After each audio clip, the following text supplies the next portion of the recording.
Chapter 10:21. Long Fei was only one step away from succumbing to his inner demons. He hugged Han Yunxi tightly from behind, wishing that he could embed this woman into his body. They might as well become one, and from now on, bear all the pain together. He buried his head in Han Yunxi's shoulder, his lips and teeth pressed against her shoulder. He really wanted to bite her, but in the end, he couldn't bear to. In the end, it only turned into a kiss that he couldn't bear to let go. After going through a life and death situation, how could Han Yunxi not yearn for this embrace, yearn for the warmth of his lips and teeth? She was really tired. She was so tired that she couldn't care less about the qi and blood in her body flowing backward. She just wanted to lie in Long Fei Ye's embrace and sleep. Suddenly, a drop of something wet and warm dripped onto her neck. She casually touched it and saw that it was blood. At this time, Han Yunxi finally regained her senses. She suddenly turned around and saw that Long Fei Ye's face was pale, and the corner of his mouth was covered in blood. When the dual cultivation was interrupted, she would at most suffer from the backlash of the nirvana inner art, but Long Fei Yi had to suffer from the backlash of the lustbite power. Han Yunxi was scared out of her wits. Without hesitation, she pulled out Long Fei Ye's sword and placed it in his hand. Long Fei Yi, there's no time. Hurry! She anxiously said. Long Fei forced himself to endure the raging blood qi in his body. He reached out a hand to gently wipe away the blood at the corner of her lips, just like how he'd always rub her bangs during their dual cultivation sessions. Be careful, he said. He still gave the profound frost sword to Han Yunxi and used the scabbard himself. The two of them worked hard together. On one hand, they focused, stabilized their inner art, and on the other hand, controlled the qi and blood flowing backward.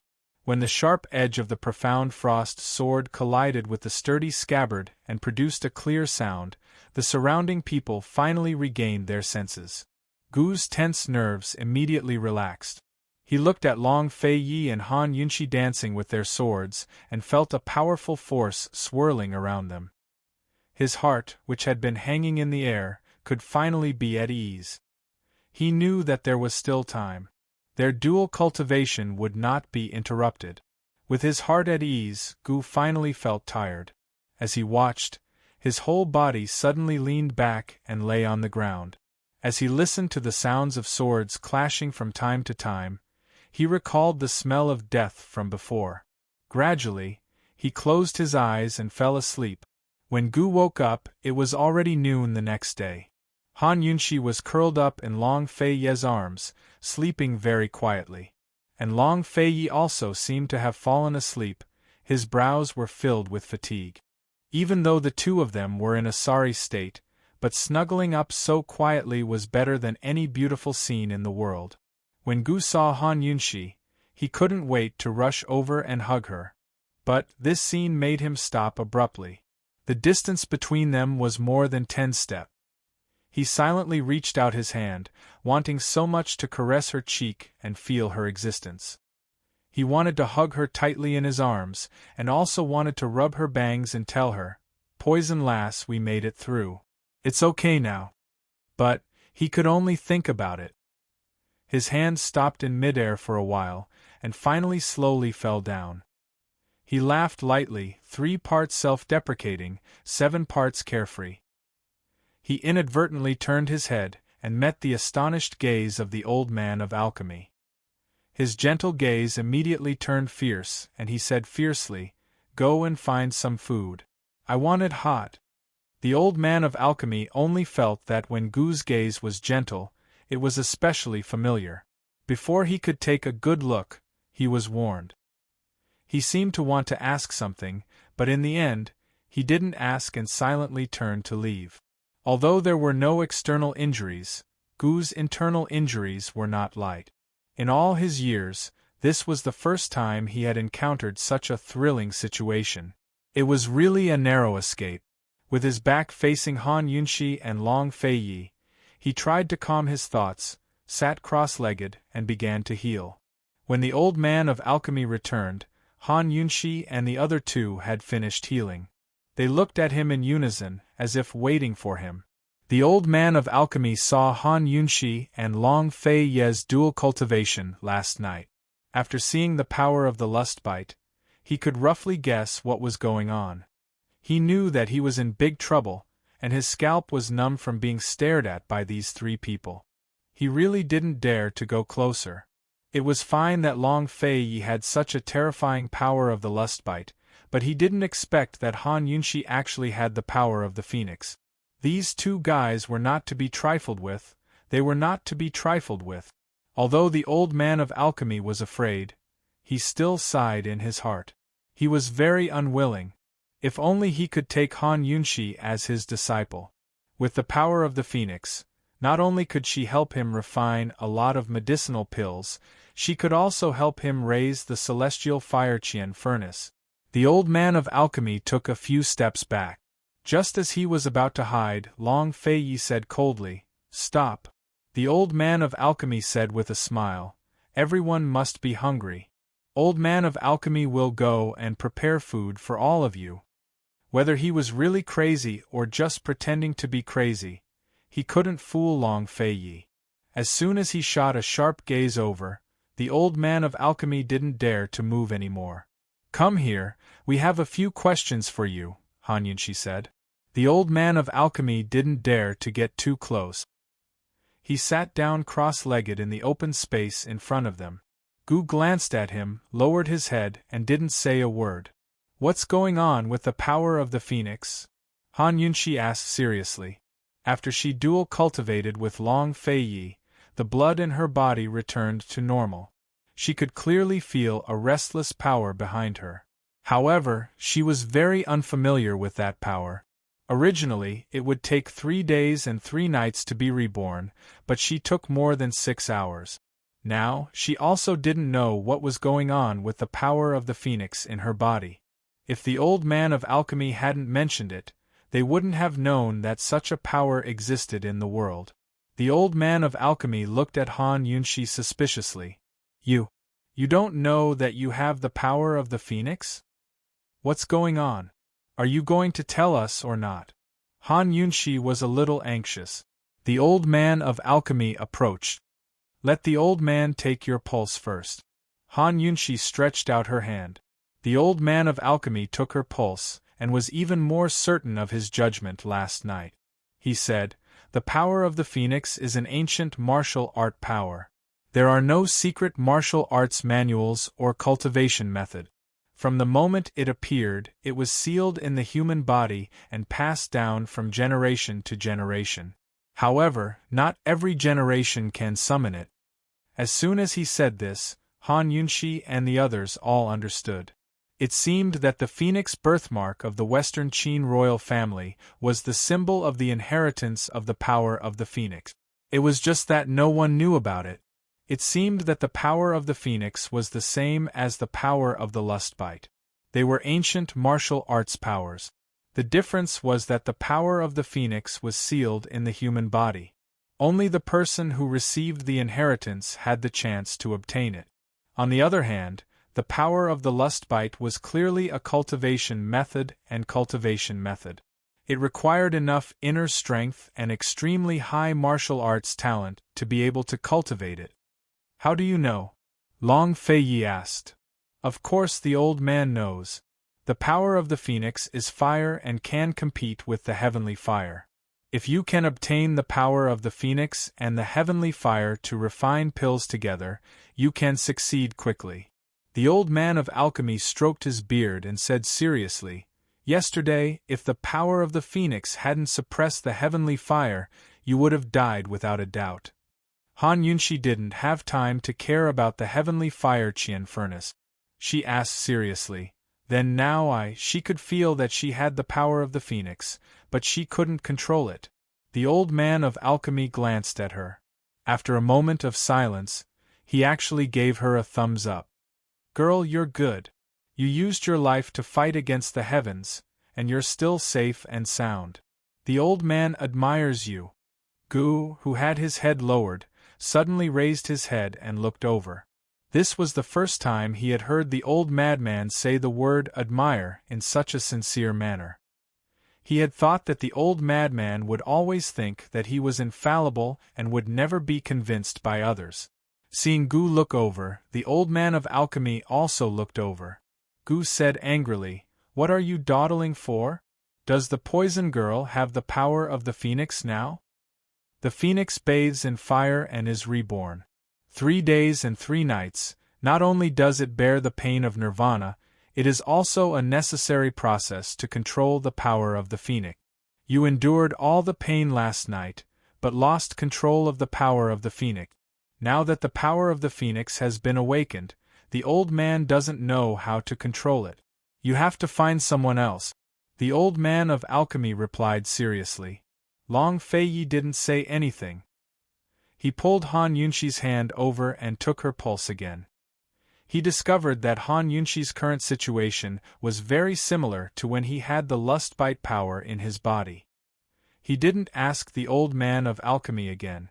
Instead, he left the medicine-requesting cave and had Su Donglin send a messenger hawk to Celestial Mountain to ask his master, Kenshin.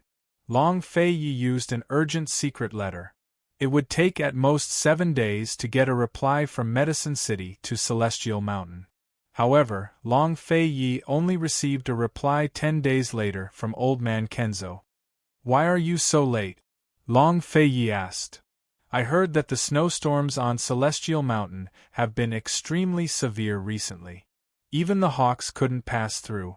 I'm afraid they were delayed," Su Donglin replied truthfully. Hawks could indeed be delayed for a day or two when encountering a snowstorm, so Long Fei didn't ask any more questions. In the letter, Old Man Kenzo expressed his shock and also explained the phoenix power. It wasn't much different from what Long Fei had guessed. The phoenix power and the lustbite power were extremely similar. It was just that the methods of inheritance and cultivation were different. The lustbite power relied on hard work, and on the foundation of a strong inner force, it was cultivated step by step. The phoenix power relied on inheritance. As long as one had an excellent physique and a strong enough inner force, once the phoenix power was summoned, one could completely control it. Although Han Yunxi had an excellent constitution, her internal energy wasn't strong enough. Thus, this could be considered a blessing in disguise. If she had really endured for 3 days and 3 nights, she wouldn't have been able to endure the phoenix power with her current level of internal energy. She would have also suffered a backlash. She used several hours to endure all the pain and forcibly suppressed the phoenix power back into her body, escaping this calamity. Now that the phoenix power had been awakened, as long as Han Yunxi's internal energy became stronger and stronger, she could gradually control the phoenix power like how he controlled the lustbite power. After Long Fei finished reading the letter, his hanging heart finally settled down. He believed in Master Kenzo's words. So, when we succeed in dual cultivation, I can also control the phoenix power? Han Yunxi asked excitedly. Long Fei nodded and couldn't help but laugh. He thought that this trip wasn't a loss after all. TSK, poison girl, Chi brother really won't dare to bully you in the future. Gu joked. Before Han Yunxi could answer, Long Fei looked at Gu with a penetrating gaze. Han Yunxi suddenly remembered something. She quickly stood up and walked towards Old Man Yao Hut, who was sitting at the side. She asked, "Old man, you said that the phoenix power can help speed up the process of refining pills. Is this true?" If it was true, they wouldn't have to stay in the medicine hut for so long. Perhaps they could return to the three-way black market early and spend the new year with Gu Beiwei. Chapter 10:22. Han Yunxi's phoenix power resisted the power of the heavenly fire, and the heavenly fire Qian furnace returned to its normal state. With the assistance of external forces, she was able to shorten the cultivation time.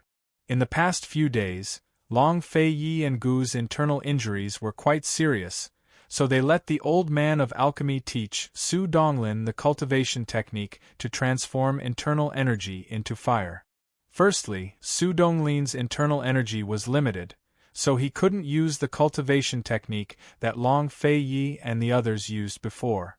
Secondly, The old man of alchemy didn't dare to make a decision on his own, so he gave Su Donglin the most ordinary cultivation technique, which could be started and stopped at any time. Han Yunxi had suffered a lot, but her internal injuries weren't as serious as Long Fei Yi and Gu's. She didn't dare to act rashly because she didn't understand the phoenix power clearly.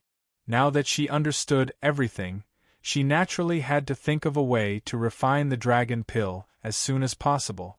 There were still many important things waiting for them to do. The old man of alchemy nodded cautiously. The phoenix power can naturally complement the heavenly fire Qian furnace and has the effect of speeding up the process, but before he could finish his sentence, Long Fei Yi said coldly, "What are the conditions?" Gu was also serious. "Old man, you better be clear, otherwise I'll bury your entire alchemy furnace with me.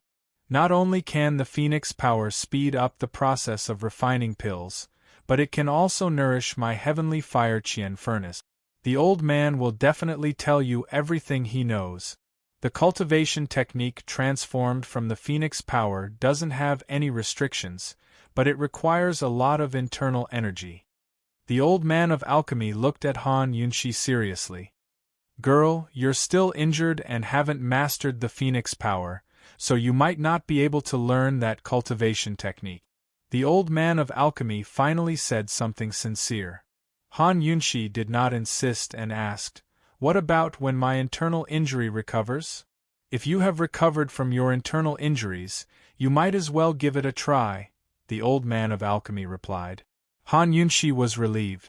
After 10 days of recuperation, she had almost recovered from her internal injuries with the help of dual cultivation. She would be fully recovered in another 2 or 3 days.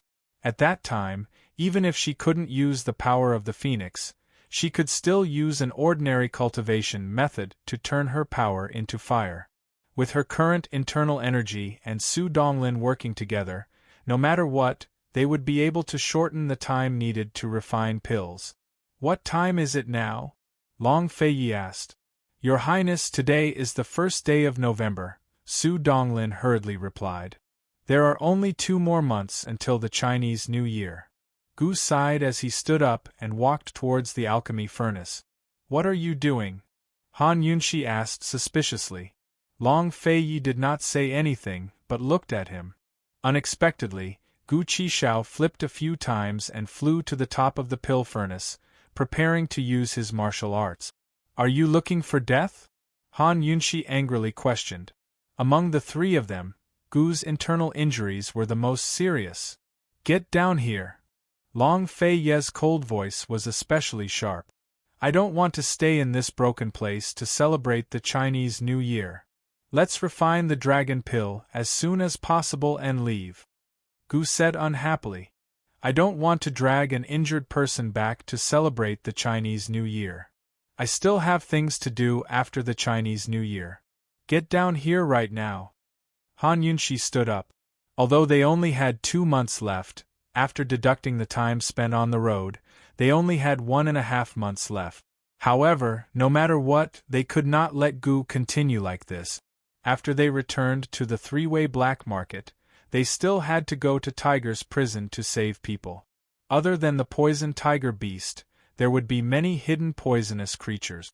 No matter how good her poison skills were, she would not have the time to take care of everyone. Moreover, there was a pregnant woman among the people they needed to save. Gu was indispensable for the trip to Tiger's prison. Han Yunxi did not know the truth about Gu's immortality and only thought that he was fooling around. Long Fei Yi did not say anything and only gave Su Donglin a look. After exchanging a few moves with Gu was defeated and had no choice but to fly down. Gu would not die, but he would be injured. A few days ago, he was almost burned to death, but he did not learn from his mistakes. In his current situation, Su Donglin could not beat him. Long Fei used his actions to calm Gu Qishao down, who resentfully moved to sit on the side. Han Yunxi couldn't help but burst into laughter at the sight. The old man of alchemy could not help but laugh. These days, he felt that Gu was more like a child. Soon, they began to seize the time to heal their injuries. A few days ago, they did not really pursue the old man of alchemy's mistake. Because of this, the old man of alchemy was more willing to help them. When they were healing, the old man of alchemy went to refine pills with Su Donglin. Although his internal strength was average, his alchemy skills were unparalleled. At night, after taking Han Yunxi to rest, Long Feiyi left the room. The old man of alchemy arranged for them and Gu's rooms to be next to each other. As soon as Long Feiyi went out, he saw Gu sitting cross-legged at the door, flipping open a poison scripture.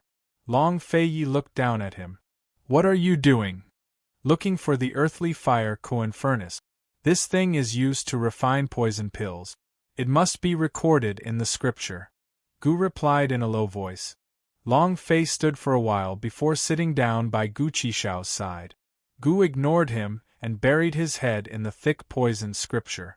However, after a while, Gu looked up at Long Feiyi. "What's the matter? What was this guy doing sitting here in the middle of the night instead of sleeping?" Long Feiyi didn't answer him. He looked at the alchemy furnace silently. Su Donglin was still working hard on it. If this guy had nothing to do, why was he sitting beside him? Gu was full of suspicion and even vigilance. However, he didn't take the initiative to ask. He buried his head in the poisoned scripture again. If they were alone, Gu and Long Feiyi were the same kind of people. They could go 3 days and 3 nights without talking to anyone. However, if there was someone beside them, Gu couldn't be patient, especially when the person sitting beside him was Long Feiyi. Soon, Gu opened his mouth. Long Feiyi ignored him. Gu waited for a while and said, "Long Feiyi, there's something." Unfortunately, Long Feiyi still didn't pay attention to him. At this moment, Han Yunxi was sitting with her back against the door. She could hear the movements outside very clearly. When Long Feiyi's arm left her waist, she knew that he had gotten off the bed. She was worried that this guy would secretly go up to the alchemy furnace to help Su Donglin, so she secretly followed him. However, when she saw that Long Feiyi and Gu were sitting at the door, she didn't say anything. Han Yunxi didn't admit that she was eavesdropping. She comforted herself that it was just a coincidence, so she sat down with a clear conscience. Actually, Gu didn't know what to say to Long Feiyi. To be honest, he really liked to talk to Long Feiyi, but when he had the chance to talk, he realized that he didn't know what to say. Long Feiyi came out purely because he was waiting for a secret letter that would be delivered tonight. The reason why he sat at the door was because he didn't want the shadow guard to knock on the door and wake Han Yunxi up. He actually treated Gu like air in the morning. When Gu didn't get a reply from Long Feiyi, his long and narrow eyes gradually narrowed into a straight line. He smiled and said, "Long Feiyi, there's something that I won't tell Poison Girl, but I'll tell you. You can only say it once, so listen carefully." Actually, here Gu Qishao stopped speaking. As expected, Long Feiyi immediately turned to look at him. Behind the door, Han Yunxi's ears perked up nervously. What was it about her that Gu Qishao knew but Long Fei didn't? Why didn't she know? If Gu knew but Long Feiyi didn't, it definitely wasn't a good thing. Was Gu tattling behind her back? How unkind. Seeing that Long Feiyi was finally paying attention to him, Gu was satisfied. He smiled at Long Feiyi and buried his head in the poisoned scripture again, not saying a word. Long Feiyi's lips curled into a cold smile as he said coldly, "There's something that I know and you know, but Han Yunxi doesn't." Gu immediately looked up when he said this, a warning look in his eyes. Long Feiyi snorted and was about to get up when Gu quickly said, "I'll talk." At this moment, a shadow guard came over. Long Feiyi got up and motioned for the shadow guard to wait at the side. When Gu Qishao saw the secret missive in the shadow guard's hands, he finally realized why Long Fei was sitting by the door. He stood up as well and intoned, "Remember this well. I'll only say it once."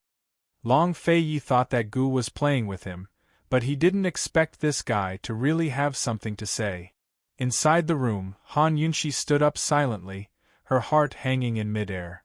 Gu knew that Gu wasn't tattling but said very seriously, Long Fei Yi, please keep an eye on Han Yunxi in the future and don't let her do anything stupid.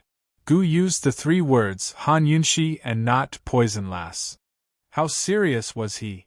If it wasn't for Long Fei Yi who didn't keep an eye on her, Han Yunxi wouldn't have flown to the top of the furnace and so many things wouldn't have happened. Although he obtained the power of the phoenix, he would rather suffer more than let poison lass take such a big risk. Long Fei Yi's eyes flashed with a complicated look. He was about to speak but Gu didn't give him the chance. Don't make me remind you a 3rd time, Gu said and pushed the door open to enter the room. Han Yunxi was very surprised and she smiled helplessly. She was looking forward to the day when she and Long Fei Yi completed dual cultivation. When she controlled the power of the phoenix, perhaps they wouldn't have to worry so much. Han Yunxi was stupid again. She'd forgotten that even if Long Fei Yi was several times stronger than her, she would still worry about him and worry about him. She'd miss him if she didn't see him for even a day. When it came to worrying, it had nothing to do with strength, only with the heart. Long Fei Yi frowned and stared at the door for a long time without saying a word. It was hard to tell what he was thinking. He turned around and asked someone to deliver the secret letter. It was from Chu Tianyin, which was why he'd waited until the middle of the night. He still couldn't figure out why Western Zhou's Emperor Kongqing had acted strangely during the 100 Poisons sect incident, so he'd sent Chu Tianyin to investigate. Western Zhou was the same as the Tianan. They'd suffered the effects of war in recent years. Their national strength was weak and their finances were tight. They couldn't withstand a single blow. At least the Tianan still had the valiant Mu family. Western Zhou's Chu family troops had changed hands long ago. If Emperor Kongqing hadn't made a name for himself during the 100 Poisons sect incident, Long Fei Yi wouldn't have cared about Western Zhou at all. Long Fei Yi opened the letter, only to find that Chu Tianyin wasn't reporting about the 100 Poisons sect incident, but something else. Chapter 10:23. Chu Tianyin's report was none other than the disappearance of General Mu's son, Mu Qingwu, from Tianan. Originally, Long Tianma and General Mu had not only killed a few servants to silence them, they had also ordered the relevant personnel not to divulge anything about Mu Qingwu's disappearance. However, there was no such thing as an impermeable wall, especially in a place like the imperial city. The news had reached the ears of Tianan's imperial noble concubine, Duan Mujin. Mu Qingwu was General Mu's only son and the sole heir to the Mu family's army. Duan Mujin was the first to report to Emperor Kongqing that something had happened to him. Emperor Kongqing's attitude towards General Mu's estate was very contradictory. Emperor Kongqing could tell that Long Tianma had always been under the control of General Mu's estate, so he only wanted to befriend General Mu. He even had plans to marry his daughter off to Mu Qingwu. However, when he found out that General Mu's estate had the ability to secretly control an important deputy general in the Chu army, he became even more fearful. He was even more fearful of General Mu's estate. After all, Emperor Kongqing was more afraid of the Chu clan. If he married his daughter off to General Mu's estate, it would strengthen their influence in Tianan. In the end, even the imperial family of Western Zhou would be under their control. When Long Tianma brought up the topic of marriage, Emperor Kongqing happily agreed. Long Tianma had made Duan Mujin an imperial noble concubine. His proactive display of goodwill caused Emperor Kongqing's original stance to waver. As a result, Emperor Kongqing was very concerned about Long Tianma's every move, as well as the movements of General Mu's estate. As soon as he found out about Mu Qingwu's disappearance, he immediately ordered a secret search for Mu Qingwu's whereabouts. No matter which side he stood on, if he could find Mu Qingwu first, he would have another bargaining chip in his hand. It was a secret order from Emperor Kongqing. Unfortunately, his subordinates were unreliable, and Chu Tianyin quickly found out about it. Of course, Chu Tianyin didn't know that much. He only knew that Mu Qingwu had gone missing and that Long Tianma and General Mu were looking for him, as was Emperor Kongqing. Besides that, the letter also mentioned the 100 Poisons sect. Even now, Chu Tianyin couldn't figure out why Emperor Kongqing wanted to show his face in public. Still, he guessed that Long Tianma had something to do with the 100 Poisons sect. Chu Tianyin's estate's estate as well. After reading the letter, Long Fei told the shadow guards to burn it. He didn't linger, but turned to enter the house. Caught off guard, Han Yunshi hadn't even made it to the bed before Long Fei saw her. Long Fei gave a start before he realized what was going on. A flash of amusement flickered past his eyes before disappearing. He closed the door and leaned against it with his arms crossed, sizing up Han Yunshi with interest. Han Yunshi was still 3 or 4 steps away from the bed and had her back to Long Fei Yi. She froze in place when she heard the door open. But she quickly recovered and turned around to ask, "It's the middle of the night. Where did you sneak off to?" Long Fei Yi didn't answer. She walked over to the table and poured herself a glass of water. "If I hadn't woken up from thirst, I wouldn't have known you'd run off." Long Fei Yi didn't say anything, but his gaze became meaningful. Han Yunshi avoided his gaze and yawned lazily. "Aren't you going to sleep yet?" "I'm so sleepy, I'm going to sleep first." As soon as she got up, Long Fei Yi hooked his finger at her. Han Yunshi lowered her head and pretended not to see. "I'm hungry. Since you're still awake, come and serve me." Long Fei Yi emphasized the words hungry and serve. If Han Yunshi didn't understand what he meant, she must be faking it. She looked up and couldn't help but laugh foolishly. "You're still not coming over? Do you want me to go over?" Long Fei Yi asked with raised brows. Actually, whether she went over or he came over, the result would be the same. Between them, which time didn't he serve her? No matter how it started, it would always be him serving her in the end. Moreover, he would do his best to serve her without holding back. Han Yunshi walked over step by step. Although serving was a physical experience, it was also a visual experience. She walked closer step by step. Looking at Long Fei Ye's handsome face and Long Fei Ye's sculpture-like body, she fell in love with him. This man was dressed in black. Under the candlelight in the middle of the night, he looked even more mysterious and sexy. The most sexy scene Han Yunshi had ever seen him was when he got down on her. After exerting himself, hot sweat slowly flowed down his cold and hard face and his well-defined chest. Han Yunshi stood in front of Long Fei Yi. Seeing his deep gaze, she knew what he wanted. She couldn't help but bite her lip gently. "Come closer," Long Fei Yi ordered. Han Yunshi was obedient.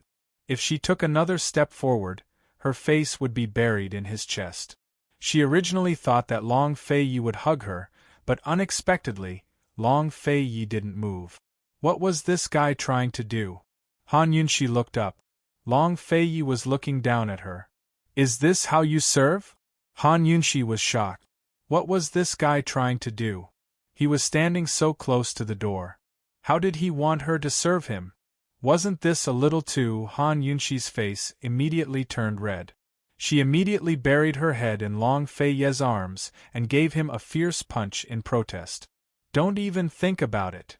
This guy was getting scarier. Long Fei Yi pulled her hand and placed Chu Tianyin's secret letter in her hand. He laughed out loud. "Han Yunshi, why are you so agitated? I just want you to cook some supper. You're telling me not to think about it?" Han Yunshi was stunned. She looked up again. Long Fei Yi looked at her blushing little face and couldn't help but laugh loudly. He hadn't laughed so heartily in a long time. Only the woman beside him knew how good a man could be. Only the man beside her knew how stupid a woman could be. These words couldn't be more appropriate to describe Long Fei Yi and Han Yunshi. Who in the world could see the aloof and indifferent Long Fei Yi laughing so heartily? And who could see the magnificent Han Yunshi being so stupid? Long Fei Yi lifted Han Yunshi's chin and said with a smile, "Han Yunshi, I don't mind you being a little more stupid. Han Yunshi was embarrassed and angry. She retreated and glared coldly at Long Feiyi. Urgent letter. When Long Feiyi said this, she finally noticed the secret letter in her hand. It was indeed an urgent letter from Western Zhou. Han Yunshi became serious. She hurriedly opened the letter and was shocked when she saw the contents. So, Mu Qingwu has been kidnapped? Before Mu Qingwu had sought refuge with Long Tianma and the Mu family had married Mu Luiyue to Long Tianma, Han Yunshi had an extremely good impression of him. His impression of him was second only to that of Gu Beiwei. However, during the famine, Mu Qingwu had sought refuge with Long Tianma and the imperial uncle's estate for the sake of Mu Liyue's marriage. Han Yunshi no longer saw him as a friend. It's been more than 10 days, but the kidnappers still haven't shown up. This is strange, Long Feiyi said indifferently. Jun Yixie. The first suspect Han Yunshi thought of was Jun Yixie. Back then, Jun Yixie had planted many spies in Tianing country. Perhaps he had spies in Tianan as well. However, she quickly rejected the idea. Tianan and Western Zhou were of little value on the chessboard that was Cloud Realm continent. They were tasteless, but it would be a pity to throw them away. Whether they were enemies or allies, they wouldn't have much of an impact on the current situation. If he hadn't been kidnapped for official business, could it have been a private matter? Long Feiyi didn't care much about Mu Qingwu. He had spent time with Han Yunshi in the middle of the night to discuss this urgent letter because there was a problem worth paying attention to. What is Emperor Kongqing worried about this time? He asked. Duanmu Jin isn't marrying Long Tianma anymore, so the Empress and the imperial noble concubine are fighting for the throne? Han Yunshi didn't care much about this matter. In the end, Han Yunshi was less sensitive to such matters than Long Fei. Long Feiyi said seriously, Emperor Kongqing may be old, but he's not blind. He must be afraid of something, or he wouldn't have gotten involved in this mess. Long Feiyi didn't know the truth, nor did he know about Emperor Kongqing's worries about the Mu family's power, but his guess was completely correct. Western Zhou and Tian didn't share a border and were both equally weak. In truth, their current cooperation didn't have much to do with each other. Judging from the current situation, neither Long Tianma nor General Mu's seizure of power would have much of an impact on Emperor Kongqing. Emperor Kongqing could simply wait and see how things would unfold. Only if Emperor Kongqing was threatened by Long Tianma or General Mu's forces would he lose his cool and interfere with Mu Qingwu's disappearance. Han Yunshi immediately understood after Long Feiyi's explanation. She asked doubtfully, how can Long Tianma and General Mu's forces threaten Emperor Kongqing? The two countries were separated by the powerful south-central regions and Tianing. Could Long Tianma and General Mu's forces threaten Emperor Kongqing's military or political affairs? That wasn't realistic. Chu Tianyin should be the one who could threaten Emperor Kongqing the most. He was already part of Long Feiyi's forces, so Emperor Kongqing should be afraid of Long Feiyi instead. Unless Long Tianma's forces had infiltrated the Chu clan's forces. But if that was the case, then Chu Tianyin should have discovered them long ago. The Chu clan troops were perfectly fine and had already made all the necessary preparations to cooperate with Long Feiyi to personally lead an expedition to the north in the coming spring. Han Yunshi couldn't figure it out no matter how hard she racked her brains. Long Feiyi couldn't figure it out either, but he took the matter to heart. Han Yunshi served him with brush and ink while he immediately wrote a letter back to Chu Tianyin, reminding him to check the troops for spies. After the letter was delivered to the Shadow Guard, Long Feiyi closed the door and discovered that Han Yunshi was already lying on the bed. Although it was the depths of winter, the celestial fire Qian furnace kept the stone rooms in the medicine-requesting cave warm. Han Yunshi was covered in a thin silk quilt as she leaned against the pillow and looked at him lazily. It was too late. She really was sleepy. Long Feiyi walked over and said seriously, Han Yunshi, I really am a little hungry. A single sentence was enough to chase away all the sleepiness in Han Yunxi's body. She had no idea what he meant by hungry. He's speaking so seriously, so he must really be hungry, right? But this fellow not only didn't have a habit of eating midnight snacks, he sometimes didn't like to eat when it was too late. Han Yunxi's expression was adorably stupid. She didn't know how to respond to Long Fei Yi. Chapter 1024. Was Long Fei really hungry or just greedy for food? Han Yunxi looked at him for a long time, not knowing how to answer. Should she cook supper or serve him? In the end, Han Yunxi decided to cook supper. After all, if she chose to cook supper, he wouldn't laugh at her like he did at the door. Han Yunxi smiled slightly and said respectfully, "It's this concubine's fault for letting your highness starve. Please forgive me, your highness. Please wait a moment, this concubine will cook a bowl of noodles." Han Yunxi was about to get off the bed when Long Fei Yi suddenly pressed her down on the bed, trapping her between his arms. He didn't tease her anymore and suddenly became very gentle, just like the quiet night, gentle as water. He buried his head in her ear, and said in a low voice that was 3 parts helpless and 7 parts doting, "Han Yunxi, aren't you going to ask me what I want to eat?" Han Yunxi finally found the right answer. What did he want to eat? He never liked to eat at night other than eating her. Moreover, he often ate several meals at once. Long Fei Yi asked as he gently undid Han Yunxi's belt.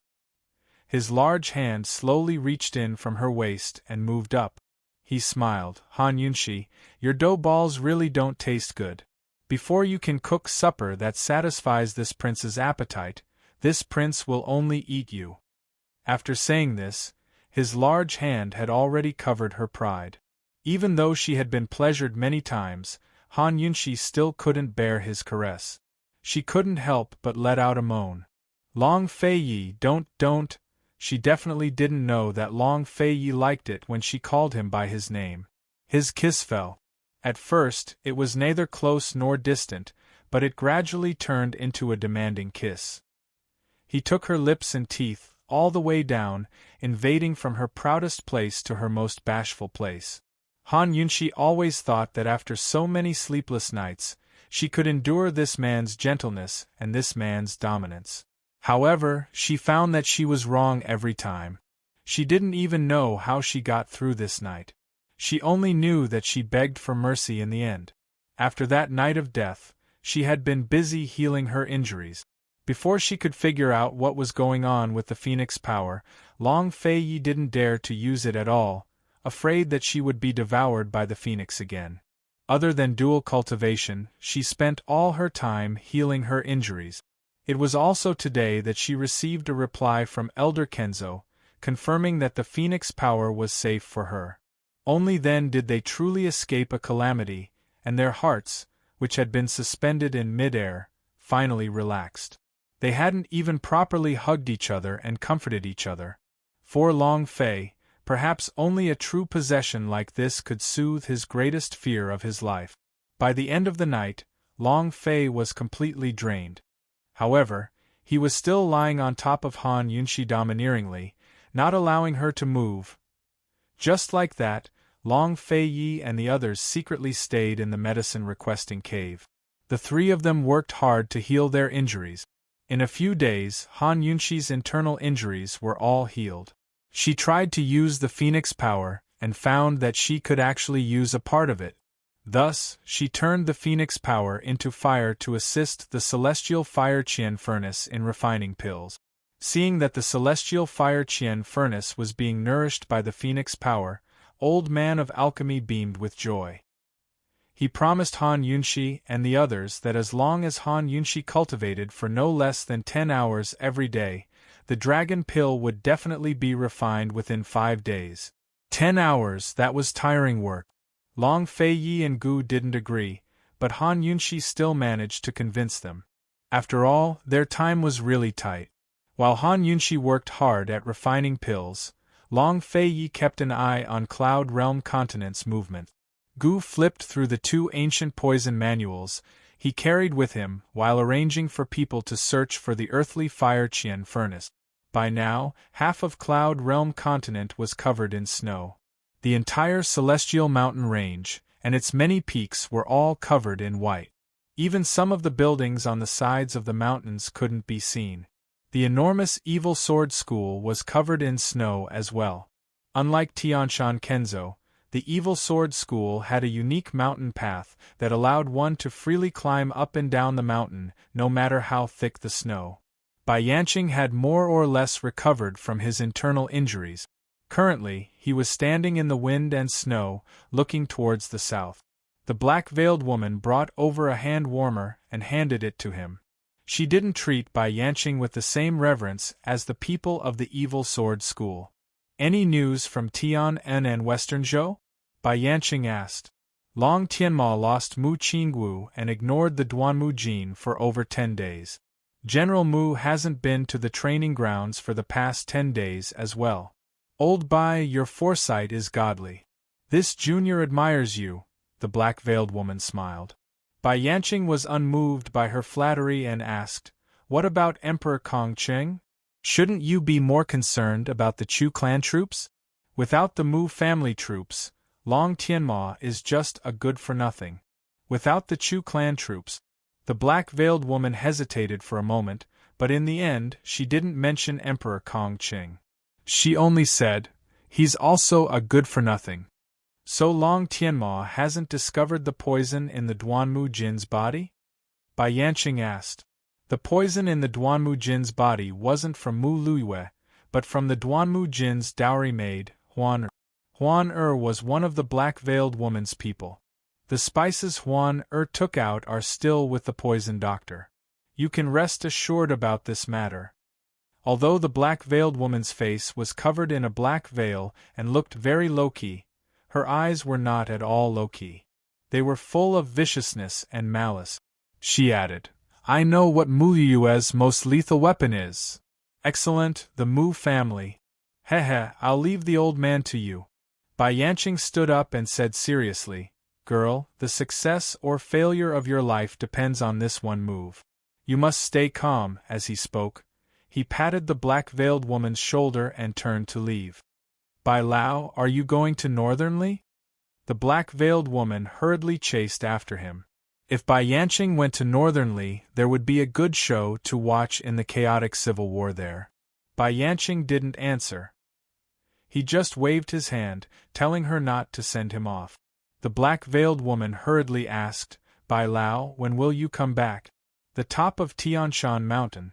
Before she could finish her sentence, Bai Yanqing's gray figure disappeared into the boundless snow. The snow was getting heavier and heavier. The black-veiled woman had no choice but to go indoors. She looked out the window and looked at the top of Tianshan Mountain in the distance, muttering to herself, I'll definitely make you regret this. The Tianshan mountain range was not far from Northernly. Unless there was a big snowstorm blocking the road, it would only take more than 10 days to reach there. After Bai Yanqing left the Evil Sword School, would he go to Northernly? On this day, Jun Yixie's army was blocked by heavy snow and had to camp in a village. Wherever Jun Yixie's army went, they plundered everything, but if there was resistance, they would kill without mercy. Ning Qing silently looked at the deserted village, and the killing intent in his eyes became stronger. Jun Yixie occupied a spacious courtyard in the middle of the village and had the soldiers clean it up. After lighting up the stove, he invited Ning Qing inside to move in with him. Looking at this snow, it won't stop for 2 or 3 days. Master Ning, please stay here. Jun Yixie said politely. Ning Qing was silent all the way. If he didn't have to, he wouldn't speak. Jun Yixie was already used to his temper. Very quickly, Jun Yixie personally warmed up a pot of wine and poured it for Ning Qing. He began to discuss the stalemate between the Ning family army and the East Qin army. When you get your 30,000 battle horses, we'll split into 3 groups and we'll definitely beat them to a pulp.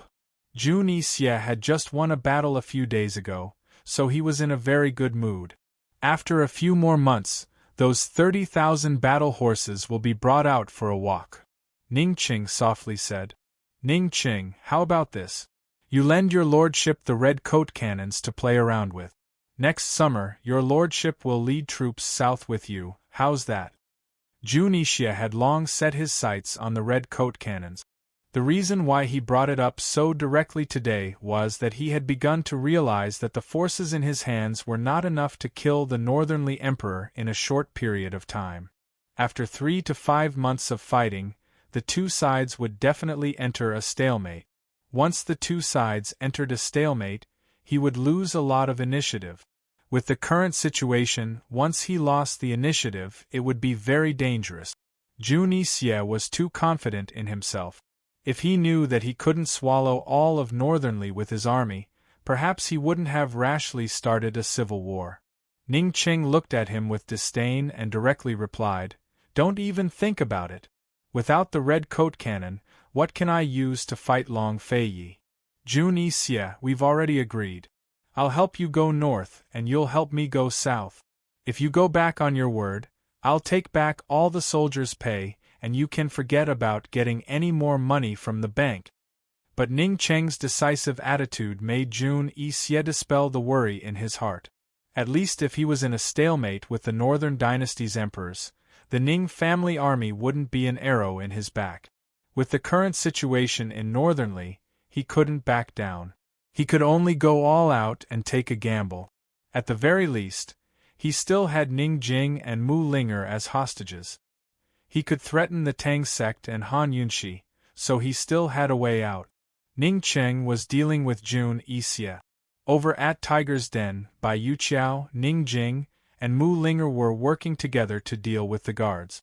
Recently, Jun Ixia had been keeping a close eye on Tiger's Denver. Every 2 to 3 days, he would send guards to inspect the place. Fortunately, Bai Yuqiao was there. Otherwise, Ning Jing's pregnancy wouldn't have been hidden. On this day, a group of guards had just finished inspecting the courtyard. Ning Jing didn't dare to go out again. Mu Linger and Bai Yuqiao stood at the door and heaved a sigh of relief.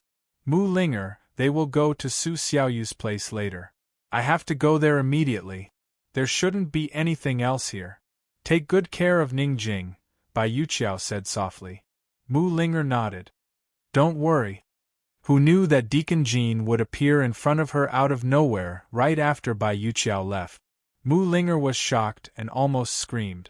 Fortunately, Deacon Jean covered her mouth in time. Deacon Jean asked unhappily, Mu Linger, can you not be so rash every time? Mu Linger pulled his large hand away and took a few deep breaths to calm down. She asked cautiously, What are you doing here? Mo said, Please automatically ignore the bug of burning the secret letter. The trap is too deep. Mo easily got herself into trouble. Chapter 10:25. Ever since the incident last time, Deacon Jean and Mu Ling had not seen each other again. Mu Ling was clearly avoiding Deacon Jean on purpose. She did not expect that this guy would actually come to the backyard. What was he doing here? Faced with Mu Ling's questioning, Deacon Jean did not say a word. He just stared at her with a cold gaze. The two of them were very close to each other. Mu Ling could completely feel how cold Deacon Jin's gaze was. She could clearly be self-confident, but she did not know why. But when Deacon Jean stared at her, she suddenly felt guilty, as if she had done something bad. Mu Ling could not help but think of Chi Brother. Chi Brother could also be very fierce, even cruel. But no matter how fierce and cruel Chi Brother was, she had never been afraid. She continued to pester him, and let Chi Brother chase her away. Why? Why was she afraid of Deacon Jean? What was there to be afraid of? She, Mu Ling had always been open and aboveboard. Even if she did something bad, she would do it openly. She would bear the consequences of her own actions. She had never done anything wrong. Thinking of this, Mu Ling mustered up the courage to return a provocative gaze to Deacon Jean. However, Deacon Jean ignored her. Whether she was self-confident or guilty, it seemed to have nothing to do with Deacon Jean. Deacon Jean just stared at her and refused to let go. Mu Ling originally did not want to talk nonsense with Deacon Jean, but she had no choice but to admit defeat. She suddenly pushed Deacon Jean and retreated to the side. She said, "Spit it out. Let me ask you something." Deacon Jean finally spoke. "Speak." The talkative Mu Ling became a woman of few words. "If," she hesitated for a while before continuing, "if I can take you with me, would you be willing to come with me?" Mu Ling was stunned. Although she had always wanted to ignore it, Deacon Jin's words made her unable to ignore what he had said a few days ago.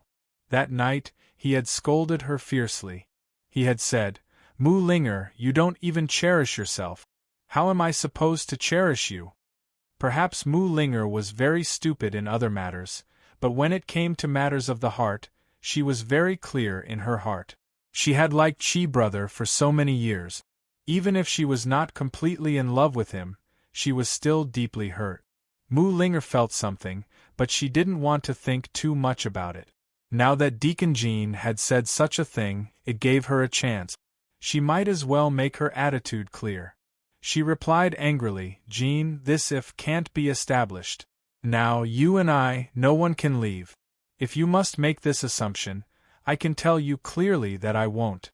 I will only go with one person in my life, and his name is Gu." After Mu Linger finished speaking, she raised her eyebrows and looked at Deacon Jean provocatively and disdainfully. Looking down on a person's feelings was the most ruthless and effective way to reject someone. Mu Linger was prepared for Deacon Jean to flip out, but Deacon Jean did not. He continued to look at her coldly. He didn't speak for a long time. She didn't know what he was thinking. Mu Linger realized that Deacon Jean was the third man after Long Fei Yi and Ning Qing that she couldn't figure out. As for Chi Brother, as long as Chi Brother had a thought, she would know what he wanted to do. She didn't need to guess at all. After waiting for a while, Deacon Jean didn't speak. Mu Linger didn't want to waste time with him. Anyway, she had already said what she wanted to say. She turned to leave, but Deacon Jean said coldly, "Mu Linger, you don't have the right to refuse. You only have the right to choose. Either you pay me back what you owe me, or you leave with me." Mu Linger stopped abruptly. How could she forget about this matter? She still owed him a debt. That unexpected night, they had agreed that she would accompany him for the night, and he would help her keep Ning Jing's pregnancy a secret. Mu Linger turned back to look at Deacon Jean angrily. "Shameless hooligan! You can't go back on your word." Deacon Jin's tense face seemed to relax a little. He leaned against a pillar at the side and crossed his arms over his chest. "You can't force a melon to be sweet. Don't you know that?" Mu Linger asked seriously. "Haha, it's fine as long as there's something to eat. I've never been picky when it comes to women." Deacon Jean sneered. "If you're not picky, how can you cherish me?" Mu Linger was still very serious. "Jean Z, I really don't like you. I beg you, let me go this once." Deacon Jin's expression suddenly froze on his face, but his gaze quickly turned cold again. He stood up, grabbed Mu Linger's arm, and pulled her close.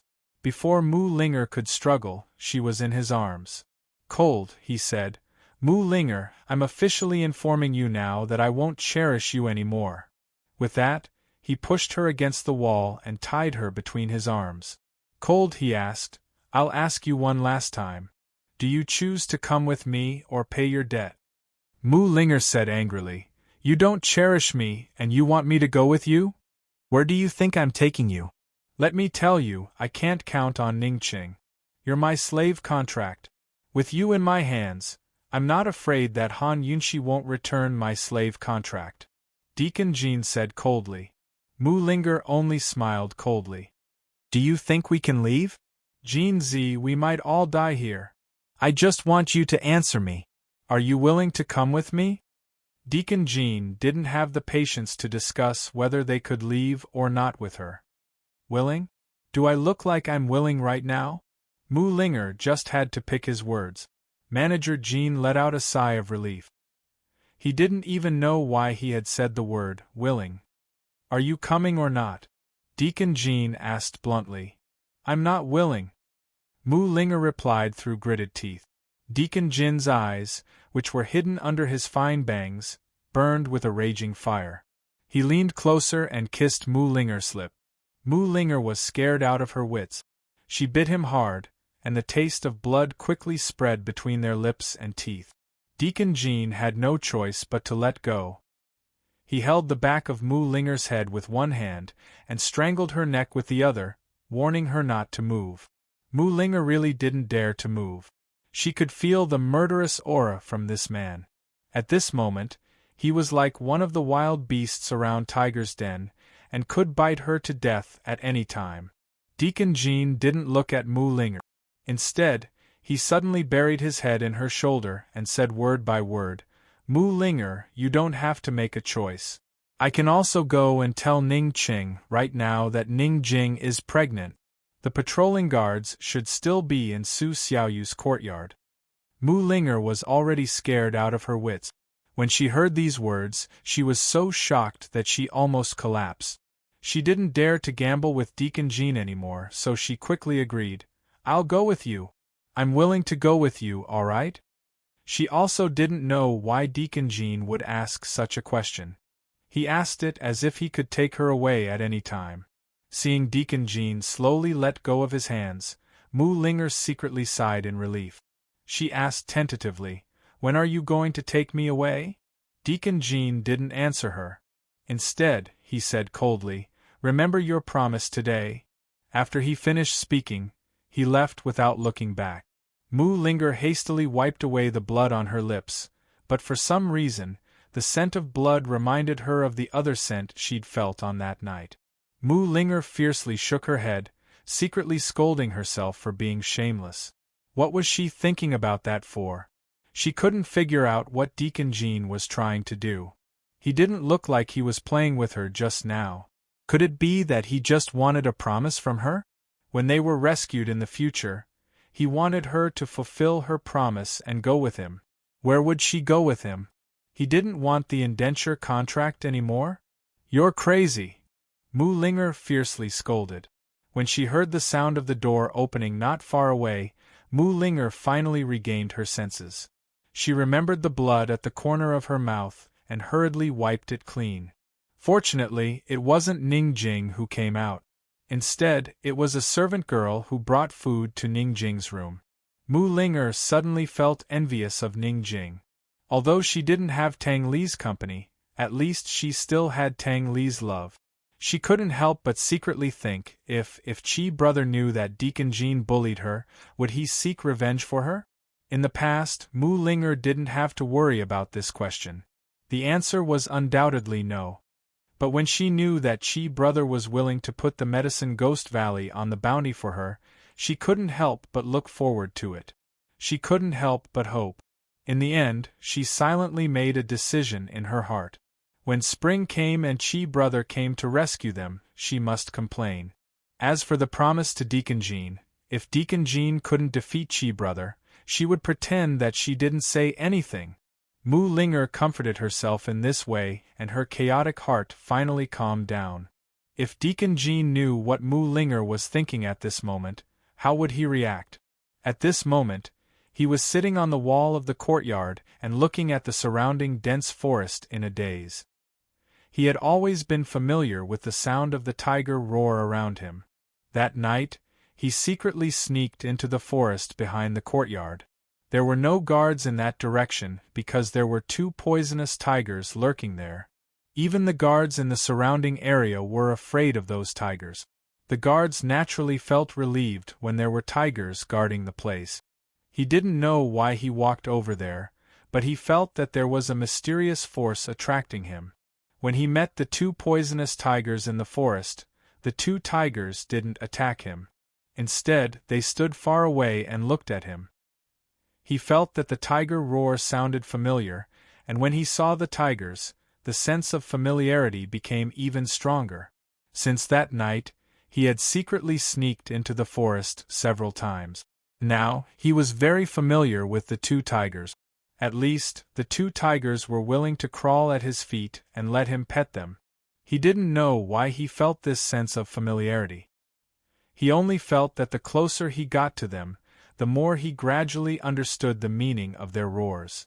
If these two tigers were willing to be close to him, did that mean that the other tigers were also willing to be close to him? Did that mean that he had a chance to avoid the guards and escape Tiger's prison? Deacon Jean hadn't met any other tigers until now, and he also hadn't tried to escape the dense forest under the watchful eyes of the tigers. Therefore, he wasn't completely confident. He still needed some time to make a judgment and decision. Thinking of this, he suddenly raised his head. His handsome eyebrows were tightly knitted. Everything wasn't set in stone yet. Why was he going to look for Mu Linger? Deacon Jean became frustrated and was about to jump down from the wall when he saw Uncle Cheng walking over from Su Xiaoyu's courtyard. When did Uncle Cheng go out? Why was he going to Su Xiaoyu's courtyard? Chapter 10:26. After Uncle Cheng had been locked up in Tiger's prison, he spent most of his time in his own room. He even rarely wandered around the small courtyard outside his room, not to mention leaving the courtyard. Deacon Jean was just about to hide when Uncle Cheng saw him and actually took the initiative to beckon him to come down. Deacon Jean and Uncle Cheng had been working together for a long time, but they had never had a common topic to talk about. When he saw Uncle Cheng taking the initiative to greet him, he didn't have any suspicions. He also couldn't be bothered to investigate why Uncle Cheng had gone to Su Xiaoyu's side. Very quickly, he jumped into the courtyard and returned to his room.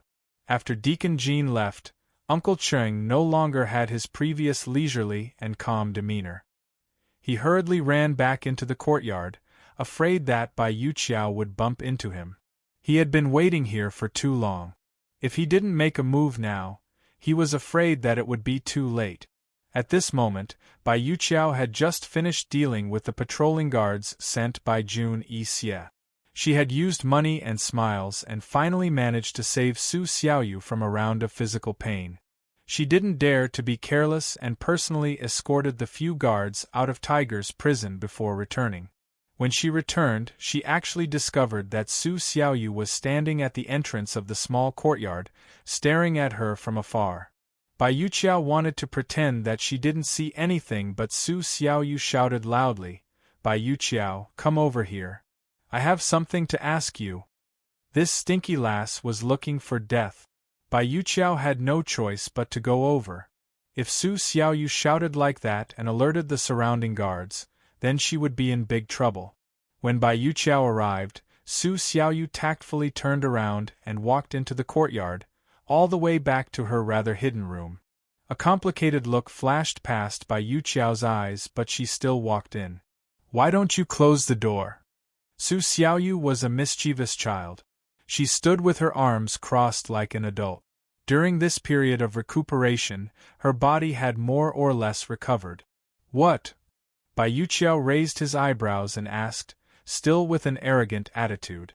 "Why are you helping me?" Su Xiaoyu asked. Previously, she had always thought that it was because of Ning Qing that Bai Yuqiao did not dare to make things difficult for her. However, these days, she felt more and more that something was wrong. Even if it was because of Ning Qing, Bai Yuqiao would at most not make things difficult for her, but there was no need for him to treat her so well.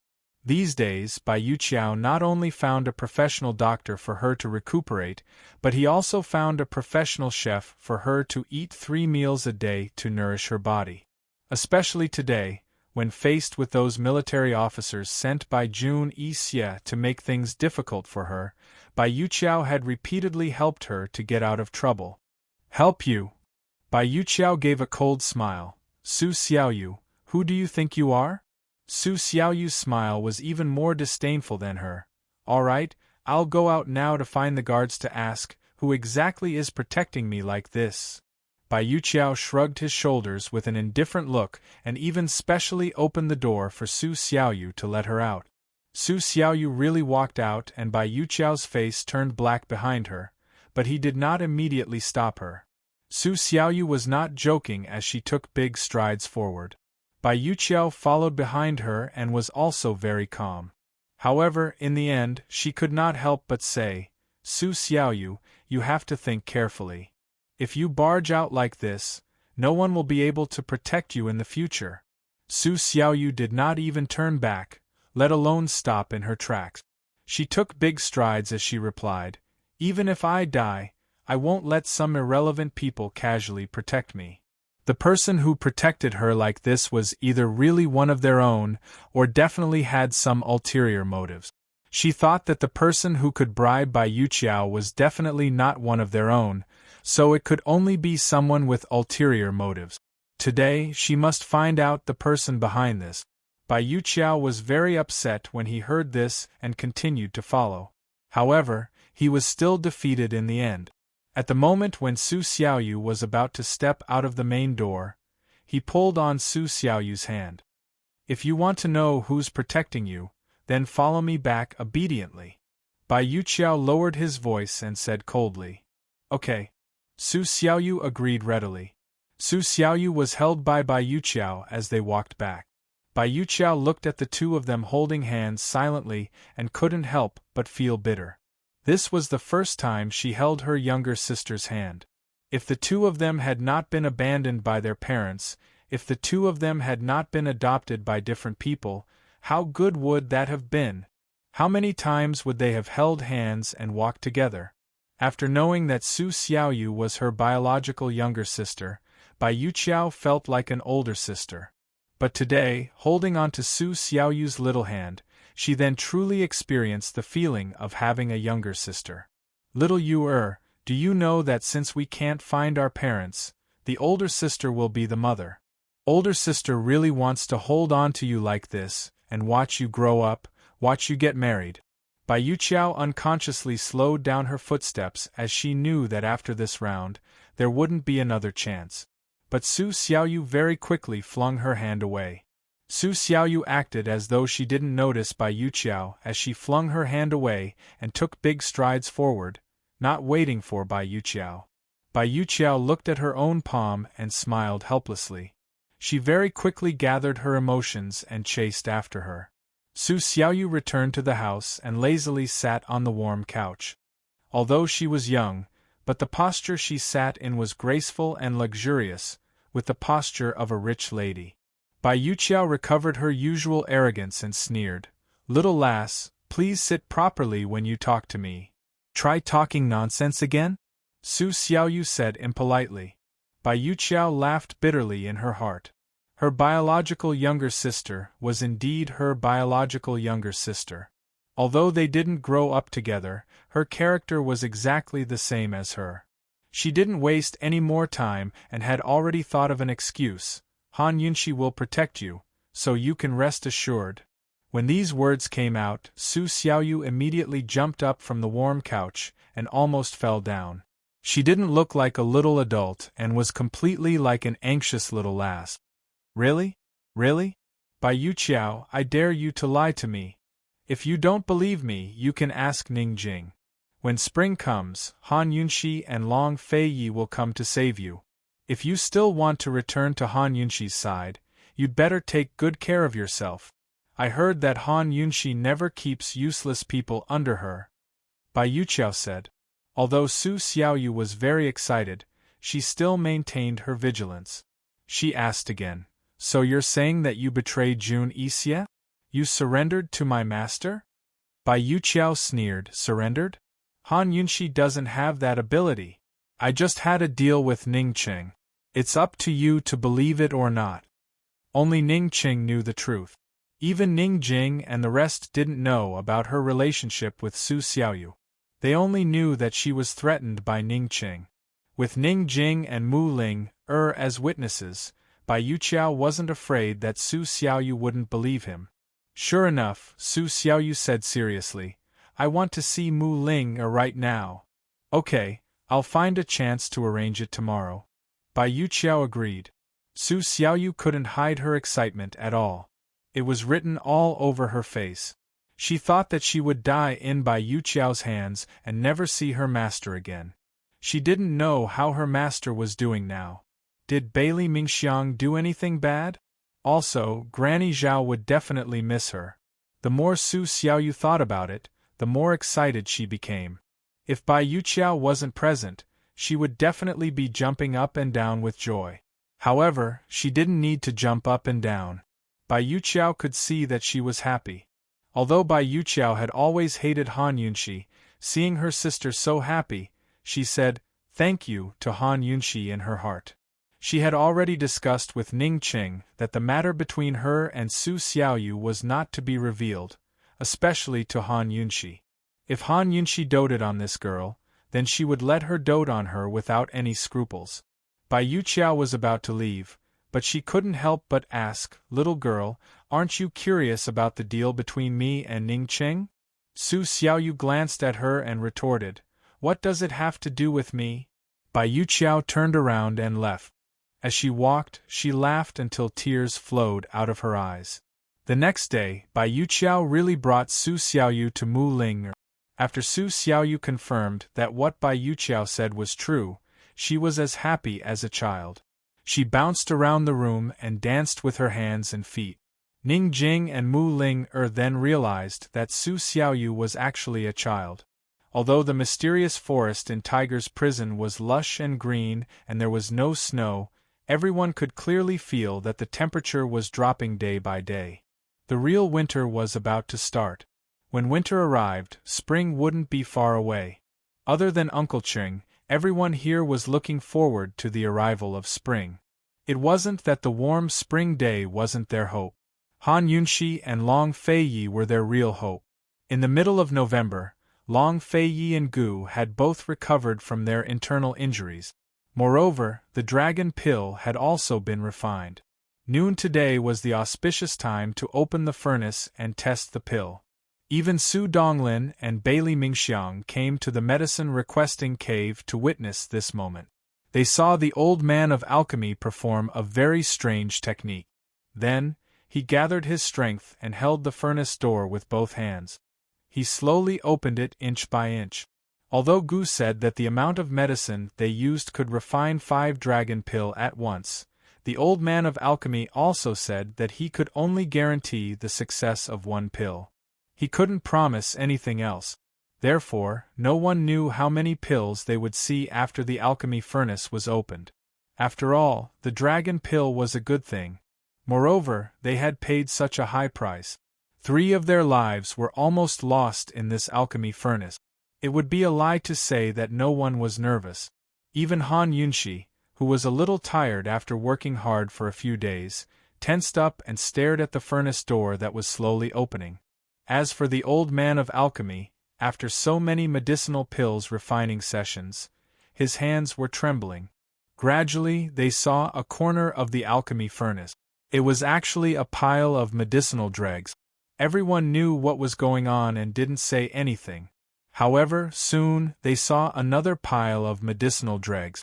There were already 2 piles of medicinal dregs, which meant that 2 medicinal pills had already been wasted.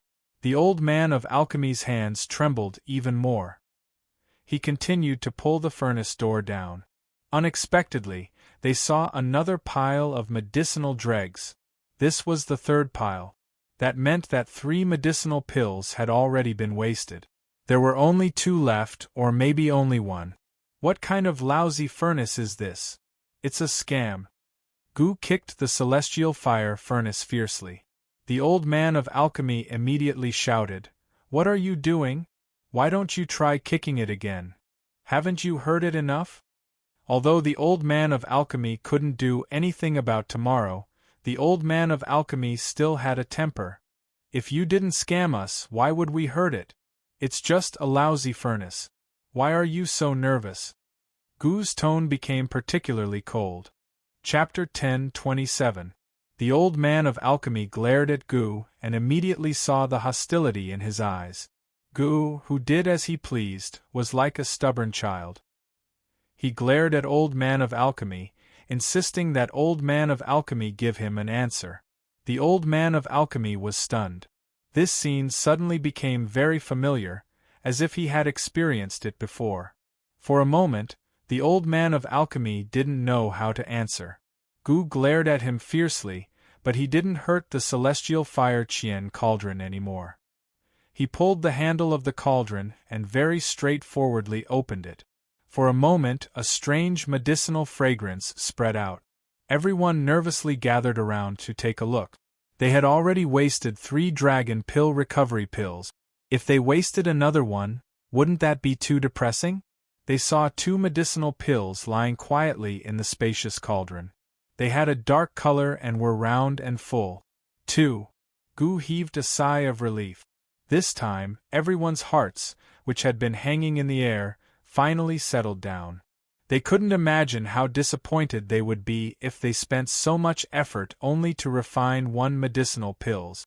Although they only got 2 pills, it was better than only 1. At least there was still 1 pill to spare. However, who knew that the old man of alchemy would say, "Wait, old man of alchemy has to check." In other words, they couldn't be sure whether the medicinal pills were refined or not just by looking at them. This time, everyone's hearts were hanging in the air again. Just as the old man of alchemy was about to take out the 2 medicinal pills to check, Gu beat him to it and threw the 2 medicinal pills to Long Fei Yi. Catch! The efficacy of the pills refined by using external forces to supplement the fire is often insufficient. To be cautious, it's better to check them carefully. As the old man of alchemy spoke, he reached out his hand to Long Fei Yi. However, before he could touch Long Fei Yi's hand, he was immediately frightened by his cold gaze and retracted his hand. His little trick could fool the others, but it couldn't fool Gu and Long Fei Yi's eyes. The dragon pill of alchemy was already refined in the cauldron. How could it be insufficient? Otherwise, what was the difference between this celestial fire Qian cauldron and other alchemy furnaces? The old man of alchemy obviously couldn't bear of alchemy and wanted to take 1 dragon pill of alchemy. Medicinal pills of alchemy and alchemy had of alchemy was of alchemy. Of medicinal pills of alchemy. In that case, Long Fei Yi and the others could only keep 1 medicinal pills. Seeing Long Fei Yi's cold face, the old man of alchemy resentfully and unwillingly gave up his last effort. Han Yunxi watched from the side and thought, Gu was indeed the old man of alchemy's disciple. The old man of alchemy couldn't hide anything from his eyes. This crazy jailer had no principles at all. He bullied the weak and feared the strong.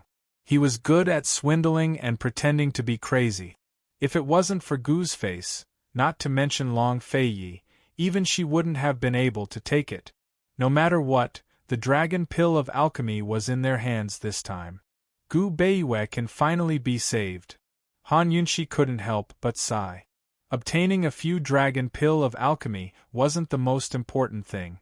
The most important thing was that Gu Beiyue's shadow technique was about to recover. Could this be considered a New Year's gift to him? If he knew this news, how happy would he be? In her impression, Gu Beiyue had never lost his composure because of happiness or sadness. He was always so gentle and modest, unmoved by honor or disgrace. Here. Long Fei Yi gave the 2 medicinal pills to Han Yunxi for safekeeping. This dragon pill of alchemy could help a martial artist who had lost his or her internal energy recover. The so-called recovery didn't refer to the recovery of internal energy, but the recovery of the dantian. If one wanted to recover their original internal energy, it would depend on the martial artist's own efforts. Of course, once the dantian was recovered, as long as one diligently recuperated, their internal energy would recover very quickly. Although they now had an extra dragon pill of alchemy, Han Yunxi hoped that this dragon pill of alchemy would always be superfluous and would never be needed. One had to know that with their current internal energy, if they needed to use this medicinal pills, it would be a 9 out of 10 chance of survival. After obtaining the dragon pill of alchemy, Han Yunxi and the others naturally had to immediately return to the 3-way black market. They had spent quite a bit of time in the medicine requesting cave, and adding the time they would need to spend on the way back, they would need at least the middle of December to return to the 3-way black market.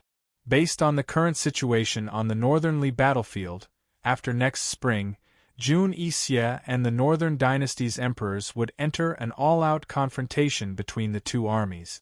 In other words, once they returned to the 3-way black market, they had to start dealing with 2 important matters. The first was to rescue people, and the second was to conquer the north.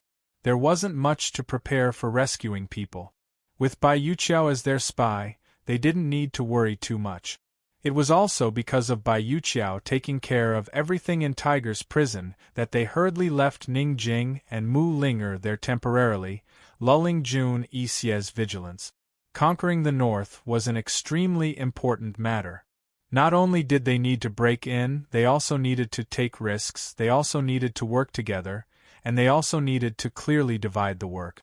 First, the three-way battlefield was a natural stronghold at the border of northern Li, easy to defend and hard to attack. Whether it was the Ning family army or the East Qin army, they had never crossed the three-way battlefield and entered northern Li's territory. Even if they had the absolute advantage in terms of military strength, even Long Fei Yi didn't dare to let down his guard. Second, the Di clan and East Qin had never deeply cooperated before. If the two armies worked together, they would definitely encounter many problems. Although many people could brainstorm, many people would have mixed feelings and things would easily be delayed. Sometimes, it wouldn't be as efficient as having one person in charge.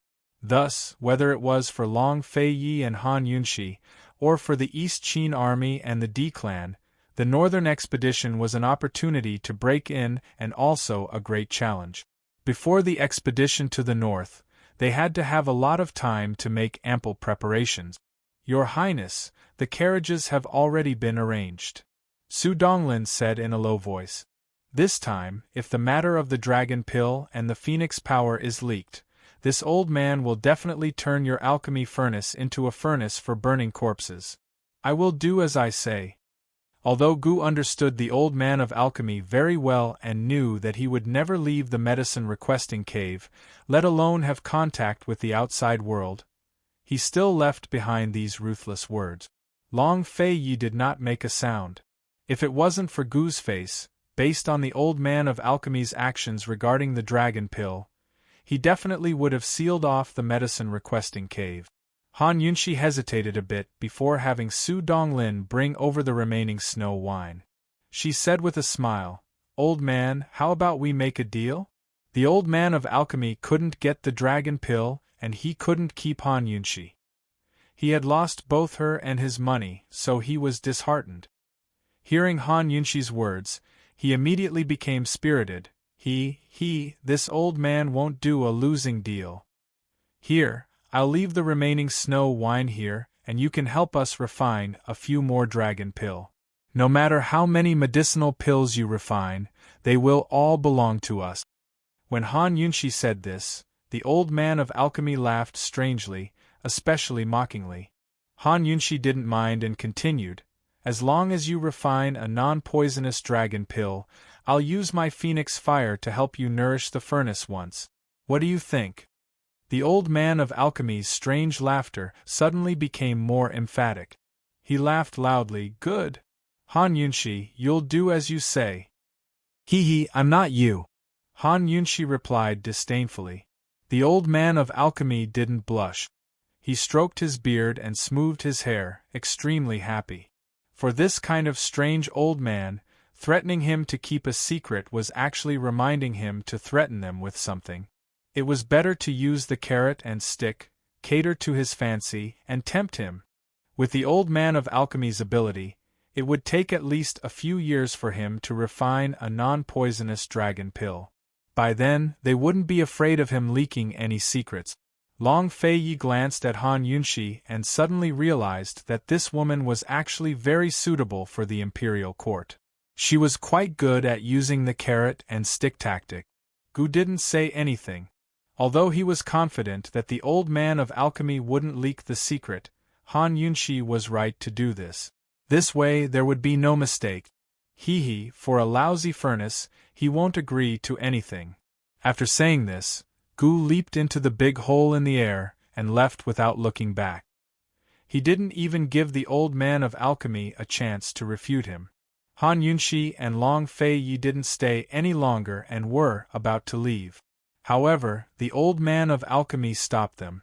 He asked Han Yunxi very seriously, "Girl, do you remember what you promised the old man?" Han Yunshi immediately looked towards the hole, only to see that Gu had already disappeared. Only then did she reply, I remember. I helped you find a disciple, and you gave me the medicine requesting cave. The old man of alchemy suddenly flew into a rage. Stupid girl, so you still remember? If you didn't break your promise to me first, the old man wouldn't have broken his promise to you.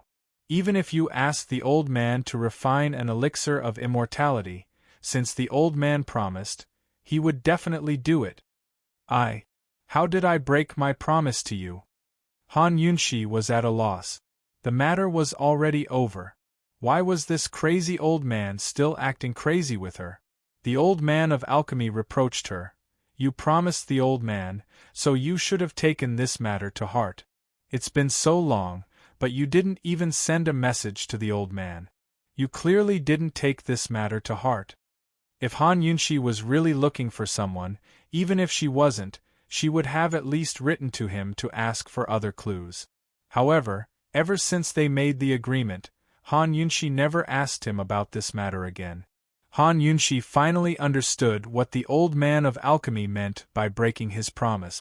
If the old man of alchemy didn't mention it, she really wouldn't have thought that the real reason the old man of alchemy was fooling her was because of this matter.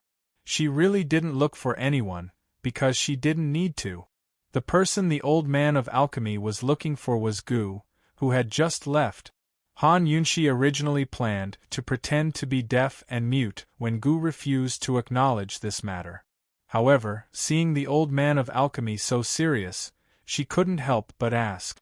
She asked seriously, Old Pill Elder, since you wanted to find your disciple so badly that you didn't even hesitate to hand over the medicine requesting cave, why did you let him go in the first place? Before they arrived, she only knew that Gu had been avoiding this master, and didn't want to come back. But after a few days of interaction, anyone with eyes could tell that Gu Qishao held a grudge against his master.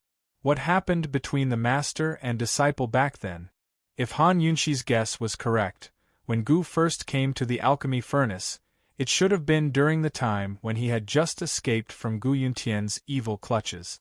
At that time, Shao Qi was a child who had suffered all kinds of torture and was on the run for his life. As long as someone treated him a little better, he would be deeply grateful. What did the old man of alchemy do to him to make him hate him so much? Why? Han Yunshi asked. Chapter 10:28. Why? The old man of alchemy snorted coldly. None of your business. Han Yunshi had many things to worry about. If it wasn't related to Gu, she wouldn't even ask. This old thing didn't say anything. How was she supposed to help him? Han Yunshi immediately took out the contract that the old man of alchemy had written for her back then, and threw it back. She said angrily, Back to you? Our agreement was 3 years. Within 3 years, I'd help you find your disciple, and you'd hand over everything in the medicine requesting cave to me. First, I didn't take anything from the medicine requesting cave for nothing. Second, our agreement was 3 years. The time isn't up yet. It's too early for you to say that I didn't keep my word and didn't help you find your disciple. The old man of alchemy didn't know how to refute Han Yunshi. Han Yunshi took a step forward, forcing him to retreat. Han Yunshi continued, You said that you didn't sincerely help you find your disciple, so you didn't keep your word. Regarding your disciple, you didn't answer my questions 3 times. Can I say that you didn't sincerely ask me to find your disciple? You didn't even want to give me the medicine requesting cave, did you? Are you playing with me? I. The old man of alchemy stuttered for a long time, but he couldn't come up with a reason. After being yelled at by Han Yunshi, he suddenly felt that Han Yunshi's words made sense. Han Yunshi was fine when she didn't speak, but once she did, she didn't spare anyone. She asked again, Old Pill Master, you've lived for so long. Do you know what it means to be open and above board? If you're unhappy that I didn't keep my word, just say it. Why do you keep playing with us? Haha, I'm already giving you face by saying that you didn't keep your word. Since you don't want face, I'll say it now. This isn't called not keeping your word. This is called despicable, despicable. The old man of alchemy tugged at the contract and was stunned by Han Yunshi's scolding. He couldn't find any words to refute for a long time. Han Yunshi saw that he didn't say anything, so she simply pushed the matter aside. She said, "I'll return the contract to you. I'm not interested in your medicine-requesting cave, and I'm not in a hurry to find you a disciple. This matter is settled between us." After Han Yunshi finished speaking, she held Long Fei Ye's hand and turned around to leave. The old man of alchemy stared at them blankly, as if he had something to say. Han Yunshi walked very slowly. She even deliberately stopped for a moment, but the old man of alchemy refused to speak. Soon, Long Fei Yi brought Han Yunshi to the big hole in the cliff. She really had the urge to rush down and scold the old man of alchemy again. "Let's go," Long Fei Yi urged. "Just take it that I'm asking on behalf of Gu," Han Yunshi whispered. However, just as she was about to turn around, the old man of alchemy said, "Girl, I'll tell you the truth, and you'll continue to help me find a disciple. How about that? As long as you help me find a disciple, I'll even give you this alchemy furnace, let alone the dragon pill." Han Yunshi was overjoyed and immediately jumped down. "Deal." The old man of alchemy then told her about what happened years ago. Back then, he met Little Madman by chance and realized that Little Madman was very similar to himself. Not only was Little Madman a pharmaceutical genius, but his temperament and character were also very similar. He loved Little Madman like his own grandson and planned to let Little Madman inherit his legacy in the future. However, one day Little Madman accidentally kicked the alchemy furnace. He hit Little Madman and forced Little Madman to kowtow and apologize to the alchemy furnace. He also said that if Little Madman dared to hurt the alchemy furnace again, he would drive him away.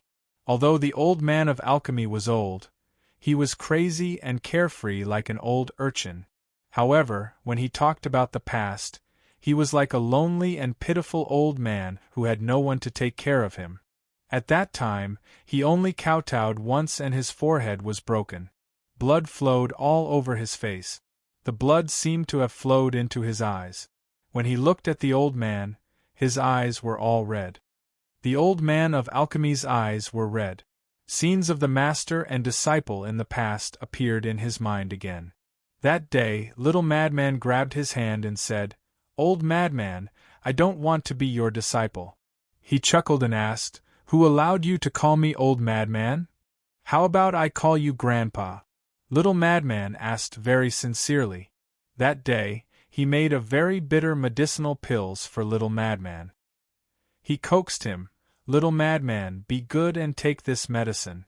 You will grow up soon." "Master, I don't want to grow up so quickly," Little Madman said very seriously. He asked, "Why?" Little Madman replied, "When I grow up, Master will die of old age and I will have no family." That day, Little Madman didn't know why, but he suddenly ran over to ask him, "Master, will you throw me into the alchemy furnace to make pills?" He laughed and replied, "Master can't bear to do that." Little Madman immediately burrowed into his arms and hugged him for a long time before letting go. Hearing this, Long Fei Ye's face turned cold, but Han Yunshi frowned. She finally knew why Gu still didn't recognize him as his master and didn't come back. For an ordinary child, no matter how severe a beating or scolding was, it could be forgiven. However, for Shaoqi, the old man of alchemy's scolding was enough to make him despair. Not for anything else, but because the old man of alchemy gave him hope, but destroyed it with his own hands. "Old Man Dan, do you know that the little madman you met was Shaoqi Gu, who was used by his father for medical experiments? He was used again and again, and was finally expelled from Medical City like a rat." Han Yunshi said this sentence in her heart. She finally knew why Gu hated the alchemy furnace so much, and why he used the alchemy furnace to threaten the old man of alchemy as soon as he entered the alchemy cave. Now, she also found the alchemy furnace to be an eyesore. Coldly, she said, "Don't look for a disciple. Isn't it good to guard your precious furnace for the rest of your life? The old man of alchemy was anxious. With Han Yunshi and Long Fei Ye's current power, if they really wanted to find someone, they would definitely have a clue. If they couldn't find Little Madman, who else in this world could help him? He didn't want to lose this opportunity, so he quickly explained. After the old man picked him up, he never yelled at him, not even once. It was just that one time, just that one time. That time, the old man took medicinal pills and couldn't control his temper. The old man regretted it. You took medicinal pills? Han Yunshi didn't understand. The old man took the fire pill that day, so he was upset and couldn't control his temper. Otherwise, this old man's heart would ache for the furnace, but I wouldn't chase the little lunatic away. Pill Furnace Master hurriedly explained. Han Yunshi was shocked. This matter. Did Gu know? Girl, this time, the dragon pill incident was the old man's fault. Can the old man apologize to you? You have to help the old man with this matter. The old man is also someone who has one foot in the grave. No matter how many mistakes the old man has made in his life, he can't let down a child. This is the old man's only wish. The old man must make it clear to him. Han Yunshi's heart felt stifled. She unconsciously looked at the cave in the cliff and said, Old Dan, the child from that year has already grown up. He's no longer the little madman from that year. I don't know if I can help you find him. The old man of alchemy didn't understand, so he immediately described the little madman's appearance, temper, and talent in medicine. Okay, I'll help you find him, Han Yunshi said lightly. Han Yunshi and Long Fei flew to the mouth of the cave and continued onwards without stopping. They got on the carriage and were about to leave when the shadow guard, who had been guarding the cave entrance, hurriedly reported, Your Highness, young Master Gu hasn't come out yet. Su Donglin and Bailey Mingxiang were puzzled. Wasn't Gu the first to come out? Han Yunshi wasn't surprised. She already knew that Gu hadn't left and was hiding. Otherwise, why would she try so hard to interrogate the old man of alchemy? Uncle Gao, wait outside the medicinal hut, Long Fei said lightly. At this moment, Gu was hiding at the cave entrance, quietly looking at the old man of alchemy who was standing in a daze by the heavenly fire furnace. He hadn't left and had been hiding nearby. He had heard every word that Poison Lass and Crazy Ole had said. He stared blankly at the old madman and stood motionless for a long time. It wasn't until the little medicine boy pushed him from behind that he came back to his senses. The little medicine boy was about to call out to the old man of alchemy when Gu hurriedly covered his mouth and warned fiercely, Shu, if you don't listen, I'll poison you mute. The little medicine boy was frightened and didn't dare to make a sound.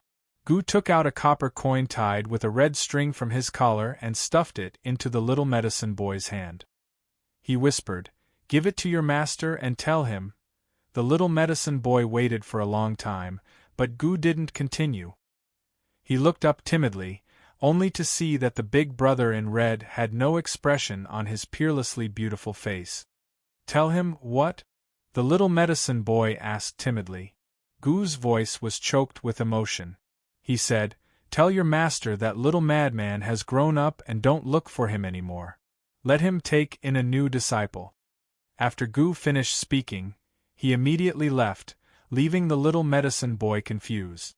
The little medicine boy didn't dare to delay, and quickly sneaked into the secret passage, and slid all the way to the bottom of the alchemy cave.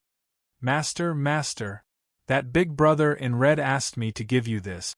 The little medicine boy held the copper coin and raised his hands high. The old man of alchemy was immersed in his own thoughts and didn't pay attention to him. Regarding Gu, other than his beautiful eyes, he didn't have a good impression of Gu. Master, that big brother in red asked me to pass on a message.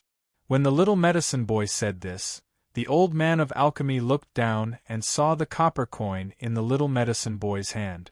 He was immediately stunned. This copper coin was different from the others. This copper coin had a very obvious flame on it. He had personally burned it for little madman. The old man of alchemy grabbed the copper coin and asked in surprise, "This? Who gave this to you?"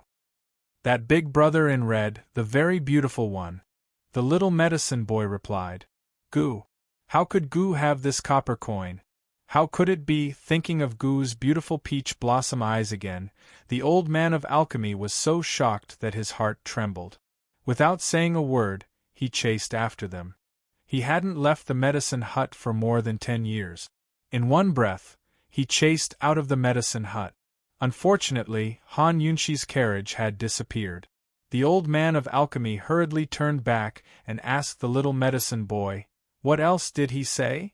The little medicine boy had never seen his master so excited and nervous. He conveyed Goo's words word for word. "He said that little madman has grown up and asked you to stop looking for him. He also asked you to take in a new disciple." The old man of alchemy held the copper coin tightly and murmured excitedly, "It's him, it's him. It's actually him."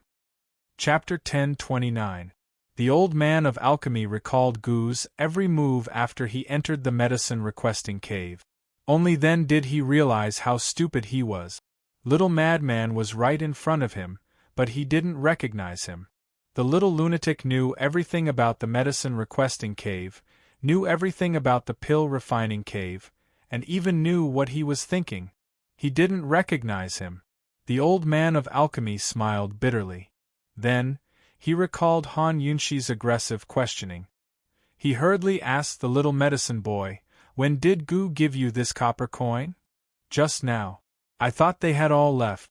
"Goo, he was hiding up there and secretly watching you," the little medicine boy answered timidly. The old man of alchemy smiled even more helplessly. "So that's how it is. So that's how it is." Gu Qishao hadn't left, so he'd heard everything he and Han Yunshi had said. The old man of alchemy smiled bitterly until tears almost fell from his eyes. Soon, he realized a problem. He exclaimed, He's Shao Qi from Medical City." Although the old man of alchemy didn't care about worldly affairs, ever since Long Fei Yi asked him about the dragon pill, he had been in contact with Long Fei Yi and Han Yunshi. He more or less paid attention to the happenings in Medical City and Medical City. The fact that Gu Yuntian, the dean of the medical college, used his illegitimate son to test medicine was a big deal in the medical world. Of course, he knew about it. However, how could he have known that the pharmaceutical genius he picked up from the medicine field back then was Shao Qi, who had escaped from Medical City? He recalled the first time he met Shao Qi's miserable appearance. He recalled the longing in Shao Qi's eyes when he said he didn't want to grow up. He recalled the disappointment on Shao Qi's face when his head was bleeding. Tears flowed down the old man of alchemy's eyes. He tried to wipe them away, but the more he wiped, the more tears flowed down. In the end, tears flowed down his cheeks. He finally realized that he had missed such a good disciple. After he finished refining the dragon pill, would Shao Qi still come to collect the medicinal pills? The old man of alchemy hung the flame copper coin in front of his chest and shouted, "Pass down my order, close the cave. The old man is going into seclusion to refine pills." He would wait. He was waiting for the little madman to return. He wanted to tell the little madman that he would only accept one disciple in this lifetime. He wanted to tell little madman that in his master's eyes, little madman would always be a child and would never grow up. The old man of alchemy had already given the order to close the medicine-requesting cave. However, Gu was still galloping on his horse, afraid that he would be caught. His speed was shockingly fast. In the end, the Long Fei Yi had to personally drive the carriage to catch up. "Gu, you've been running for a whole day. There's a tea-house up ahead. Go in and rest. We'll continue tomorrow," the Long Fei Yi shouted. Gu did not react at all. He continued to run forward as if he was running for his life. Han Yunshi poked her head out of the carriage and asked, "He couldn't have done something to the old man of alchemy, right?" The Long Fei Yi replied with 3 words, "Only God knows." "Gu, did you hear me?" the Long Fei Yi shouted again. Gu still did not answer. In the end, the Long Fei Yi lashed out with his whip and broke Gu's horse's leg. The horse lost its footing and could not stop in time. Gu was suddenly in the air. Only then did he look back and say angrily, "Long Fei Yi, what are you doing? I told you to stop. Didn't you hear me?" The Long Fei Yi asked. God knows what Gu was doing in the medicine requesting cave. At least based on his current condition, he was fine. Gu's acting skills were top-notch. Even if Han Yunxi and the Long Fei Yi knew about him and the old man of alchemy, he could still pretend that nothing had happened. When the Long Fei Yi's carriage stopped in front of him, he said to the Long Fei Yi, "The wind was too strong. I didn't hear what you said clearly." Han Yunxi hid in the carriage, and almost laughed out loud. She knew that Gu was fine. The Long Fei Yi lashed out with his whip and drove the carriage over. Gu hurriedly dodged, and the Long Fei Yi drove the carriage away. Su Donglin drove another carriage, and followed closely behind. Gu hurriedly chased after him. "Hey, wait for me. I don't have a horse." That night they stayed at a tea house. The Long Fei Yi ordered that Su Donglin should rest while Gu stayed to keep watch. When the Long Fei Yi was about to enter, Gu muttered, "Using public office to avenge a private grudge." The Long Fei Yi replied casually, "You can't sleep anyway." Her few words left Gu Qishao speechless. That night Gu really couldn't sleep. He sat outside Long Fei Yi's large courtyard entrance for the entire night. The next day, he couldn't muster up the energy to ride a horse. He obediently nestled in Su Donglin's carriage and slept for the entire day. Just like that, Han Yunxi and the others headed north, hurrying towards the three-way black market. Along the way, no one mentioned the old man of alchemy again. On the 15th day of the 12th month, they finally arrived at the three-way black market. There was still about half a month before New Year's Eve. Everyone was rushing home to celebrate the new year, so the three-way black market was especially deserted. Han Yunxi and the others arrived at the back door of East Origin Palace. As soon as they alighted from the carriage, they saw Gu Beiyue standing at the entrance, waiting for them. His white robes were even more flawless than the snow outside, untainted by a speck of dust. He was alone and lonely, but the warmth and indifference in his eyes didn't let others see that he was lonely. He was as gentle as jade, and his smile was as gentle as the wind. Let alone the fact that it was the 12th month of winter outside, a world of ice and snow, even the spring breeze could not compare to the faint smile on his lip. "North Moon, have you been well recently?" Han Yunxi said nothing. She smiled at Gu Beiyue. Long Fei Yi was even more speechless. However, as soon as he saw Gu Beiyue, he nodded towards him. This was out of courtesy. Gu wrapped his arm around Gu Beiyue's shoulder casually and walked inside. "Brother, we've brought you something good. Let's go." Gu Beiyue was waiting for them, as well as for the dragon pill. However, even though Gu had said that, he still asked seriously, "Everyone, did your trip go smoothly?" Before Long Fei Yi and Han Yunxi could say anything, Gu said with a chuckle, "With your Western Qin princess around, there's only good things. Nothing goes wrong." Gu Beiyue looked back at Han Yunxi. Han Yunxi said with a chuckle, "Refining pills takes a lot of time. I have to convert my energy into fire. I accidentally activated the power of the phoenix in my body. Once I control the power of the phoenix, I'll be a master like you." The power of the phoenix? Gu Beiyue was very surprised. He had never heard of this power before. It's the power hidden in the phoenix birthmark. It's passed down from generation to generation like the poison storage space. I discovered it. Han Yunxi remained happy the entire time. "I can't use much right now. I still need to train hard." Gu Beiyue looked at Long Fei Yi again. Long Fei Yi was as expressionless as usual, his eyes cold and clear. Seeing that Long Fei Yi didn't say anything, Gu Beiyue believed her. He smiled and said, "Congratulations, Princess." This subordinate always felt that the phoenix birthmark was mysterious. "I didn't expect it to be this powerful." Princess, you'll have to work hard for a year or two. Congratulate me after I've mastered it, Han Yunshi said seriously. With their masters acting this way, Su Donglin and Bailey Mingxiang naturally didn't dare to say anything. The three of them went through many twists and turns in medicine requesting cave, narrowly escaping death twice. It was as if the pain they suffered never happened. No one mentioned it. For Gu Beiwei it was worth it. Back in the house, Han Yunshi hurriedly took out the dragon pill and handed it to Gu Beiwei with both hands. Gu Beiwei was terrified. He quickly bowed to receive it. Many thanks, Princess. He still wanted to thank Long Feiyi and Gu. Long Feiyi didn't say anything. Gu personally brought the water over. What are you wasting words for? Quickly take it. Let us see your shadow technique. Only at this time did Gu Beiwei's calm heart begin to stir. He held the dragon pill and couldn't help looking at Long Feiyi. When did he think that his legs would be crippled and he would lose all his martial arts? When he was in his most difficult situation, he fell into Long Feiyi's hands. He thought that he would lose his life.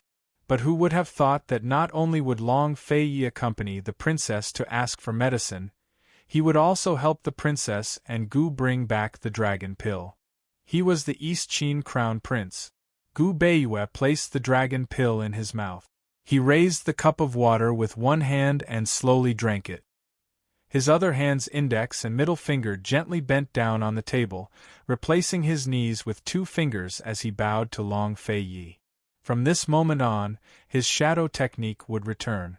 From this moment on, there would no longer be any Eastern or Western Qin in his heart. From this moment on, he began to hope that this man in front of him could flatten Northernly, sweep away Tianan, unify Tianning's south, and rule the world. Long Feiyi naturally noticed the movements of Gu Beiwei's hands. When Gu Beiwei put down the cup of water, he slightly raised his hand on the armrest. This was a gesture to dispense with formalities. This represented that Long Feiyi had accepted Gu Beiwei's allegiance and accepted Gu Beiwei's expectations.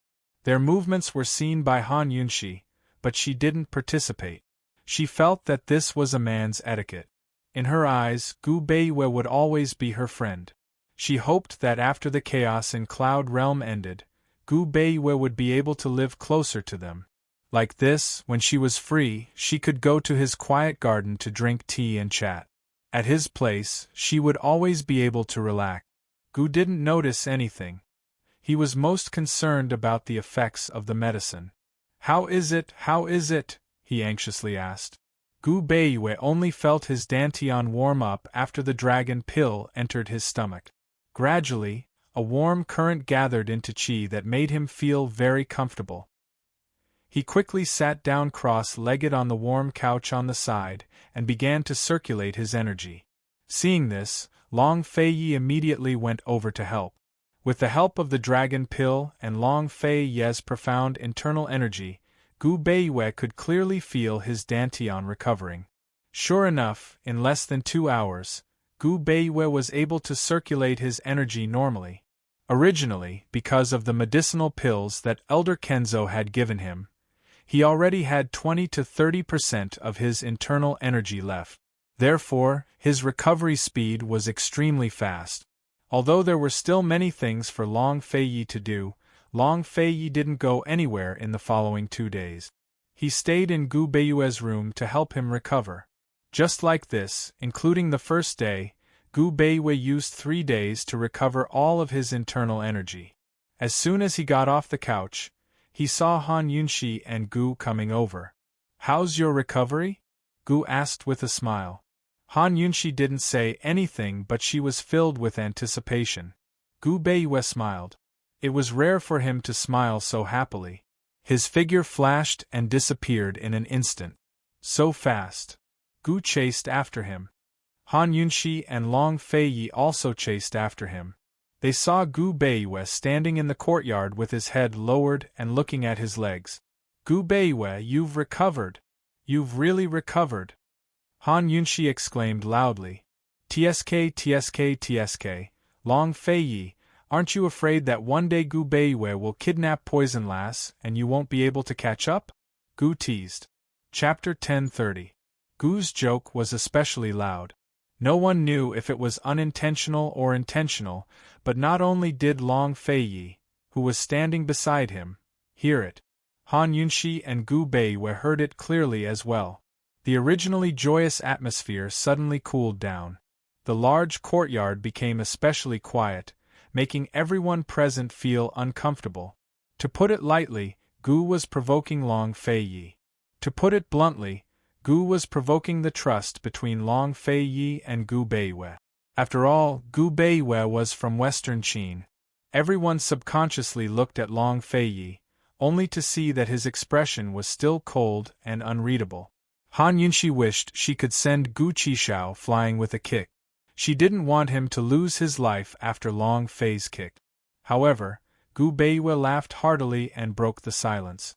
He said jokingly, "Your Highness, if that's the case, you have to be careful." Everyone was surprised. They thought that Gu Beiwei would be anxious to explain, but who knew that he would go along with Gu's words and openly joke back. Bailey Mingxiang kept looking at Gu Beiwei. She didn't see any guilt in him, only his natural and unrestrained manner. Bailey Mingxiang understood many things about Dr. Gu, but the only thing she didn't understand was his calmness. This calmness couldn't be faked. It came from the heart. She really wanted to ask Dr. Gu how he did it. How could he like his master without feeling inferior? How could he have a crush on her for so many years without feeling guilty? How could he face this kind of joke calmly and treat it as a joke? In the silence, Gu Beiwei also laughed freely. Long Fei didn't mind his joke, but said coldly to Gu Qishao, "If they try to escape, this crown prince will break your dog legs." As soon as he said that, Han Yunxi immediately laughed out loud. And when Han Yunxi laughed, the awkward atmosphere was immediately broken. Su Donglin, Bailey Mingxiang, and the other servants also laughed. Gu was the only one who didn't laugh. The corners of his mouth twitched. It was clearly a joke that he had made, but in the end, he had become a laughing stock. Why? What about it? Jokes aside, Gu Beiwei used his qing gong in the courtyard. To be precise, it was the shadow technique. His speed was so fast that no one could see his footwork. It could be considered as an instantaneous shift. He was clearly in front of everyone, but he disappeared in an instant. When he reappeared, he was already on the roof. He had walked through the entire courtyard and was finally certain that he had recovered. He landed in front of Han Yunxi and the others. He bowed to Han Yunxi, Long Feiyi, and Gu one by one. He was so serious that no one could refuse him. Han Yunxi and the others generously accepted his thanks, but they didn't say a word about the dangers of the medicine-requesting cave. Gu Beiwei stood up and suddenly remembered something. He quickly asked in a low voice, "Your Highness, did the dual cultivation go smoothly? 3 months should have passed by now." Long Feiyi nodded and softly said, "It's already over. Tonight, the two of us will be in closed-door cultivation alone for a night." Before Long Feiyi could finish, Gu Beiwei said, "Your Highness can be assured. This one will protect the princess well." The dual cultivation was very important, and the solo cultivation after the dual cultivation was even more important. Although it was only one night, it was the most important night that determined success or failure. After the dual cultivation, Long Feiyi smoothly advanced to the 3rd level of the lustbite energy. During this night, Long Feiyi was going to combine his lustbite energy with his original Nirvana heart arts to create a brand new and incomparably powerful internal energy. There were many different martial arts in the world with different styles and styles. A martial artist could simultaneously master different martial arts, but only cultivate one type of internal energy. The lustbite power was a special case. The lustbite power was a kind of dual cultivation internal cultivation method. Dual cultivation had 2 meanings. One was that a martial artist could cultivate 2 types of internal energy at the same time. 2 was that to advance to the 3rd level of the lustbite energy, one had to cultivate both the heart and body through the pair of lovers. Now that Long Fei Yi had cultivated to the final step, the lustbite energy wasn't his final goal. His final goal was to combine the lustbite and nirvana heart arts into a new strength. That would be the strongest internal energy in Cloud Realm Continent's martial arts world. As for Han Yunxi, her dual cultivation assistant, her current internal energy was the nirvana heart arts, which had already reached the maximum level. Although very few people knew that Han Yunxi knew martial arts, Han Yunxi was an unmistakable expert. She was about the same level as Long Fei Yi 2 years ago. If she went up Celestial Mountain now, the number of people who could spar with her could be counted on one hand. Tonight's solo cultivation was very important for Han Yunxi, for no other reason than the fact that she had Phoenix energy. Lustbite energy was an internal energy cultivated through cultivation, but Phoenix energy was a mysterious force. It lay dormant in Han Yunxi's body and was constant. It wouldn't increase with the increase of Han Yunxi's internal energy, but as Han Yunxi's internal energy increased, her control over it would increase as well. She needed to take advantage of the moment right after the dual cultivation to see how much Phoenix energy she could control. Long Fei Yi had to experience the pain of cultivation, while Han Yunxi had to experience the sin of nirvana. Neither of them was luckier than the other, but neither had it been easier. Their strength was obtained through their own endurance and hard work. Tonight was a crucial night. No matter who it was, the consequences would be unthinkable if they were disturbed. For the sake of caution, Long Fei Yi waited until Gu Beiwei recovered before beginning his solo cultivation.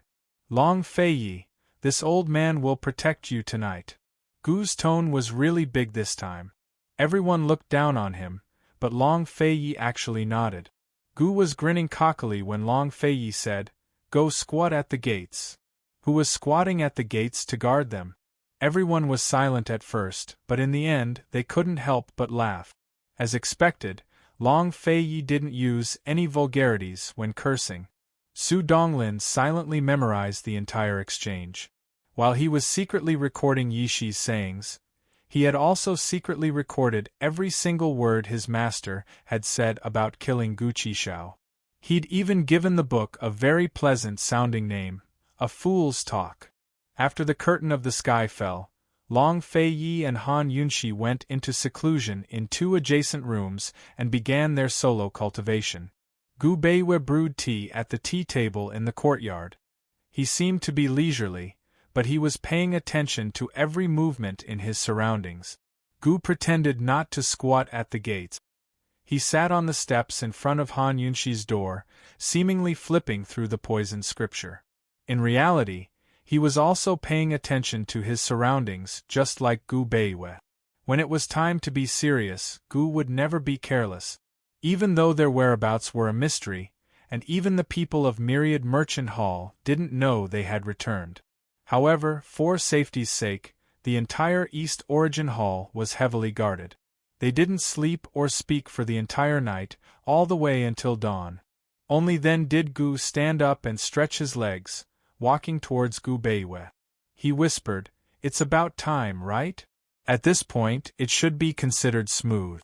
There were no external disturbances, and Long Fei Yi and Han Yunxi were very quiet. There were no major problems. Gu Beiwei poured a cup of tea for Gu to wake him up. Gu sat down across from him. Since he had nothing to do, he said, "Let's make a bet?" "Bet on what?" Gu Beiwei was interested. "Bet on who comes out first?" Gu said. He really had nothing to do, and he couldn't sleep. "If you lose, help me put in more good words in the future. Don't always side with Long Fei Yi." Gu Beiwei chuckled and asked, "And if I win?" "You can name your terms." Gu was very straightforward.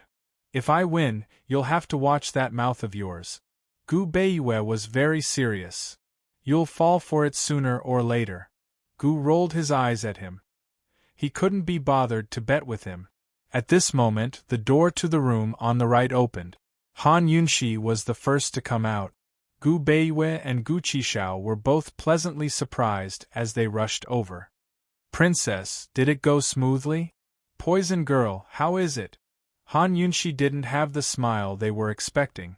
Instead, there was only confusion on her face. She didn't answer them. Instead, she looked towards the closed door next door and asked, Long Fei Yi hasn't come out yet, right? Not yet. Gu Beiwei asked seriously, Princess, did it not go smoothly? Gu Beiwei's anxiousness was written in his eyes. Gu's anxiousness was written all over his face. Poison girl, what happened? Hurry up and tell me. They had been dual cultivating every night for 3 months. In order to maintain it, they had sacrificed a lot in medicine requesting cave. After 3 months, it should have been smooth sailing. Gu was not only anxious, but also a little unwilling. I can't control much of the phoenix power.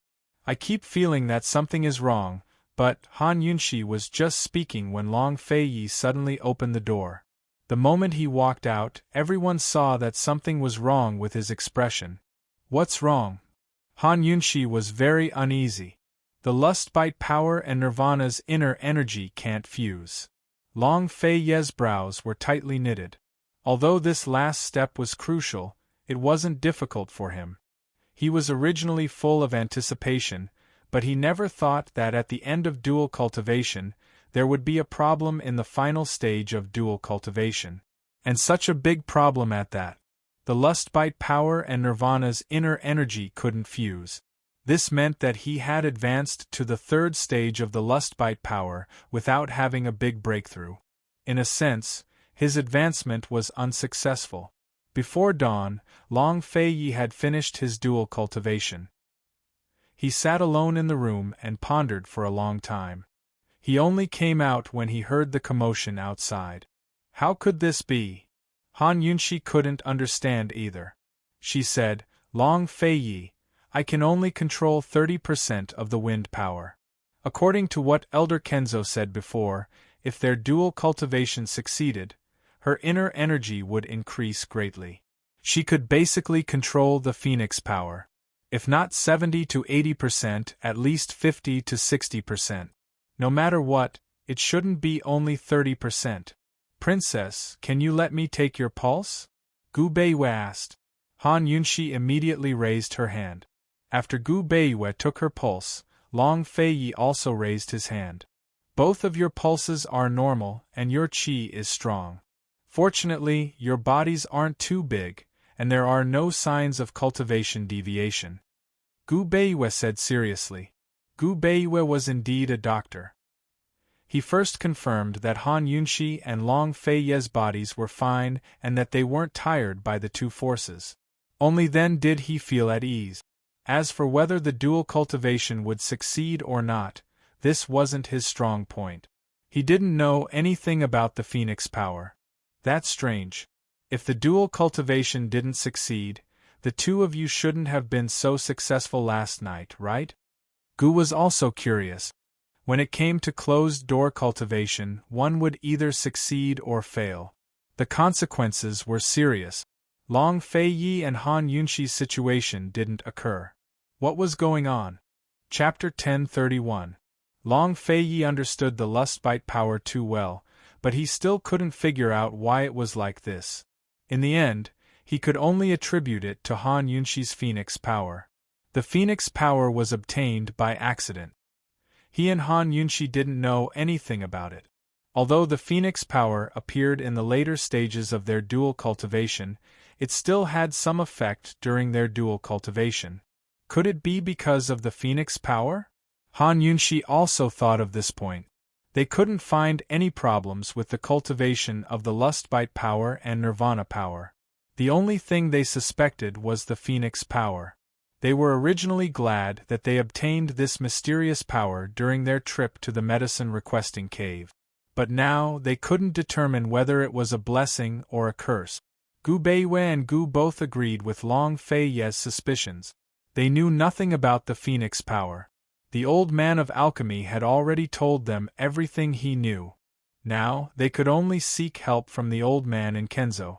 If it was in the past, Long Fei Yi would have sent people to inquire about the situation while seeking help from the old man in Kenzo. However, at this juncture, he didn't dare to act rashly. After all, there weren't many people who knew that he and Han Yunxi were dual cultivating. If he inquired about it elsewhere and the news was leaked, the losses would outweigh the gains. It's fortunate that he didn't go berserk. Gu looked faintly at Han Yunxi and muttered, "We still can't be careless. Your Highness, we still have to inform Senior Kenshin about this," Gu Beiyue said seriously. Long Fei Yi wrote another letter to the old man in Kenzo, explaining their situation. This time, the old man in Kenzo replied very quickly. Like Long Fei Yi, the old man in Kenzo also suspected that the problem was with the Phoenix power. He even specially instructed that although it didn't cause too much damage, they should go up the mountain as soon as the snow on the mountain melted. The three venerables personally checked his pulse and discussed the cause together. Long Fei Yi had just told the old man Kenzo what he wanted when an anxious voice came from outside the door. "What about Tiger's prison? Are you still going to save them?" She saw Tang Li, who had not been seen for a long time, rushing in from the door. After not seeing him for a few months, he was not only thin, but also haggard. The Tang sect had several batches of weapons that needed to be sharpened. As the sect master, he had to personally go back and preside over the sharpening ceremony. After the meeting, Mrs. Tang forced him to stay for a few days. When Mrs. Tang learned that Ning Jing was pregnant, her heart was all on Tang Li's side. She wanted to follow Tang Li to the three-way black market to save people. Fortunately, Tang Zijin stopped her. As soon as Tang Li heard that Long Fei Yi and the others had returned in advance, he immediately rushed back.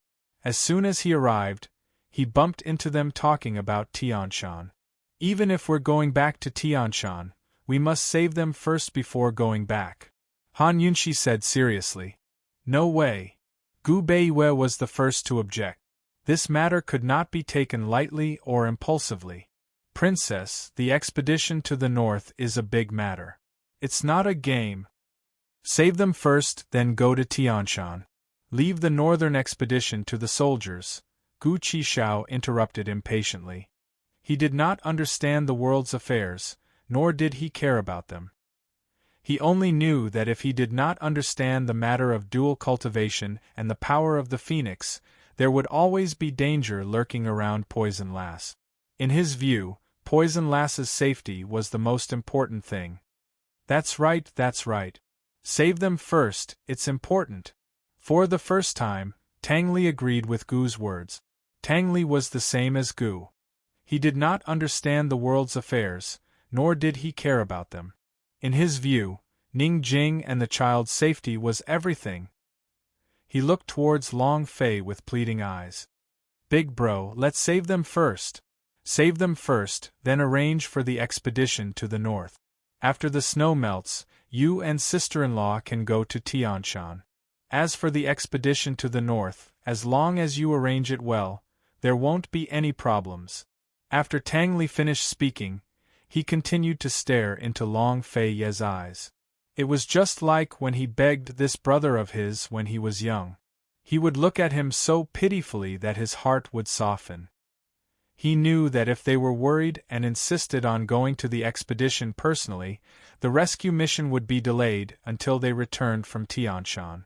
Once the civil war in Northern Li entered a stalemate, there would not be much difference between the expedition to the north in the spring and summer. Brother and sister-in-law could go to Tianshan first, then come back to save them and go to the north. "Brother, Ning Jing is about to give birth," Tang Li begged. "We agreed that you would go and save them once you came back." These days, if not for Ning Jing's letter forcing him to calm down, he would have gone to Tiger's prison by himself. As a husband, how could he allow his wife to be in danger when she was pregnant? Long Fei Yi looked at his haggard brother and did not say anything for a long time. There should be no change in the plan for this matter. He had too many things to consider. "Sect Master Tang, this is the first time that Eastern and Western Qin have cooperated, and it is also the beginning of breaking the ice. His Highness and the princess must go to the expedition personally. Otherwise, there will be internal strife between the two armies before they reach Northernly, Gu Beiyue said with a serious expression. The problem he mentioned was also the biggest and most troublesome problem that the expedition to the north would face. When the cooperation was first finalized, the D clan was fighting for power. Once they started to talk about the alliance, the D clan's military would definitely have more demands. The Bailey army was also not easy to deal with. Even the armies of the Commander-in-Chief's office in the south were not easy to deal with. Both sides wanted to fight for power and achievements to pave the way for the future. That's enough. Let's not go north for now. Let's save the hostages first and hold back the troop. Gu came up with yet another rotten idea. Tang Li immediately nodded furiously in agreement. Finally, Long Feiyi opened his mouth. Coldly, he said, "Absolutely not. The reason they hadn't rescued the hostages was because they didn't want to alert the enemy. Once they rescued the hostages, Bai Yuqiao's spy would be exposed. Ning Cheng's plan would also be exposed. Currently, the situation in Northern Li was more or less settled. Jun Yixie and the Northern Dynasty's emperors had both suffered disastrous losses and were about to enter a stalemate. With the combined forces of the D clan and East Qin, it was more than enough to deal with Jun Yixie. Thus, Ning Cheng's plan being exposed or not didn't affect the overall situation at all. Even so, they couldn't abandon the D clan after rescuing the hostages. Once Jun Yixie found out that he'd been tricked, his personality would likely throw caution to the wind and send his troops south to attack Tianning. The Northern Dynasty's emperors would be most happy to see Jun Yixie head south. He wouldn't chase after him because he didn't have enough troops left to do so. In other words, once Jun Yixie headed south, Tianning would be the first to bear the brunt of his attack. If they didn't join forces with the East Qin army, the D clan's current strength would be insufficient to deal with Jun Yixie. In any case, if they wanted to rescue the hostages, they had to make preparations for a northern expedition. Once they rescued the hostages, they would immediately go north and attack when the enemy was unprepared.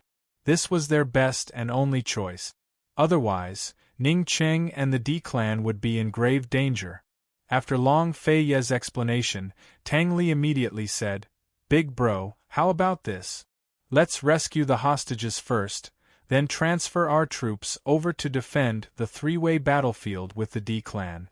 We won't go north and just wait for Jun Yixie to head south. This way, Tianning wouldn't be in any danger." Long Feiyi asked coldly, "Then what about Ning Cheng?"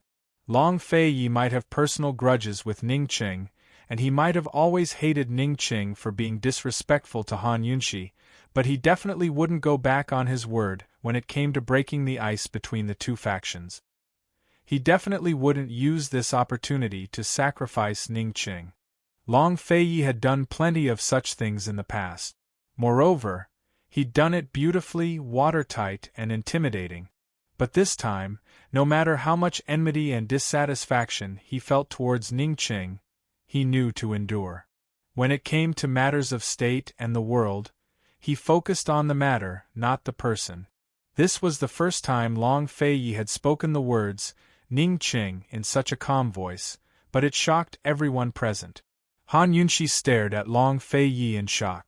She could see through the entire situation, but the only thing she couldn't see was Long Feiyi's true attitude towards Ning Cheng and the D clan. Now she understood.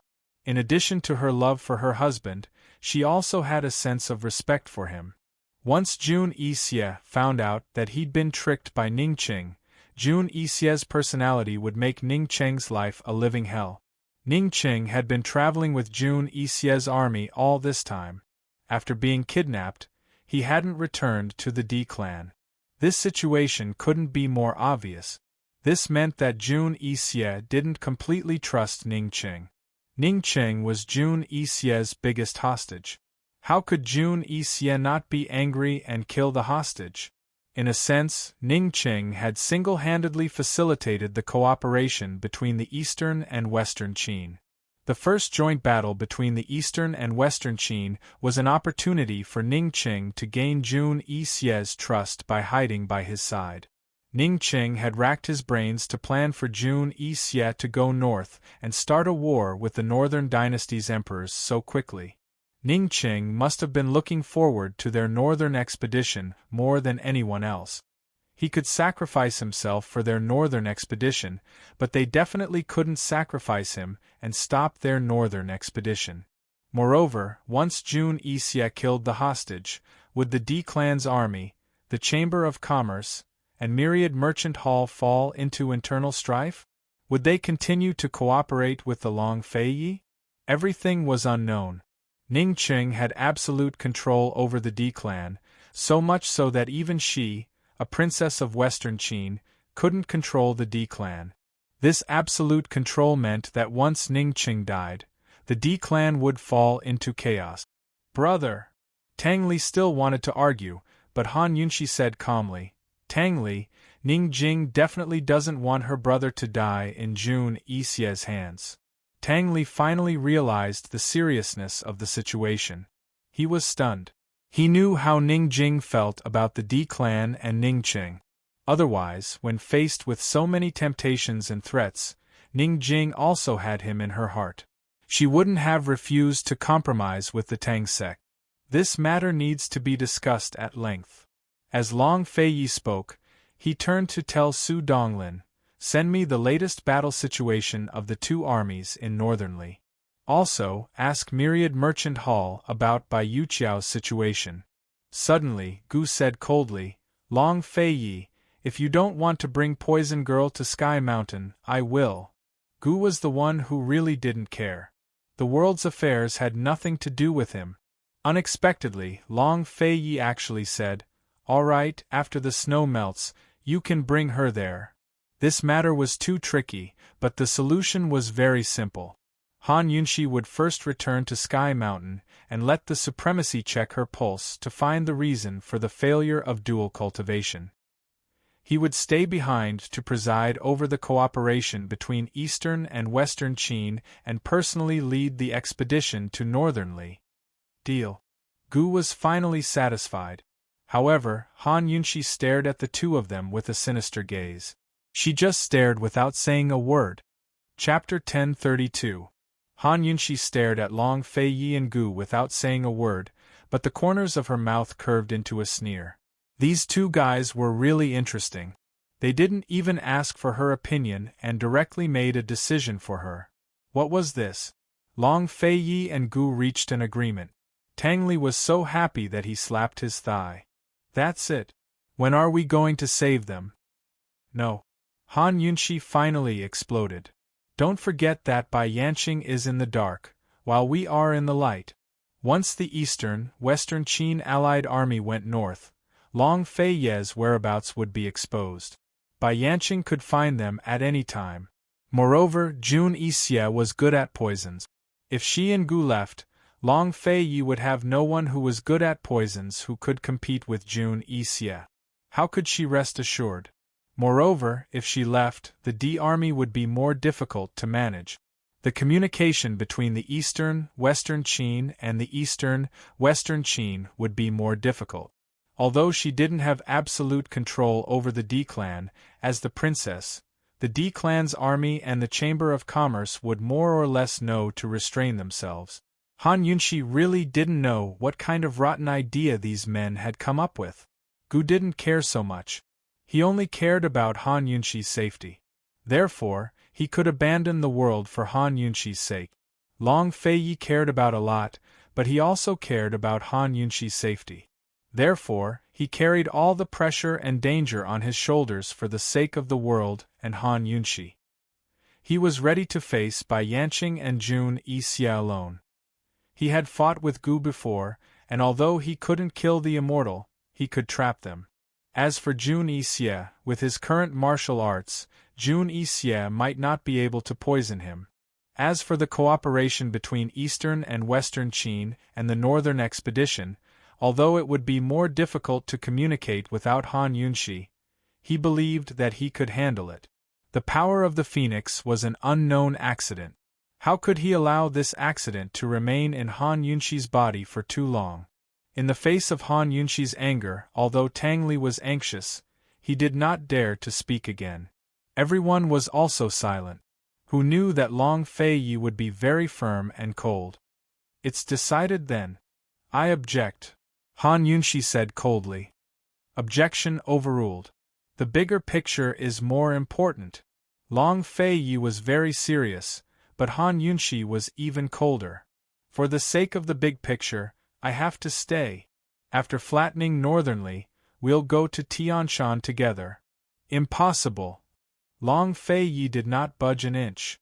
Once the northern expedition started, this war would not end until 1 or 2 years later.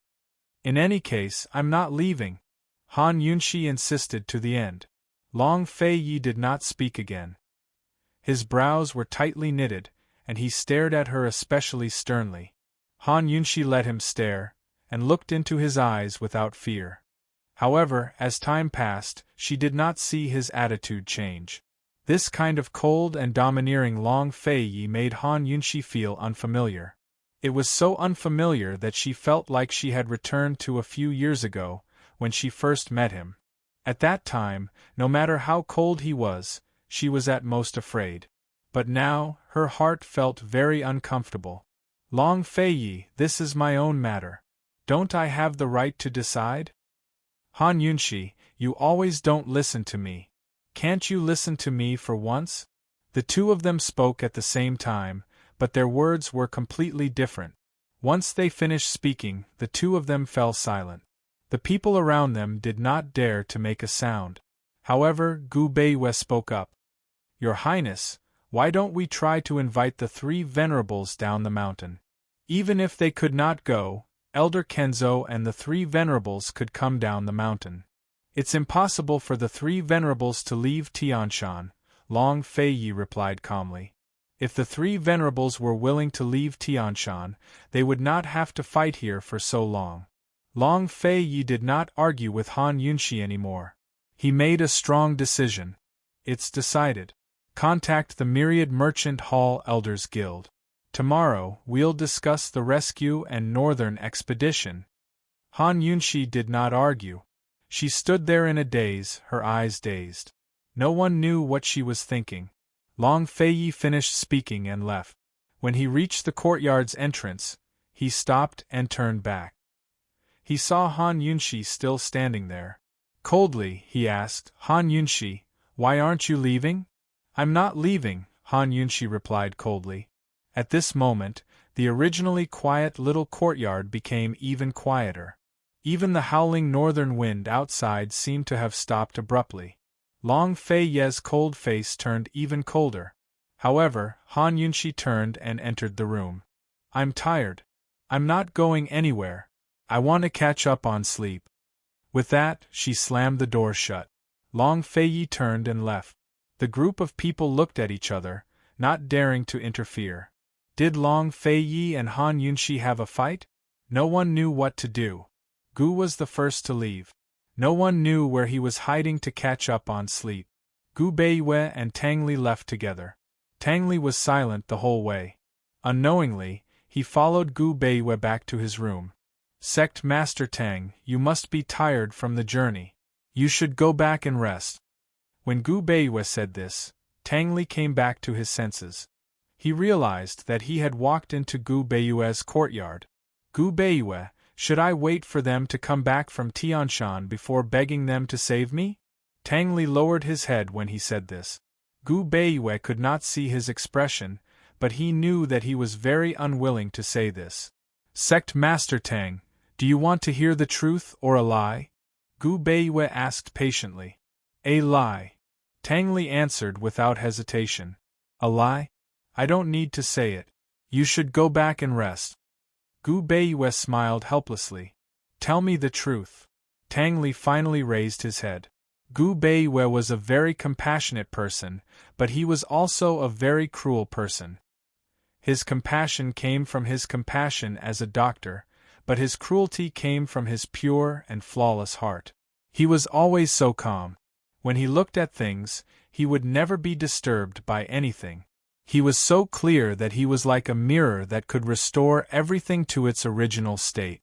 He said, "Sect Master Tang, His Highness and the princess were wrong from the beginning." Tang Li was very surprised. "What do you mean?" If not for the unexpected power of the phoenix, everything would have gone smoothly. Big brother and sister-in-law would have even returned early. They would have had plenty of time to prepare. Sect Master Tang, His Highness and the princess's decision to save people at the beginning of spring and go on an expedition to the north was a very ignorant choice. This one believes that if not for the fact that Ning Jing was pregnant, His Highness would never have made such a stupid choice. Gu Beiyue said. Tang Li was immediately stirred up. He wanted to refute, but Gu Beiyue stopped him and continued, "Sect Master Tang, after spring, the eastern and western Qin armies will definitely be able to reap the benefits. However, the beginning of spring is definitely not a good time. Because once spring comes, the ice and snow will melt and the weather will be cold. The conditions on the battlefield will most likely be worse than winter." When these words were said, Tang Li was stunned. Why didn't he think of this? Although he didn't understand war, he understood the influence of climate on war. "Sect Master Tang, the D-clan army is the same as you. They are anxious to save people. The one they are saving is not Ning Jing, but rather Ning Qing. So they agreed to send troops north at the beginning of spring. However, the entire East Qin army is against it. In their eyes, going north at the end of spring and the beginning of summer is the best time." Gu Beiyue stopped here. Back then, in order for Long Fei Yi to set out at the beginning of spring, it was easy to imagine how much effort he had to spend to convince the Bailey Army and the South Central Commander-in-Chief's armies.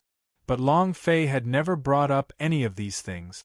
If Gu Beiyue didn't mention it, how many people would know how difficult it was for Long Fei Yi? Tang Li was silent, but Gu Beiyue wasn't finished. In fact, when he saw Long Fei Yi and Han Yunxi parting on bad terms, Gu Beiyue already had the intention to persuade Tang Li. So, Tang Li followed him to his courtyard in a daze, and he didn't remind him the entire way. Sect Master Tang, His Highness and Princess dual cultivated, but they both failed at the last stage. The reason is still unknown. You are also a martial arts practitioner, so you should know that this matter shouldn't be delayed. When it comes to internal energy cultivation, it's fine if you don't get hurt, but once you get hurt, it will be very serious. Although His Highness had the princess go to Heavenly Mountain first, His Highness will still be in danger. Gu Beiyue seriously analyzed. Tang Li wasn't stupid. He knew that Gu Beiyue was telling him a fact by saying so much. This fact was that his brother was not only going against everyone's wishes to help him save Ning Jing, but he was also taking a great risk.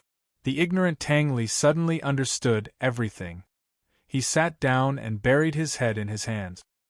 He only felt that all the pressure was on him, and the decision-making power was also in his hands. After a while, Tang Li finally spoke. "Dr. Gu, are you trying to persuade me to give up?" Gu Beiyue nodded honestly. "Yes. Ning Jing will give birth in February next year." Tang Li muttered to himself. If the war dragged on until the end of spring or the beginning of summer, the rescue mission would definitely be delayed until after Ning Jing gave birth. Not to mention whether Ning Jing's delivery would expose Mu Ling Er's fake pregnancy. Even if it wasn't exposed, Jun Yixie would definitely mistake the child for Mu Ling. The child would definitely be taken out of Tiger's den as a hostage. Tang Li really wasn't an idiot. Everything could be discussed before the war started, but once it did, the East and West Qin alliance would definitely trample over Northern Li without leaving any leeway. It was highly likely that they'd give up on the hostages. "Dr. Gu, Ning Jing will give birth in February next year." Tang Li stubbornly emphasized the time. "She will give birth in February, I know." Gu Beiyue's eyes were filled with pity. He knew very well what this timing meant. However, his words were merciless. Sect Master Tang, this humble one has no right to persuade you to make any choice. However, this humble one has a need to tell you the truth. As the sect master of the Tang sect, you should know all of this. Tang Li didn't reply. He continued to mumble and repeat Ning Jing's delivery time. Sect Master Tang, go back and rest.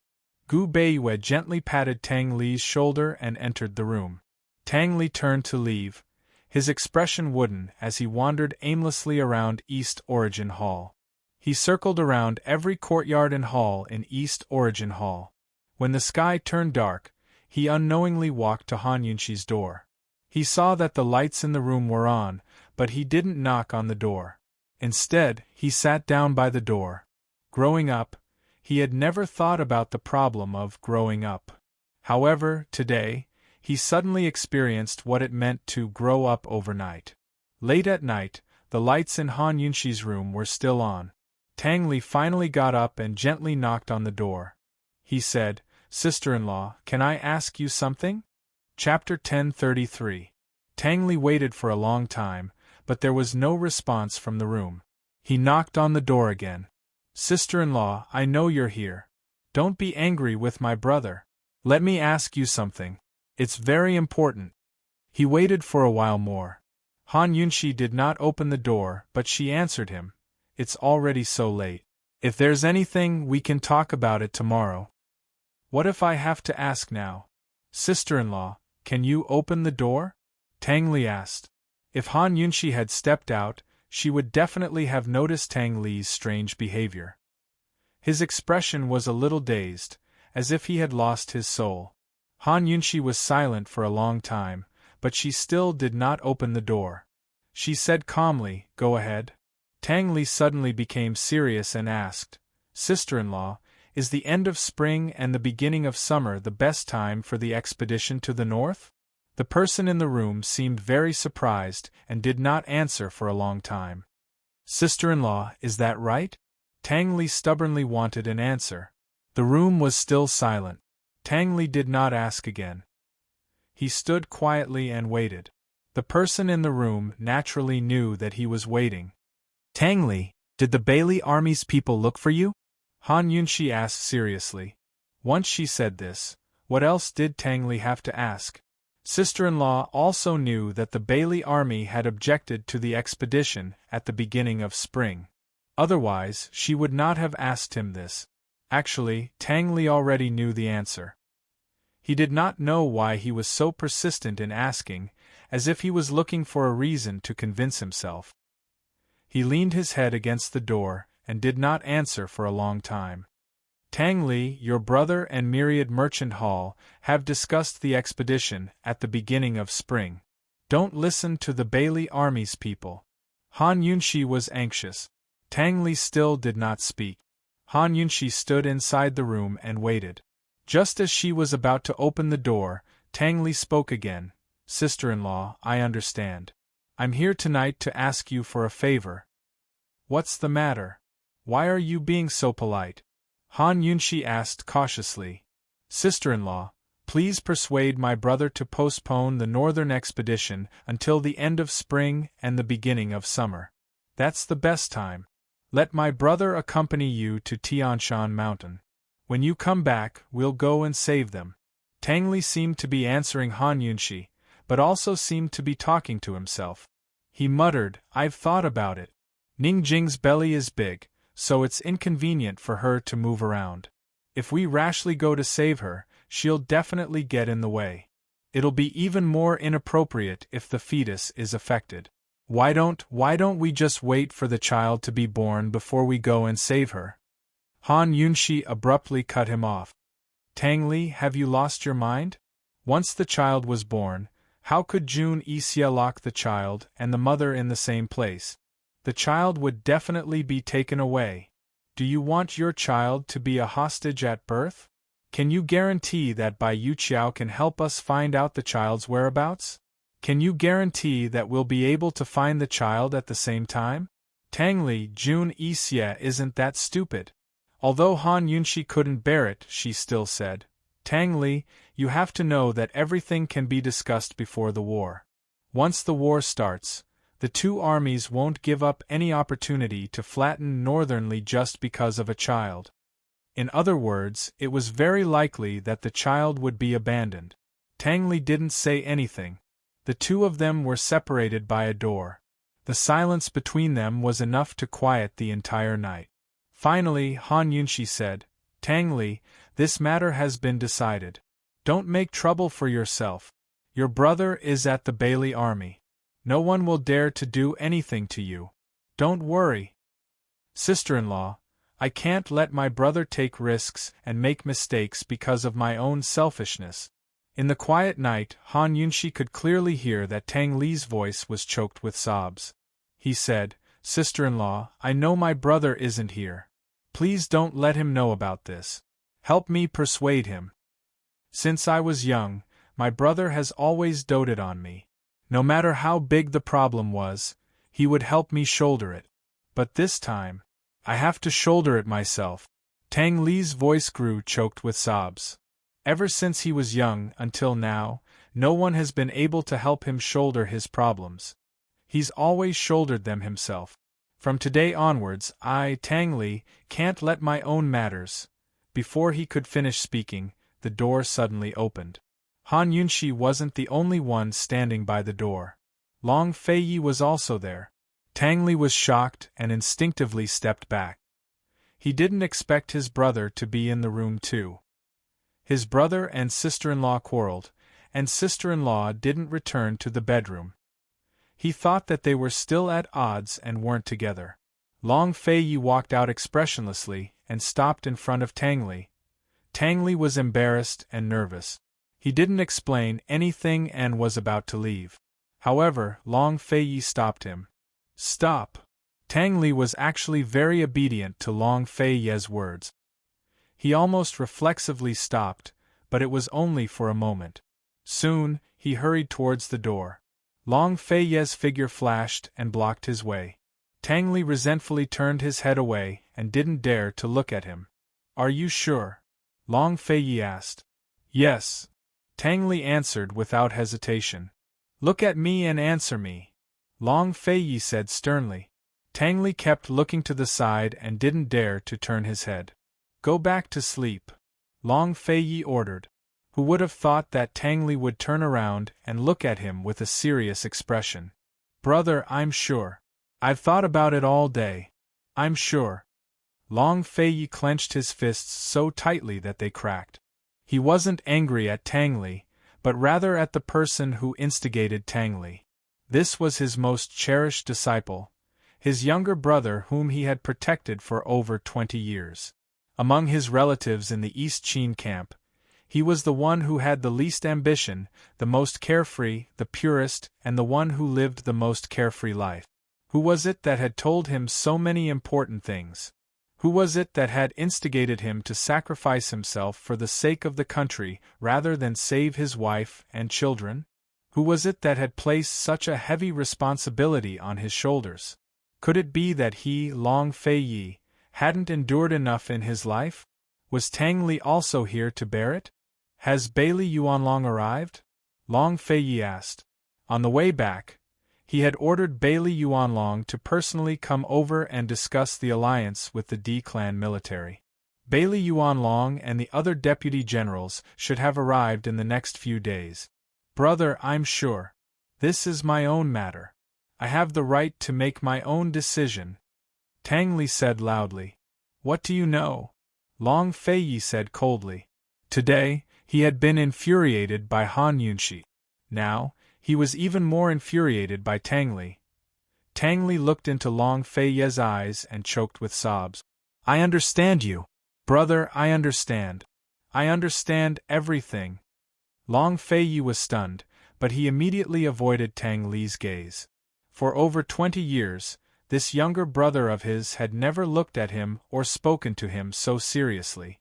Only then did Long Feiyi realize how resolute Tang Li was. As soon as Long Feiyi averted his gaze, Tang Li took the opportunity to avoid him and escape through the door. Brother, General Bailey is already outside the city. I'll go pick them up. With that, he hurriedly left. Only then did Long Fei Yi realize that it wasn't Bailey Yuanlong who had instigated Tang Li. If it wasn't someone from the Bailey clan, who else would have told Tang Li that late spring and early summer was the best time to go to war? Long Fei Yi quickly thought of someone. He immediately walked out the door. Seeing this, Han Yunshi hurriedly chased after him. Long Fei Yi quickly arrived at Gu Beiyue's courtyard and knocked on the door without any trace of politeness. Han Yunshi stood in the distance, watching with a complicated expression. "Your Highness, I'm here." Gu Beiyue's voice came from behind him. Actually, he had been waiting for Long Fei Yi at the tea table in the courtyard. He had said so much to Tang Li, so it would be strange if Long Fei Yi didn't come to settle the score with him. Long Fei Yi looked at him coldly. "What do you mean?" Gu Beiyue had already stood up and walked over. Faced with Long Fei Yi's rage, he was neither servile nor overbearing. He only said one sentence, and it made Long Fei Yi fall silent. He said, "Your Highness, Tang Li isn't the only one by your side, and Tang Li isn't the only one with a wife and children. The northern expedition at the beginning of spring is bound to increase casualties. Moreover, the power of the phoenix is not only the princess's problem, but also yours. If the dual cultivation fails, you'll be in greater danger. Your Highness, you should know that you're the same as Ning Qing. Once you fall, whether it's the Bailey army, the Commander-in-Chief's office, or the Tang sect, none of them will be willing to cooperate with Western Qin. When that time comes, no one can reverse the consequences." Gu Beiyue was very calm. "Your Highness is a wise person. You should know that this northern expedition is of great importance. No one can afford to lose. If you're not fully prepared, it's better to wait than to rush."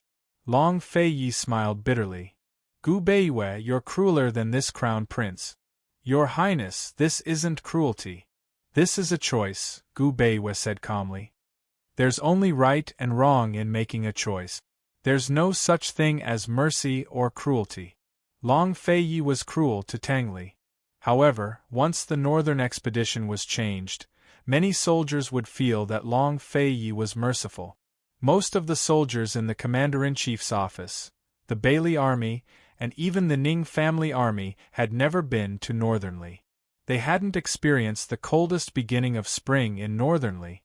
In this kind of situation, it was normal to freeze to death or die of typhoid or disease. There was no absolute standard for cruelty and mercy, but there was right and wrong. "Your Highness, the difficulty of the Emperor's path lies in making a choice." Gu Beiyue took a step back and bowed respectfully. He said seriously, "This one hopes that you'll be careful about what's right and wrong." The anger in Long Fei Yi's eyes had already been extinguished. He looked at Gu Beiyue and couldn't help but laugh. He laughed until he shook his head. Han Yunshi listened to Gu Beiyue's words and her heart was filled with emotion. Who said that the one who obtained the perplexing butterfly illusion would obtain the world? Only the one who obtained Gu Beiyue would obtain the world. He was a true doctor. He treated illnesses, people, the heart, and even the world. He possessed the rare calmness of a doctor and the rare ability to make a choice. Tonight, he had treated Long Fei Yi. "Your Highness, it's getting late. Please go back. This one is alone. The choice is up to you," Gu Beiyue said seriously. Long Fei Yi didn't say anything. He stood there for a moment before leaving. When he reached the door, he saw Han Yunshi waiting for him. Han Yunshi didn't say anything. She could understand what Gu Beiyue meant by the way of the Emperor, but she admitted that she couldn't make a choice. She couldn't bear to part with Tang Li, and she was even more reluctant to part with Ning Jing, the Ning Jing who had been waiting to see the father of her child. Long Fei Yi said lightly, "Ask Bai Yuqiao if he has a plan to protect us." "Okay." Han Yunshi nodded immediately. She couldn't guess what choice Long Fei Yi would make, but at least he wanted to ask Bai Yuqiao's opinion. This meant that he hadn't given up on Tang Li and Ning Jing. What answer would Bai Yuqiao give them? Chapter 1034. What answer would Bai Yuqiao give to Long Fei Yi and the rest? Without a doubt, this answer would affect Long Fei Yi's plans. Long Fei Yi and Han Yunxi wouldn't be able to sleep that night.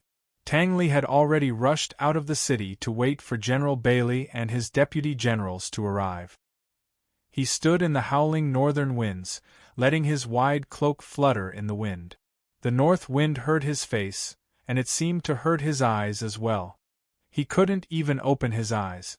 Facing this kind of wind, even if there were tears, they wouldn't be able to flow out. They would only be blown away by the wind. Tang Li knew that he wasn't crying. Tang Li stood in the wind until daybreak. The wind and snow had blown all night as well. Bailey Yuanlong had personally led a few deputy generals over to Tang Li. He was stunned as soon as he saw him.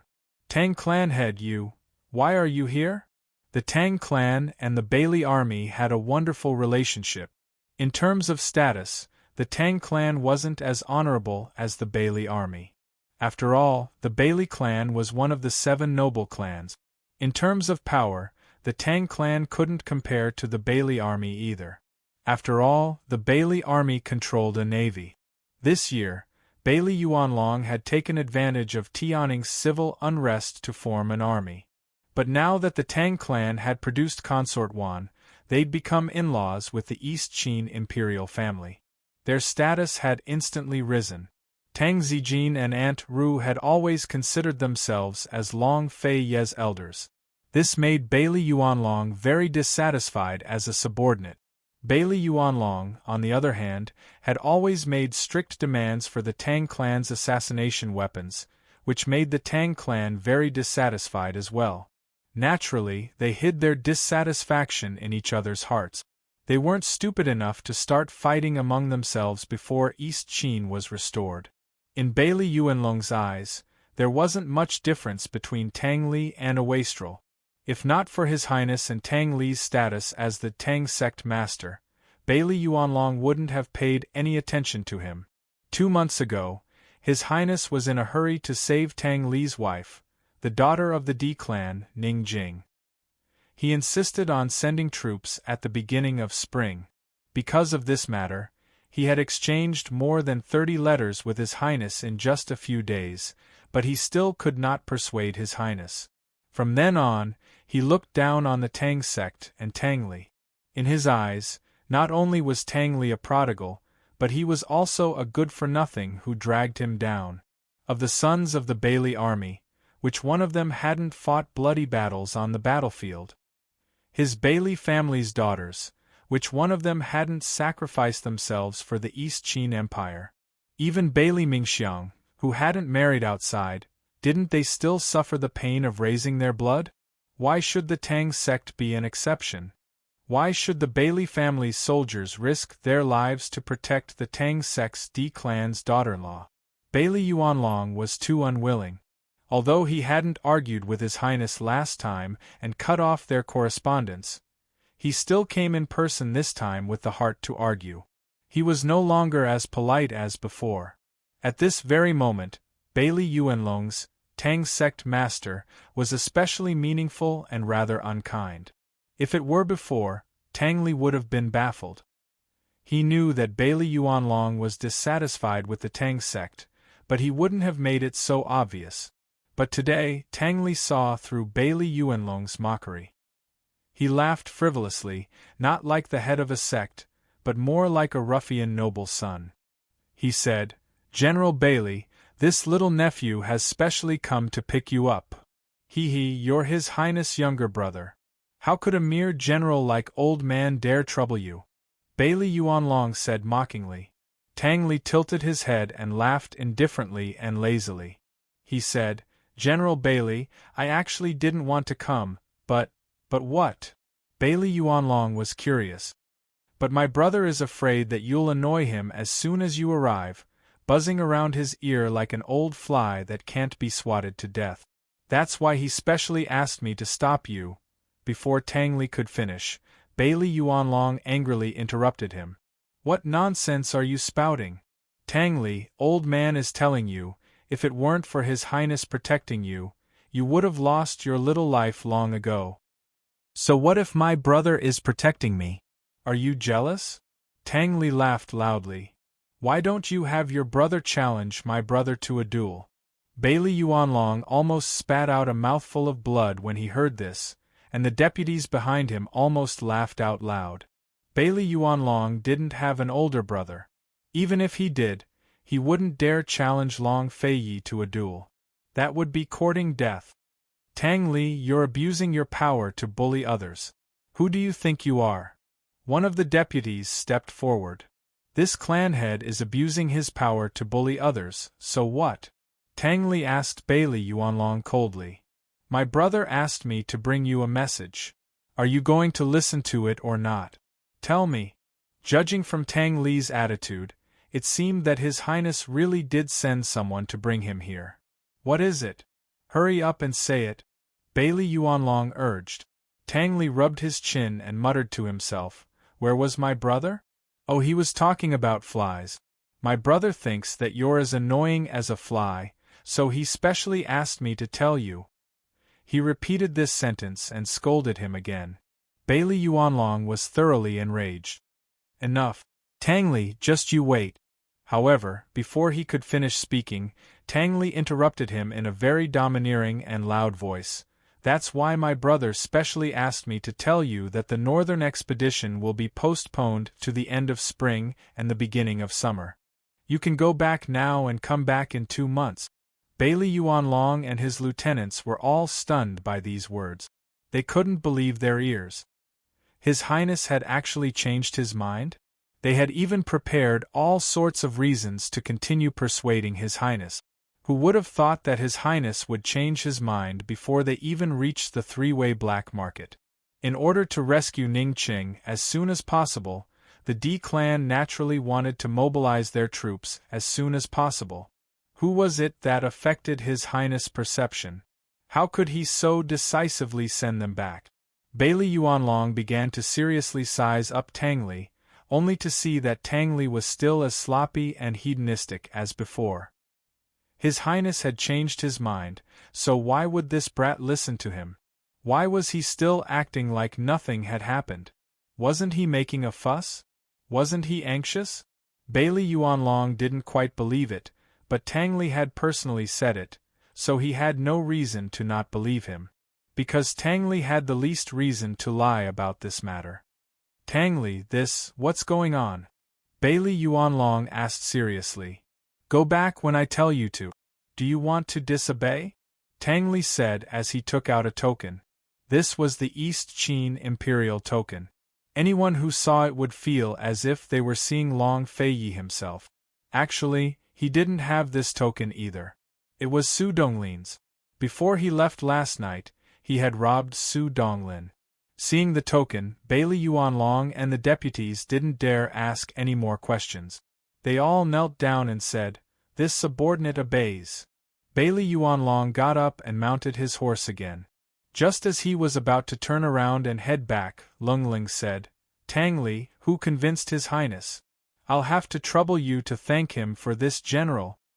All right. Tang Li smiled until his eyes turned into crescents. It was a very beautiful sight. It wasn't until the figures of Bailey Yuanlong and the others disappeared into the morning wind and snow that Tang Li's smile gradually disappeared, replaced by a dazed expression. Su Donglin, who had been hiding on the side all this time, hurriedly walked out. He was about to cry. Master Li, I beg you, hurry up and return the token to this subordinate. This subordinate is going to suffer a great calamity. This subordinate is finished. What are you afraid of? This sect master will protect you. Tang Li tossed the token to him. Sect Master Tang, this subordinate must report this matter to His Highness. This subordinate can't. Can you be quiet? I want to be alone. Tang Li suddenly interrupted Su Donglin angrily. Su Donglin withered. He could be tough with General Bailey in the name of His Highness, but he couldn't do it with Tang Li. Quiet? Tang Li smiled wryly. He just wanted to be alone. How did it become him wanting to be alone? How much did he want to be alone? Su Donglin, go and complain. While you're at it, tell my brother that. Ning Jing and I, as well as the child, are all waiting for him." After saying this, Tang Li mounted his horse and galloped into the depths of the wind and snow. Who knew how much of an impact Tang Li's decision to drive away Bailey Yuanlong would have on Long Fei Yi and Han Yunxi? They were still considering it. At this very moment, there was one person who was also paying attention to the timing of the northern expedition. This person was none other than Bai Yanqing. After leaving the Evil Sword School, Bai Yanqing had indeed come to Northernly. He was currently in Tianhe City, the place where Jun Yixie had once devoured soldiers. Jun Yixie had replaced all of Bai Yanqing's trusted aides, but Bai Yanqing still had the ability to plant spies around him. After all, Bai Yanqing was Jun Yixie's master. He knew Jun Yixie like the back of his hand. How many hostages Jun Yixie had in his hands, how Jun Yixie and Ning Qing cooperated, and various other matters, Bai Yanqing knew everything clearly. "Master, Jun Yixie borrowed the red barbarian cannon from Ning Qing a few days ago," the servant reported. "Haha, the red barbarian cannon can't save him. Only the hostages in Tiger's prison can save him. Just wait and see. When spring comes tomorrow, Eastern, Western Qin will definitely join forces to conquer the North," Bai Yanqing said with a smile. "Master, Eastern, Western Qin just fought a war in the south yesterday." The servant was very confused. "Haha, that's just an act. Just wait and see, the D clan is anxious to save their master. When spring comes, they will definitely conquer the North." Bai Yanqing was very certain. He could see the situation clearly that Jun Yixie couldn't see through. He had also been paying attention to the few small battles between Eastern, Western Qin. He had long seen through the tricks. He was very sure that Jun Yixie had been tricked by Ning Qing. However, he couldn't figure out how Ning Qing could cooperate with the D clan and Long Fei Yi while he was in the army. With Jun Yixie's temper, he would lower his guard when dealing with other hostages, but he would definitely keep a close eye on someone like Ning Qing. Bai Yanqing's trusted aide was still secretly investigating, but he still couldn't find out who Ning Qing's spy was. How about a bet? When spring comes next year, the war will definitely start. Bai Yanqing was in a good mood today. The servant didn't dare and hurriedly said, "Master is wise, this servant is stupid, stupid." Bai Yanqing didn't say anything else. He just smiled cold. He thought that as long as they conquered the North, Long Fei Yi and Han Yunxi wouldn't be able to get to Tianshan so easily. Evil Sword School would definitely have more time to settle that big matter. Bai Yanqing definitely wouldn't have thought that the person who betrayed Jun Yixie was his good disciple, Bai Yuqiao, who had admired Jun Yixie for many years. However, Jun Yixie guessed it. On this day, Jun Yixie received a secret letter. It was brought back by the soldiers he sent to Tiger's prison. Chapter 1035. The soldiers that Jun Yixie sent to patrol Tiger's prison brought back a secret letter. This secret letter was secretly given to the soldiers after they patrolled Su Xiaoyu's small courtyard. This secret letter only had 2 sentences. The first sentence was that there was a traitor in Tiger's prison. The second sentence was that the Eastern and Western Qin would join forces and rescue people at the beginning of spring. Although it was only 2 short sentences, it was enough to describe the true situation at Tiger's prison. No matter how stupid Jun Yixie was, he knew that he had been tricked by Ning Qing. "What a Ning Qing! How dare you play this prince like this?" Jun Yixie fiercely slammed the secret letter on the table. He used so much force that the wooden table cracked. The Eastern and Western Qin would join forces at the beginning of spring.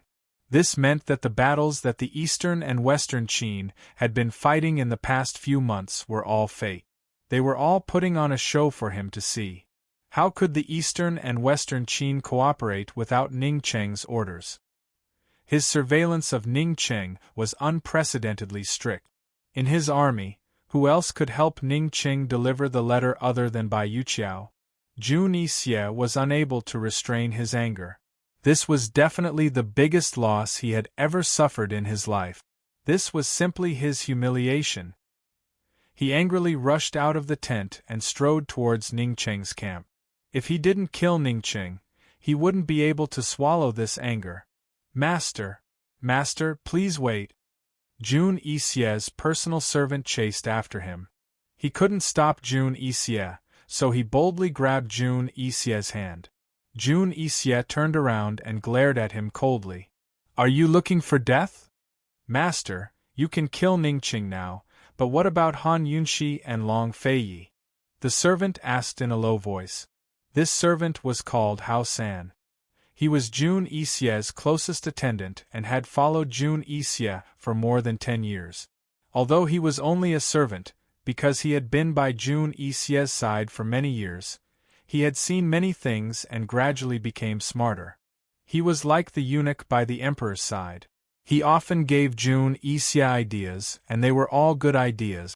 Hao San's words made Jun Yixie calm down. He realized that it was not only Ning Cheng who had cheated him, but also the Long Feiyi and Han Yunxi behind Ning Cheng. Seeing this, Hao San hurriedly said, Master, we'll talk about it in the camp. This is both a crisis and an opportunity. Indeed, if a crisis was used well, then it was an opportunity. Who knows, they might even be able to catch Han Yunxi and Long Feiyi in one fell swoop. Jun Yixie did not say anything else and turned around to return to the camp. He put away the secret letter and whispered, What was the intention of the person who delivered the letter? Before discussing countermeasures, Jun Yixie naturally had to figure out the intention of the person who delivered the letter. The person who secretly gave this secret letter to the patrolling soldiers was none other than Uncle Cheng. Apart from Jin Zi, whose origins were unknown, Jun Yixie had already thoroughly investigated the background of the hostages in his hands. Of course, he knew who Uncle Cheng was to Ning Cheng. Why would Uncle Cheng betray Ning Cheng? This was something he could not figure out, but he did not want to think about it. Right now, he only wanted to confirm whether Uncle Cheng's secret letter was completely trustworthy. Jun Yixie pondered for a moment and whispered, Send people to Tiger's prison and keep an eye on Bai Yuqiao. Remember, don't alert the enemy. Hao San immediately went to do it. Sure enough, a few days later, the people Jun Yixie sent intercepted the secret letter Bai Yuqiao sent to Three-Way Black Market and handed it to Jun Yixie. Jun Yixie opened it and found that it was filled with numbers that he could not understand at all. Without a doubt, this was a secret letter. Master, this is most likely the D clan's secret letter. This letter should have been written by Ning Jing. How about we ask Uncle Cheng to take a look? Hao San suggested. This king will personally make a trip. Jun Yixie said coldly. In order not to alert the enemy, everything in Tiger's prison was as usual. Bai Yuqiao did not know that the secret letter had already fallen into Jun Yixie's hands. Master's sudden departure from the army will inevitably arouse Ning Cheng's suspicions. Why not let this subordinate do it for you? Hao San asked. Jun Yixie hesitated for a moment before agreeing. These few days, he still went to Ning Cheng's camp from time to drink wine with him and chat about the war. He endured his anger and waited with all his might. After he had investigated everything clearly, he would definitely lure Long Feiyi and Han Yunxi over to catch a turtle in a jar. At that time, he would not mind personally killing Ning Cheng in front of Han Yunxi and Long Feiyi. He would wait. Over at Three-Way Black Market, everyone knew that Uncle Cheng had an extreme opinion of Han Yunxi, but no one would have thought that Uncle Cheng would betray Ning Cheng and snitch on him. Regarding the situation of Ning Jing's group, everyone was temporarily at ease. Long Feiyi did not blame Tang Li for faking the secret order and chasing away Bailey Yuanlong's group, nor did he make it public. Apart from Su Donglin and Han Yunxi, no one else knew about this matter. First, stealing a command token and faking an order was an extremely serious crime. Once others found out, It would be hard to avoid the meddlesome people in the East Qin camp making an issue out of it. Second, if Myriad Merchant Hall found out about this matter, how could Tang Li continue to mingle with the D clan as a son-in-law? Long Fei Yi postponed his meeting with the D clan's representative and still had not made a decision on whether to postpone the northern expedition. In these few days, he did not mention a single word about this matter. Other than reviewing urgent documents, he went to Gu Beiyue's courtyard to drink tea and play chess. He also did not mention the northern expedition to Gu Beiyue. Gu Beiyue was a very tactful person and never asked. Han Yunxi would always be wrapped in a large fox fur robe and sit on the swing to the side, watching the two of them from afar. Gu Beiyue's clothes were whiter than snow. Every move he made was quiet and elegant like a hermit. Long Fei Yi wore white brocade clothes and a rare purple fox fur robe. He looked noble, mysterious, luxurious, and domineering. Han Yunxi suddenly felt that these two people were actually equal. Although one was the master and the other was the servant, Gu Beiyue was enough to sit on equal footing with Long Fei Yi. And Long Fei Yi could also tolerate Gu Beiyue.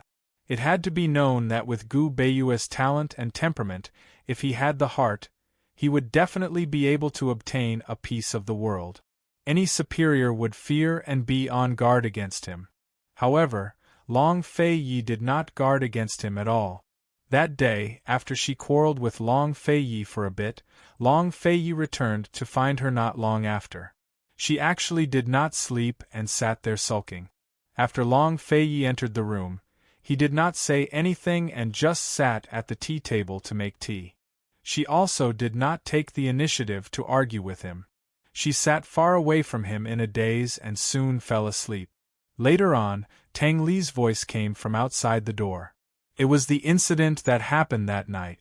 Since that day, she had not taken the initiative to pay attention to Long Fei Yi.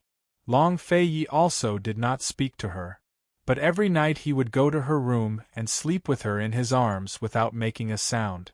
Many people were discussing whether or not Long Fei Yi had postponed the meeting with the D clan representatives because Bailey Yuanlong and the others had not yet arrived. However, Han Yunxi, who knew the truth, was very clear that Long Fei Yi had already made his decision long ago. He had long since agreed with Gu Beiyue's opinion and decided to postpone the northern expedition. Otherwise, he would not have really allowed Bailey Yuanlong and the others to return. What Long Fei Yi was hesitating about now was not the timing of the northern expedition, but his personal promise to Tang Li. There was only right and wrong in an emperor's decisions. All cruelty was relative. However, in the end, there would still be people who would be treated cruelly, right? Long Fei Yi was hesitating about personally treating Tang Li cruelly. Tang Li did not go anywhere. He had been obediently staying in East Origin Palace, waiting for his brother to personally come and settle this matter with him. Han Yunxi was also waiting. Han Yunxi was in a daze when she heard Gu Beiyue's laughter from the side. "Your Highness, thank you for letting me win." Han Yunxi turned around and saw that Gu Beiyue had won this round. In the past few days, Long Fei Yi and Gu Beiyue had competed 5 times. Although Gu Beiyue had won this round, Long Fei Yi was still slightly superior. It was still early. Han Yunxi thought that they would play another round. However, Long Fei Yi stood up and bid farewell. Han Yunxi was slightly alarmed. She hurriedly stood up and watched Long Fei Yi walk out the door. This guy left so early today. Could it be that he was going to find Tang Li? Han Yunxi watched silently. However, when Long Fei Yi reached the door, he stopped and turned around to look at her. He stood there for a moment, then quickly walked towards Han Yunxi. He took her hand and without saying anything, turned around and left. Han Yunxi followed him in a daze, but soon began to laugh soundlessly. A man of action. Even when quarreling, he was so action-oriented. Long Fei Yi led Han Yunxi to Tang Li's courtyard. As soon as they entered, they saw Tang Li staring blankly at a small booklet in his hand. Han Yunxi knew that it was the booklet he had pestered Gu Beiyue for several months. It was a list of things to pay attention to when a woman gave birth and went through confinement. She had heard that he had returned to the Tang sect not long ago, not only to preside over the military opening ceremony, but also to personally prepare for Ning Cheng's delivery. Now, it seemed that his painstaking preparations were useless. Han Yunxi thought that she would be very free and easy, but when she reached the door, her heart could not help but twist. On the other hand, Long Fei Yi did not hesitate and strode in. Tang Li came to his senses and hurriedly put away the booklet as if nothing had happened. He chuckled and said, "Brother, you wanted to have tea with me? This kid, still pretending?" He had obviously been waiting all this time. Long Fei Yi patted him on the shoulder and said seriously, "I came to tell you that the northern expedition has been postponed until early summer. You have to be prepared." Long Fei Yi paused and immediately added, and Tang Li interrupted him. "Brother, don't worry. I won't go to Tiger's prison in secret. I promise I'll do what I say." Long Fei Yi's hand froze, but he did not say anything. He just pulled Tang Li over and hugged him for a while before letting him go. Long Fei Yi and Han Yunxi did not stay for long. Perhaps after they left, Tang Li would relax and not have to pretend so hard. On the way back, Long Fei Yi walked very slowly. Han Yunxi finally spoke. She lamented, "Long Fei Yi, when will the world be truly peaceful? When will there be no more wars? When will there be no more separation? When will there not be so many difficult choices?" Long Fei Yi looked at the drifting snow in the sky. There was a hint of determination in his eyes as he said, soon, after being depressed for so many days, he finally gave Tang Li closure. Long Fei Yi's heavy heart also relaxed a lot. After instructing Su Donglin to reschedule the meeting with the D clan, he went to bed early. Long Fei Yi had a bad habit. If he stayed up late, Han Yunxi could sleep first. However, if he went to bed early, Han Yunxi was not allowed to stay up late. Han Yunxi wanted to cultivate the poison storage space, but his arms were wrapped around her, so she had no choice but to lie in his arms. Knowing that he was tired, Han Yunxi did not dare to move. If she moved, he would definitely wake up. She was not sleepy, so when she was bored to death, she suddenly remembered something important. Chapter 1036. The matter that Han Yunxi thought of was really very big. It was so big that it was related to Long Fei Yi's future. This matter was not anything else but the matter of having an heir. Her other hand secretly reached out of the quilt and carefully pressed her pulse to feel it. She had been secretly preparing. She didn't drink tea because she was afraid that it would affect the absorption of iron and aggravate her anemia. She had been so busy these days that her blood and qi were not very sufficient. These days, she had been busy with the northern expedition. She didn't notice that her good friend had delayed her visit until now. Could it be Han Yunxi felt uneasy and nervous as she checked her own pulse? Who knew that her pulse would soon make her even more uneasy? She didn't feel the pregnancy pulse. In the early stages of pregnancy, not to mention the pulse, even the modern professional test paper might not be able to give the correct answer. Blood drawing and ultrasound examination were the most accurate. Therefore, Han Yunxi was not disappointed that she didn't feel the pregnancy pulse. She was even more uneasy and nervous. It was really impossible to predict the outcome of this kind of thing. She could only wait. Retracting her hand, Han Yunxi carefully turned over to face Long Fei Yi. Long Fei Yi only loosened his hand slightly and didn't let go.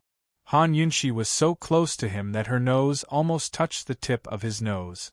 Looking at his incomparably handsome appearance, she couldn't help but imagine the future child. Would it be a boy or a girl? Would it be more like him or more like her? He would definitely love their child very, very much. The more Han Yunxi thought about it, the more she wanted to see Long Fei Yi's appearance as a father. Han Yunxi hoped that their first child would be a girl. She especially wanted to see what Long Fei Yi looked like when he had a little lover. Moreover, if their first child was a girl, they would have more relaxed and happy times. If it was a boy, he would be the eldest son. His future responsibilities would be very important. How could it be easy to share his father's worries and difficulties? Children born in the royal family were born with more than others and were destined to bear more than others.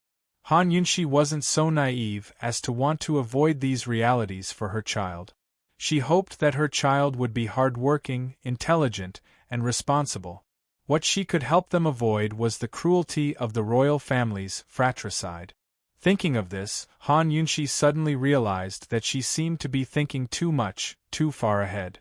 Right now, the world was still uncertain, and her disappointing stomach still hadn't given her any news. If Long Feiyi opened his eyes now, he would definitely see Han Yunshi's vexed expression, which was especially stupid.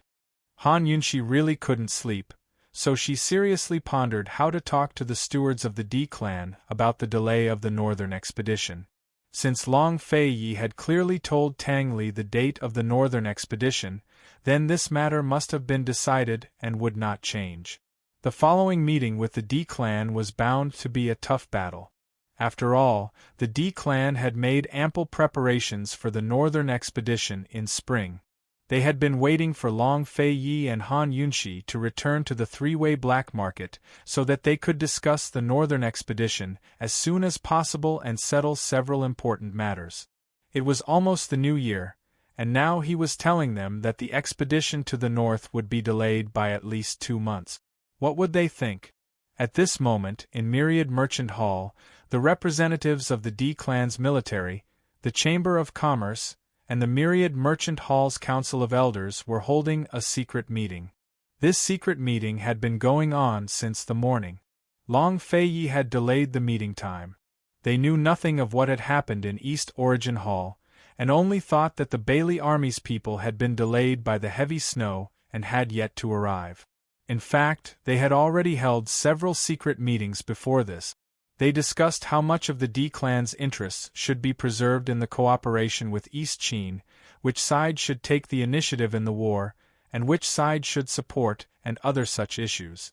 These issues were rather complicated, and the D clan's internal opinions were not unified, so they had to urgently discuss a conclusion when Long Feiyi met with them.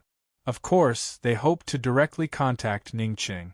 If these issues were decided by Ningqing, they would definitely obey, and there would be no need to argue for so long. Unfortunately, they had no way of directly contacting Ningqing. The information they received about Ningqing was all conveyed by Ningjing.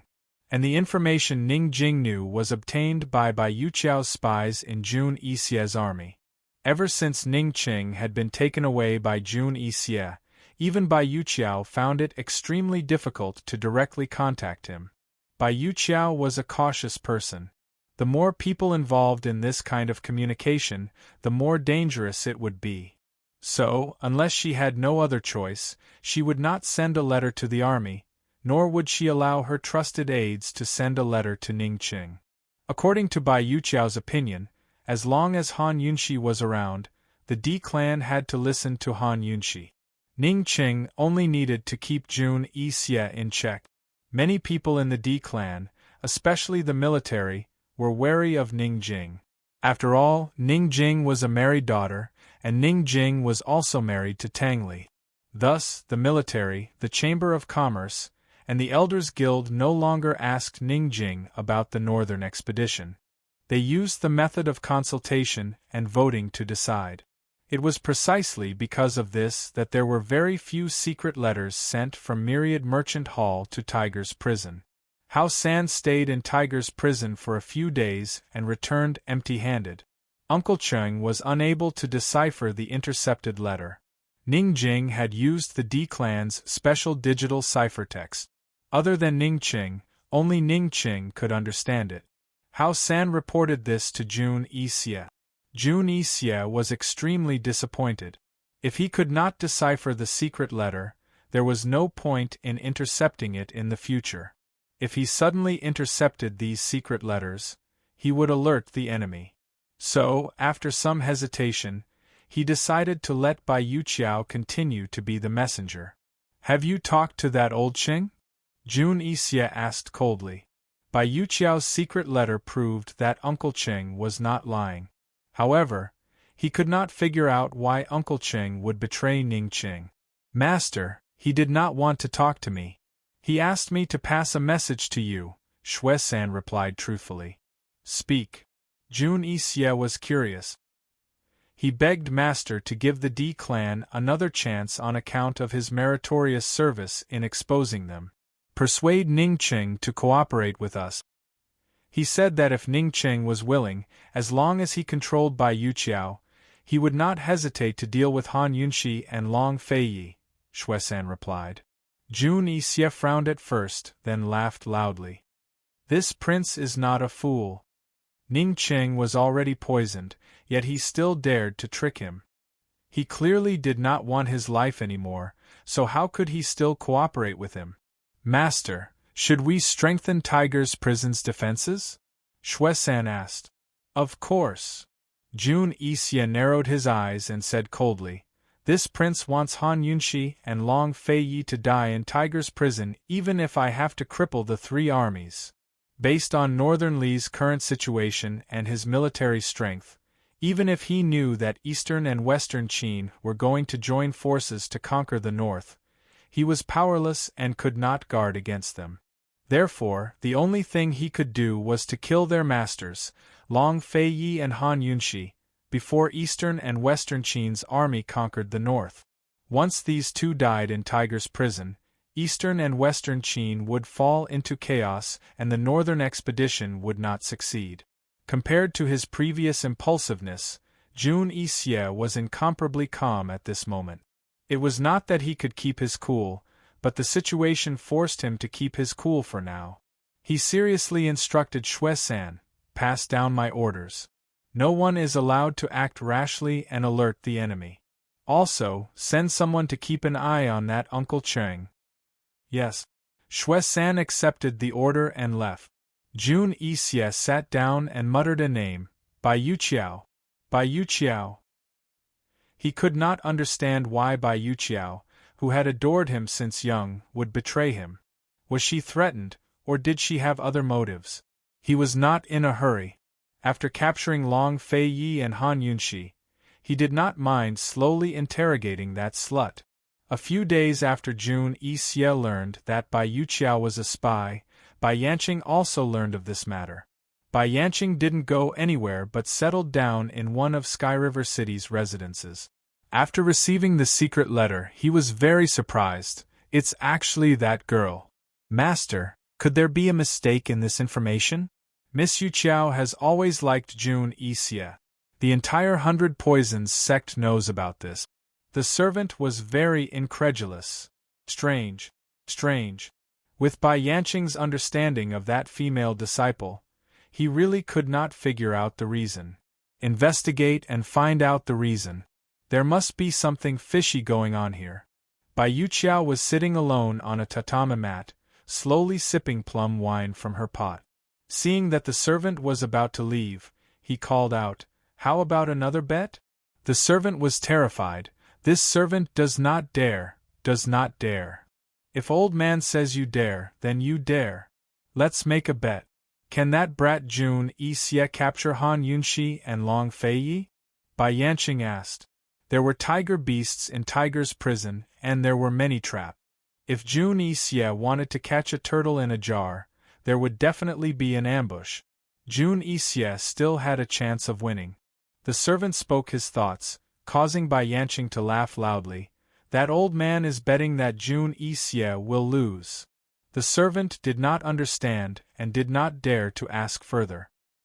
He patted his horse for a while before retreating. This servant had followed Bai Yanqing for a long time, but until now, he still could not figure out what his master wanted to do. He had no intention of vying for the world, nor did he seem to want to face Long Feiyi and Han Yunxi directly. He had an immortal body. If he really wanted to deal with Han Yunxi and Long Feiyi, it should be very easy. However, he still had no intention of taking revenge.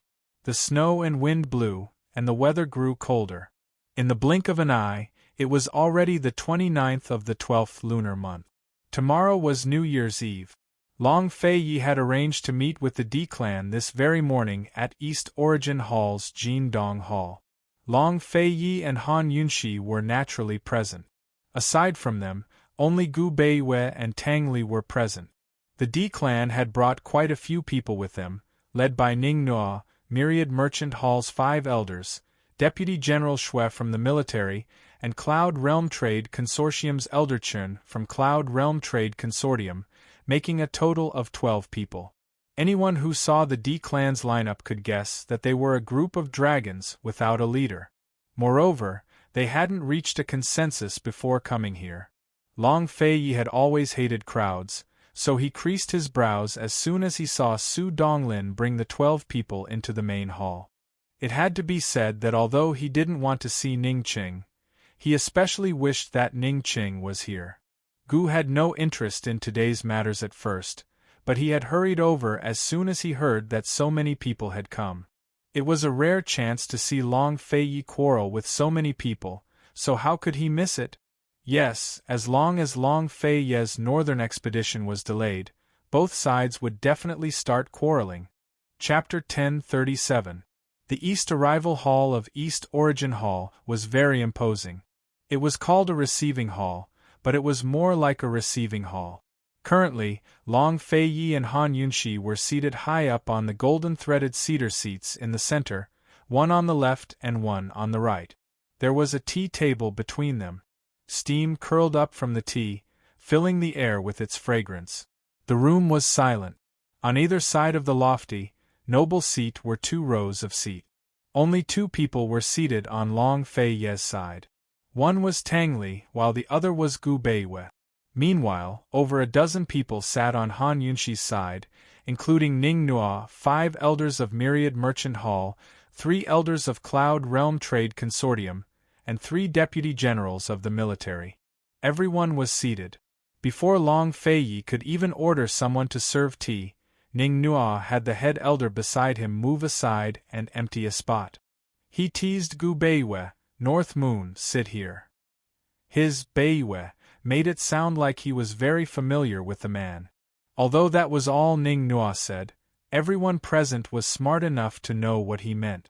Gu Beiwei was a member of the Shadow Clan, an important member of the Western Qin faction. How could he sit on Long Fei Yi's side?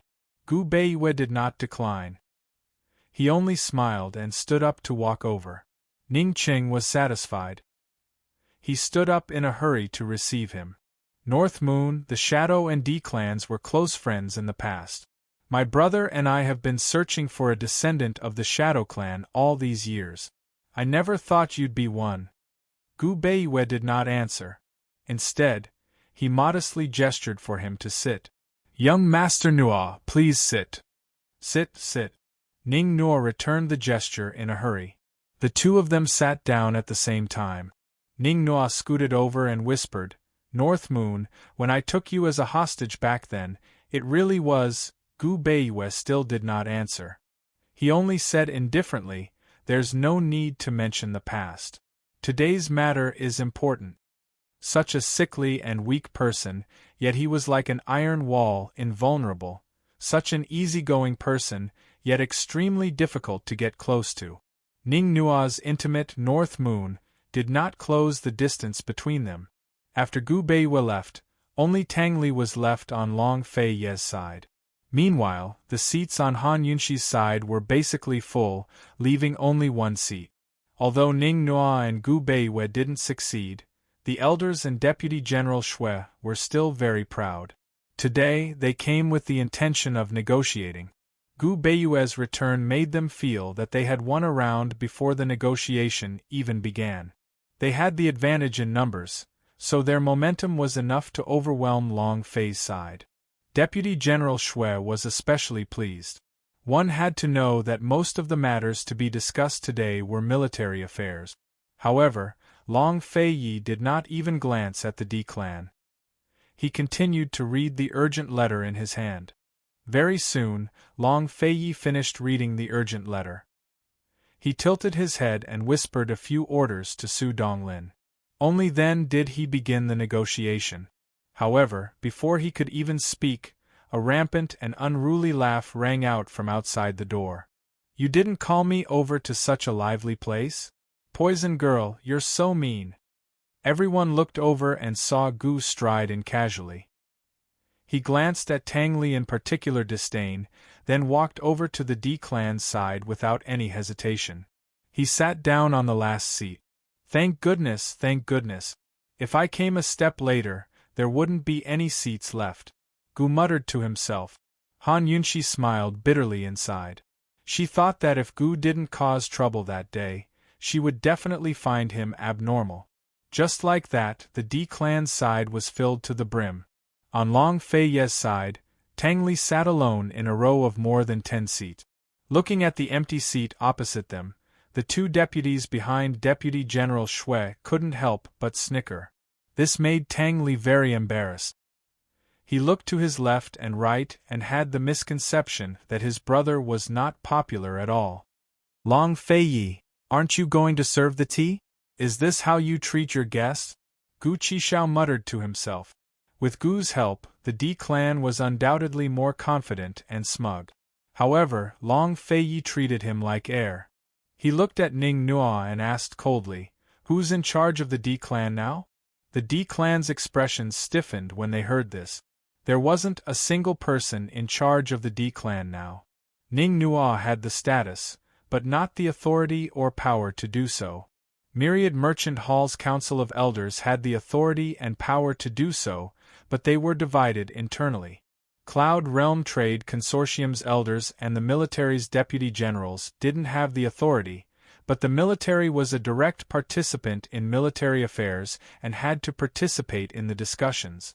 The military was very unyielding and didn't fear Myriad Merchant Hall cutting their pay at a critical time like this. Thus, their differences with Myriad Merchant Hall weren't small either. Cloud Realm Trade Consortium, on the other hand, stood on the military's side. Long Fei Ye's first question was already hard for the D clan to answer. Long Fei Yi didn't rush them, but waited patiently. Ning Nuo and the head elder exchanged glances before replying. "Since my big brother isn't here, this one and Myriad Merchant Hall's Council of Elders will naturally be in charge of the D clan." Long Fei Yi asked again, "Who's in charge of the Council of Elders?" "This one." The head elder replied immediately. In front of outsiders, the Council of Elders' authority had to be maintained. Although the others had objections, none of them dared to speak up. In any case, they all had the right to speak during the negotiations later. Ning Nuo was about to ask why the Bailey Army's men hadn't come when Long Fei Yi said coldly, "All irrelevant people, get out." Long Fei Ye's tone was more like an order than a chase. Ning Nuo gave a start, and the people behind him were even more surprised. For a moment, none of them understood Long Fei Ye's intentions. However, they quickly came back to their senses, feeling embarrassed and angry. Deputy General Shui was the first to rise to his feet and ask, "East Qin Crown Prince, are you sincere about joining our D clan's allied army? What right do you have to talk about cooperation with this Crown Prince?" Long Fei Yi retorted. Deputy General Shui's heart gave a start before he realized his status. Long Fei Yi was the East Qin Crown Prince and ruler, while he was only a deputy general of the D clan's military. He truly did not have the right to discuss anything with Long Fei Yi. Actually, he did not have such a big heart to directly discuss with Long Fei Yi. He had come today for the Bailey Army's men. God knows why the Bailey Army's men still hadn't shown up. Deputy General Shui stood there, not knowing whether to advance or retreat. He was very angry and embarrassed. Luckily Ning Nuo had started in time, giving him a way out. "Deputy General Shui, don't be rude."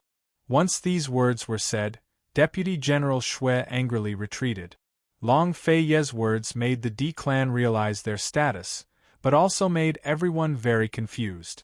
Today's meeting, how did Long Fei Yi plan to discuss it? What was there to discuss? To what extent was there to discuss it? Ning Nuo tried to smooth things over, politely saying, "Your Highness, Deputy General Shui is now in charge of the Ning family army. He has been stationed at the three-way battlefield for many years, so he is very familiar with the three-way pass. Today's meeting is about military matters, so there are many matters that he will discuss with General Bailey. The military will discuss the specifics of the cooperation among themselves, Long Fei said. Now everyone knew that Long Fei did not plan to discuss the specifics of the cooperation in this meeting. It was just a meeting between the leaders of the two sides. Although they were unwilling, the few elders and deputy generals of the military still left resentfully and waited outside. They knew that they did not have the right to speak with Long Fei, so they could only wait for the meeting to begin. They thought that after the two masters had finished their discussion, the Bailey Army's men and even Kangon Private Bank's men would make an appearance. After all, time was of the essence. The specifics of the cooperation had to be discussed as soon as possible so that they could begin their preparations. Now, there were only two people left on the D-clan's side, Ning Nua and Myriad Merchant Hall's Grand Elder, Gu Beiyue and Gu. Gu Beiyue was as calm and tranquil as ever, but Gu Qishao's interest had waned. Now that everyone was gone, there was no show to watch. He had to face the fact that not everyone had the right or the opportunity to quarrel with Long Fei. Only then did Long Fei have someone serve tea. Ning Nua and Grand Elder were silent. They couldn't figure out what Long Fei wanted to discuss with them. Long Fei did not waste time. He got straight to the point. The northern expedition will be postponed until 3 months from now. What do the two of you think? Ning Nua and Grand Elder were stunned. Ning Nua was no longer polite. He flew into a rage. Long Fei, what do you mean by this? Grand Elder shot a questioning look at Han Yunshi. Ning Cheng and Ning Jing were waiting for them to rescue them. If the northern expedition was postponed, then the rescue would be delayed as well. They had previously agreed to immediately rescue them and lead the northern expedition after spring. Why did they suddenly change their minds? It's snowing heavily this year. So far, there have been many snowstorms in Northernly. There's a danger of a snow disaster. Once a snow disaster breaks out, the weather will be the worst at the beginning of spring. If we act rashly, we'll be trapped in Northernly. The variables will be unpredictable. Long Fei's expression was cold and solemn. No one could tell what kind of mental torment he had gone through to make this decision. With today's weather and old man's many years of experience, it's impossible for a snow disaster to happen. Grand Elder immediately retorted. Even if there's no snow disaster, the snow will melt at the beginning of spring. First, the roads will be difficult to travel. Second, the spring chill will be chilly. The two of you should know how difficult it is to march. Han Yunshi spoke. Princess, my brother and Ning Jing's lives are at stake. The longer we delay, the more danger they will be in. Ning Nua angrily looked at the silent Tang Li and questioned, Tang Li, even if you're not worried about my sister, aren't you worried about your own flesh and blood?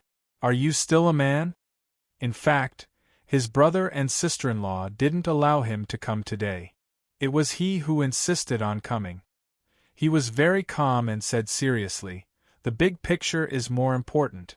I believe Ning Cheng and Jing won't be willing to take this risk. The weather was a big risk, but it wasn't the biggest one. The biggest risk was that Long Fei and Han Yunshi's dual cultivation failed. When it came to the weather, they could predict the worst possible outcome and prepare for it. However, no one knew the consequences of Long Fei and Han Yunshi's failed dual cultivation. If something were to happen to the two of them during the northern expedition, then the world would be in chaos without a leader. Of course, Tang Li wouldn't tell Ning Nua and the others about this risk. Bullshit. Ning Nua cursed. Tang Li was very calm and didn't answer. Grand Elder knew he couldn't persuade Long Fei.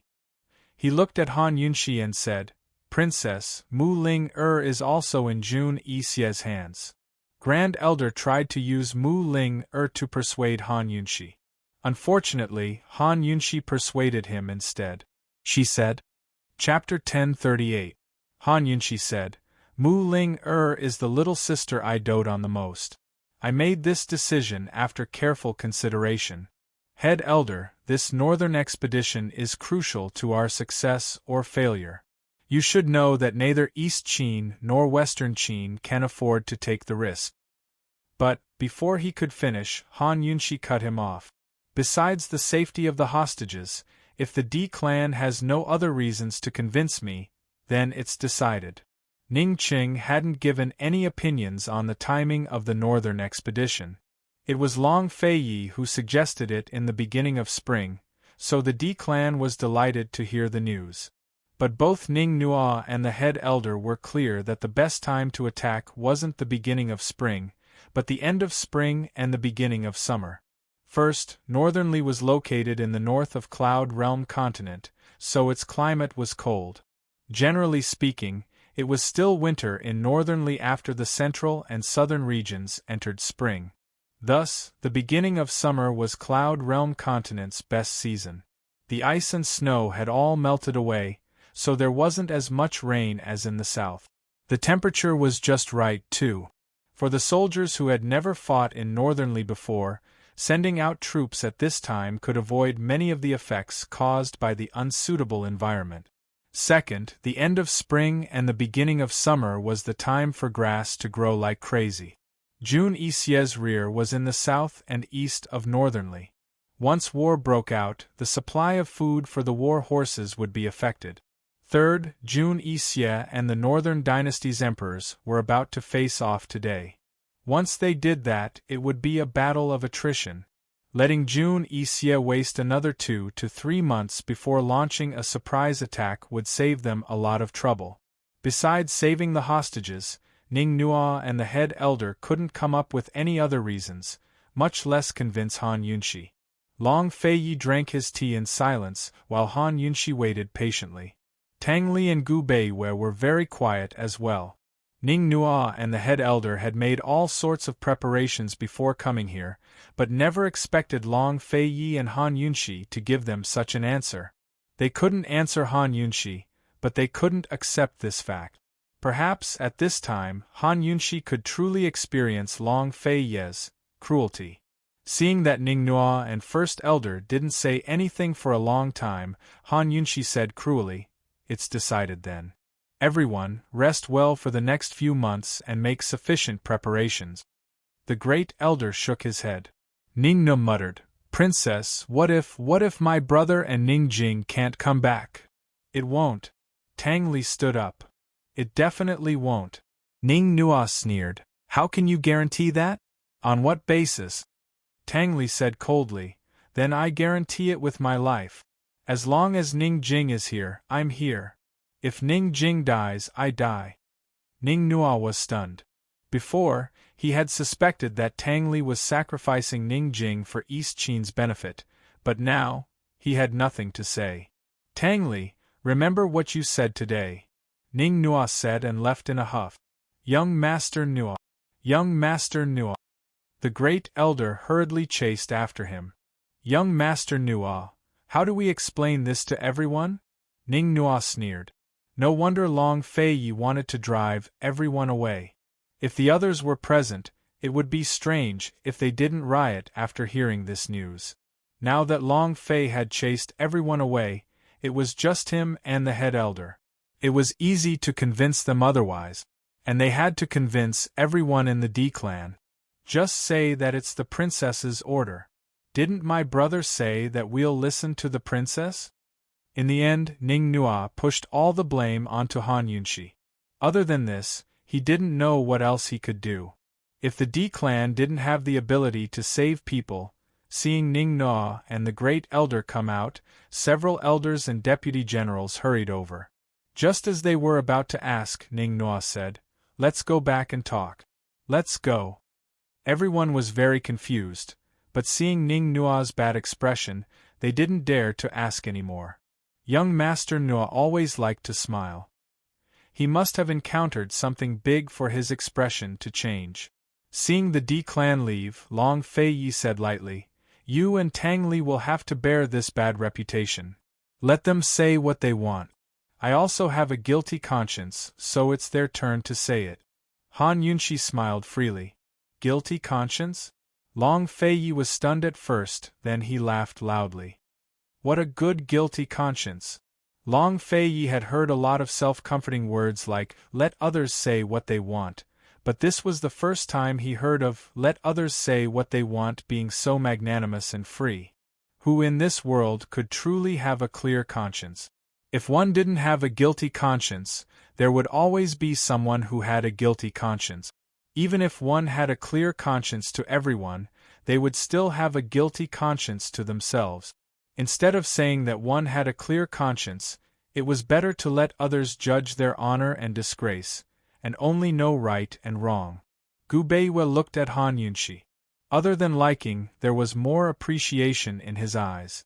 The princess's heart didn't lose to a man's at all. If she hadn't met Long Feiyi, perhaps she would have been the empress of a generation. Because of Long Feiyi's strength and Han Yunshi's cruelty, what should have been a hostile negotiation became a matter that could be resolved with a few words. Of course, even if Ning Nua and the Great Elder used the words, the princess's order, it would still be difficult to convince the D clan. Who knew what kind of chaos would occur within the D clan? Han Yunshi and Long Feiyi couldn't care about these things. Han Yunshi just had to wait for this period of time to pass and for the D clan to stabilize. Then, she would have Ning Nua send a letter to Tiger's prison to inform Ning Jing of their choice. When the time came, she would also have to let Bai Yuqiao take the risk and try to inform Ning Qing of the exact news. Seeing that the D clan's matter had come to an end, Su Donglin asked tentatively, Your Highness, Princess, tomorrow is New Year's Eve. Should we give the order to make preparations? Tomorrow was New Year's Eve. Han Yunshi clearly wanted to come back to accompany Gu Beiwei and Tang Li to celebrate the new year. However, she had forgotten about it today. How busy must she be? No need to trouble yourself. Just have the kitchens prepare an overnight meal. Han Yunshi instructed. Tang Li wasn't in the mood to celebrate the new year, so he needed someone to accompany him. Everyone gathered together to have a New Year's Eve dinner and chat. It was better than him missing his family on every festive day. Bailey Mingxiang listened silently from the side. That night, everyone was asleep, but she was busy alone in the kitchens. The next evening, Han Yunshi wanted to come to the kitchens to take a look at the dishes. Only then did she bump into Bailey Mingxiang and a few cooks discussing what soup to make. She didn't disturb anyone. She quietly stood to the side and watched. After a long while, she finally said, Mingxiang. Bailey Mingxiang abruptly turned to look. She was very surprised, Princess. Don't hide in the kitchens tonight. Eat with everyone. Han Yunshi finished speaking and left. Bailey Mingxiang tightly pursed her lip. She didn't know what to do. Did this mean that the princess had forgiven her? Night fell. The Purple Chi Pavilion in the deepest part of East Origin Palace was brightly lit. Su Donglin had found a large round table from somewhere that could seat 7 or 8 people. Currently, the table was filled with delicacies and fine wine. Every dish looked, smelled, and tasted good enough to make anyone drool. Han Yunshi dragged Long Feiyi to their seats early on. The two of them sat at the head of the table. Tang Li sat next to Long Feiyi, followed by Gu Beiwei. Gu was going to snatch the seat next to Han Yunshi, but Han Yunshi dragged Bailey Mingxiang to it first. Gu had no choice but to sit next to Bailey Mingxiang. In the past, Long Fei would attend a banquet at the palace on New Year's Eve in Tianning's capital city. But ever since Tianning's internal strife, Long Fei and Han Yunshi had been spending New Year's alone. But aside from the trip to Jiangnan's Plum Blossom Sea, everything else had been rushed. This year's New Year's Eve dinner was different from the palace banquet. It was less restrained and more casual. Still, Long Feiyi was as taciturn as ever. Besides picking up food for Han Yunshi, all he did was eat in silence. Everyone seemed to have considered Tang Li's feelings and was in no mood to celebrate. Even Gu was very quiet. After a while, Han Yunshi smiled and said, Su Donglin, bring the things up.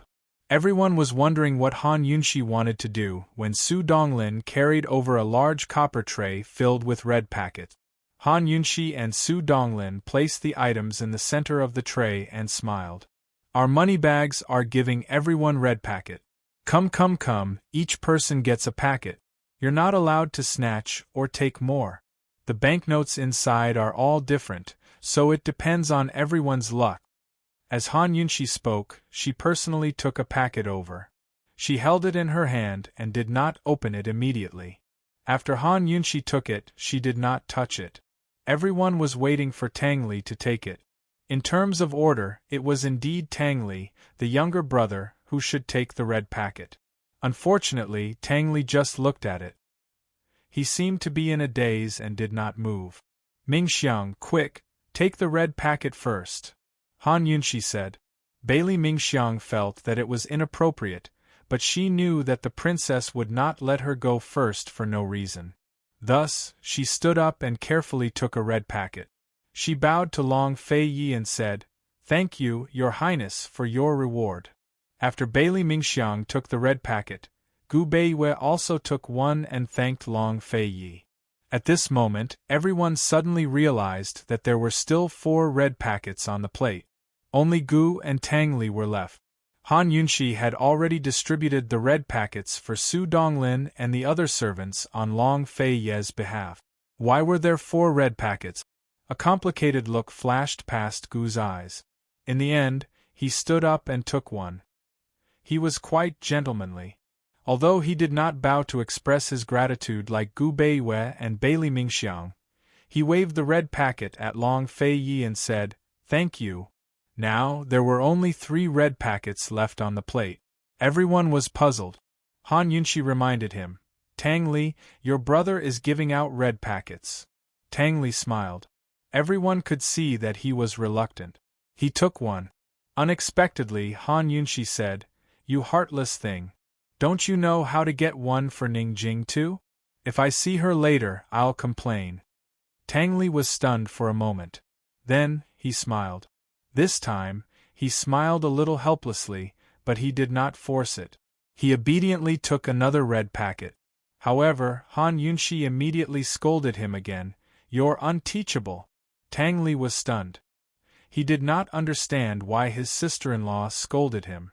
Bailey Mingxiang smiled and said, "Princess, it's sect leader Tang's first time being a father. He's still not used to it. You can't blame him." Bailey Mingxiang had already said this, but Tang Li still did not understand. Long Fei Yi, who had been silent all this time, finally said, "It's for your child. Take it." Tang Li finally understood.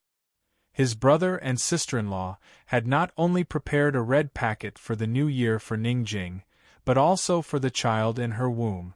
Chapter 1039. Tang Li slapped his forehead and hurriedly took the last red packet. He bowed to Long Fei Yi and said, "Brother, sister-in-law, I thank you on behalf of Ning Jing and the child. Sect Master Tang, this is for the child." Bailey Mingxiang stood up and handed over the red packet she had just received. This was the first time she had received a red packet from His Highness. Gu Beiwei also stood up and handed over the red packet. He smiled and said, "Sect Master Tang, this humble one will also present a gift to Buddha and help the child gain some wealth." Gu opened the red packet and glanced at the number. There was a hint of shock in his eyes, but he quickly handed over the red packet. "Tang Li, here you go. Later, let Ning Jing give birth to a dozen for you. You'll be richer than your brother in no time." Tang Li could not help but laugh loudly. "That's a good idea. It's a good idea." The atmosphere of the night's dinner became lively because of the plate of red packets. Tang Li was no longer in a daze. He put away the red packet and stood up to raise his glass. "Brother, here's to you." Long Fei Yi rarely drank. Tonight, he made an exception and drank 3 large glasses of wine with Tang Li. Tang Li poured another glass to toast everyone, but Gu stopped him. "You're already a father. How can you be so insincere?" Tang Li was also straightforward. "Okay, then we'll start with you. Come." Just like that, Tang Li drank 3 large glasses of wine with Gu. Then, he drank 3 large glasses of wine with Gu Beiwei. As for Han Yunxi and Bailey Mingxiang, they used soup and tea in place of wine. Tang Li's drinking spirit was aroused. Gu sat beside him and pulled him to play a finger-guessing game. It was obvious that he wanted to get him drunk. Compared to going back to drink alone and getting himself drunk, it was better to have someone drink with him. In the beginning, Gu and Tang Li were still playing the finger-guessing game normally. Later on, for some reason, they started a drinking contest. Neither of them was willing to back down. In a short while, wine jars were smashed all over the floor. Everyone watched from the side. No one interrupted them. They just let Tang Li vent and go crazy. In the end, Tang Li lay on the table, completely drunk and unconscious. Long Feiyi said indifferently, "Su Donglin, take him back to his room and take good care of him." Once he was drunk, he could temporarily forget everything and have a good sleep. How could everything in the world go according to one's wishes? Sometimes, hiding wasn't a sign of cowardice. Instead, it was to adjust oneself to accept reality and do one's best. Tang Li was a good-for-nothing since he was a child. He started drinking very early on, so his alcohol tolerance was naturally very good. Unexpectedly, Gu's alcohol tolerance was far better than his. After Tang Li was sent away, Gu still acted as if he had never drunk before. He didn't have any reaction at all. Han Yunxi was very suspicious. In her impression, this guy had drunk with Long Feiyi once. According to the Shadow Guard at that time, his alcohol tolerance wasn't that good. Could it be that he practiced it again later? After Tang Li left, Gu stretched lazily and looked at Long Feiyi. "Let's have a round?" Almost even Han Yunxi thought that Long Feiyi would refuse, but Long Feiyi actually nodded in agreement. Han Yunxi had seen Long Feiyi drink before, but other than that time with Ning Qing, she had never seen Long Feiyi compete with anyone in drinking. Long Feiyi nodded, and Su Donglin quickly came over to pour wine into a full bowl. Unexpectedly, Gu brought over a jar of wine. "Long Feiyi, don't you think the bowl is too small?" Long Feiyi said, "Don't you feel uncomfortable after drinking so much? Are you scared?" Gu laughed. In a competition between men, other than martial arts, there was another way, and that was alcohol. He had been waiting for this opportunity for a long time. "Su Donglin, get a bottle of jade wine," Long Feiyi said. Jade wine? This was a wine that only existed in legends. It was rumored that this was the immortal of wine, and there were only 2 bottles in the world. This wine was very strong.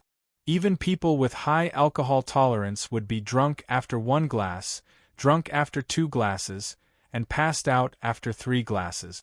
And people with low alcohol tolerance would be able to sleep for 3 days and 3 nights with just a small sip. Using jade wine for a drinking competition, there was no need to drink too much as it would make one's stomach uncomfortable. A few sips were enough to determine the winner. Other than this good wine, using other types of wine for a drinking competition was no different from using water, in Long Feiyi's eyes. In the end, it was just a competition of whose stomach was bigger and could hold more. Han Yunxi was surprised, to say nothing of Gu Qishao. Long Feiyi, a tea addict, actually hid the best wine in the world, and from what he said, it seemed that there was more than 1 bottle. Gu naturally understood the strength of jade wine. He twitched the corner of his mouth, and felt a little regretful. He thought that Long Feiyi, a tea addict, didn't have any strong wine. If he didn't have strong wine, he wouldn't be able to sleep no matter how much he drank. He calculated that even if he lost to Long Feiyi, it wouldn't be shameful. After all, he and Tang Li had already drunk so much. If he won against Long Feiyi, then tonight would be Long Feiyi's humiliation. How would he know that Long Feiyi had such good things? If they didn't start from the same starting point, he would definitely lose when competing with this kind of strong wine. Su Donglin took the jade wine and opened it. The wine's fragrance wafted out. Even Han Yunxi and Bailey Mingxiang, 2 people who didn't like wine, felt that the smell was very good. Long Fei Yi was very elegant when drinking tea, and it was the same when it came to drinking. Even if it was a drinking competition, such good wine shouldn't be wasted. He ordered Su Donglin to bring over a special jade wine cup and filled 2 cups to the brim. Gu stared at the large cup full of wine. The corner of his mouth twitched.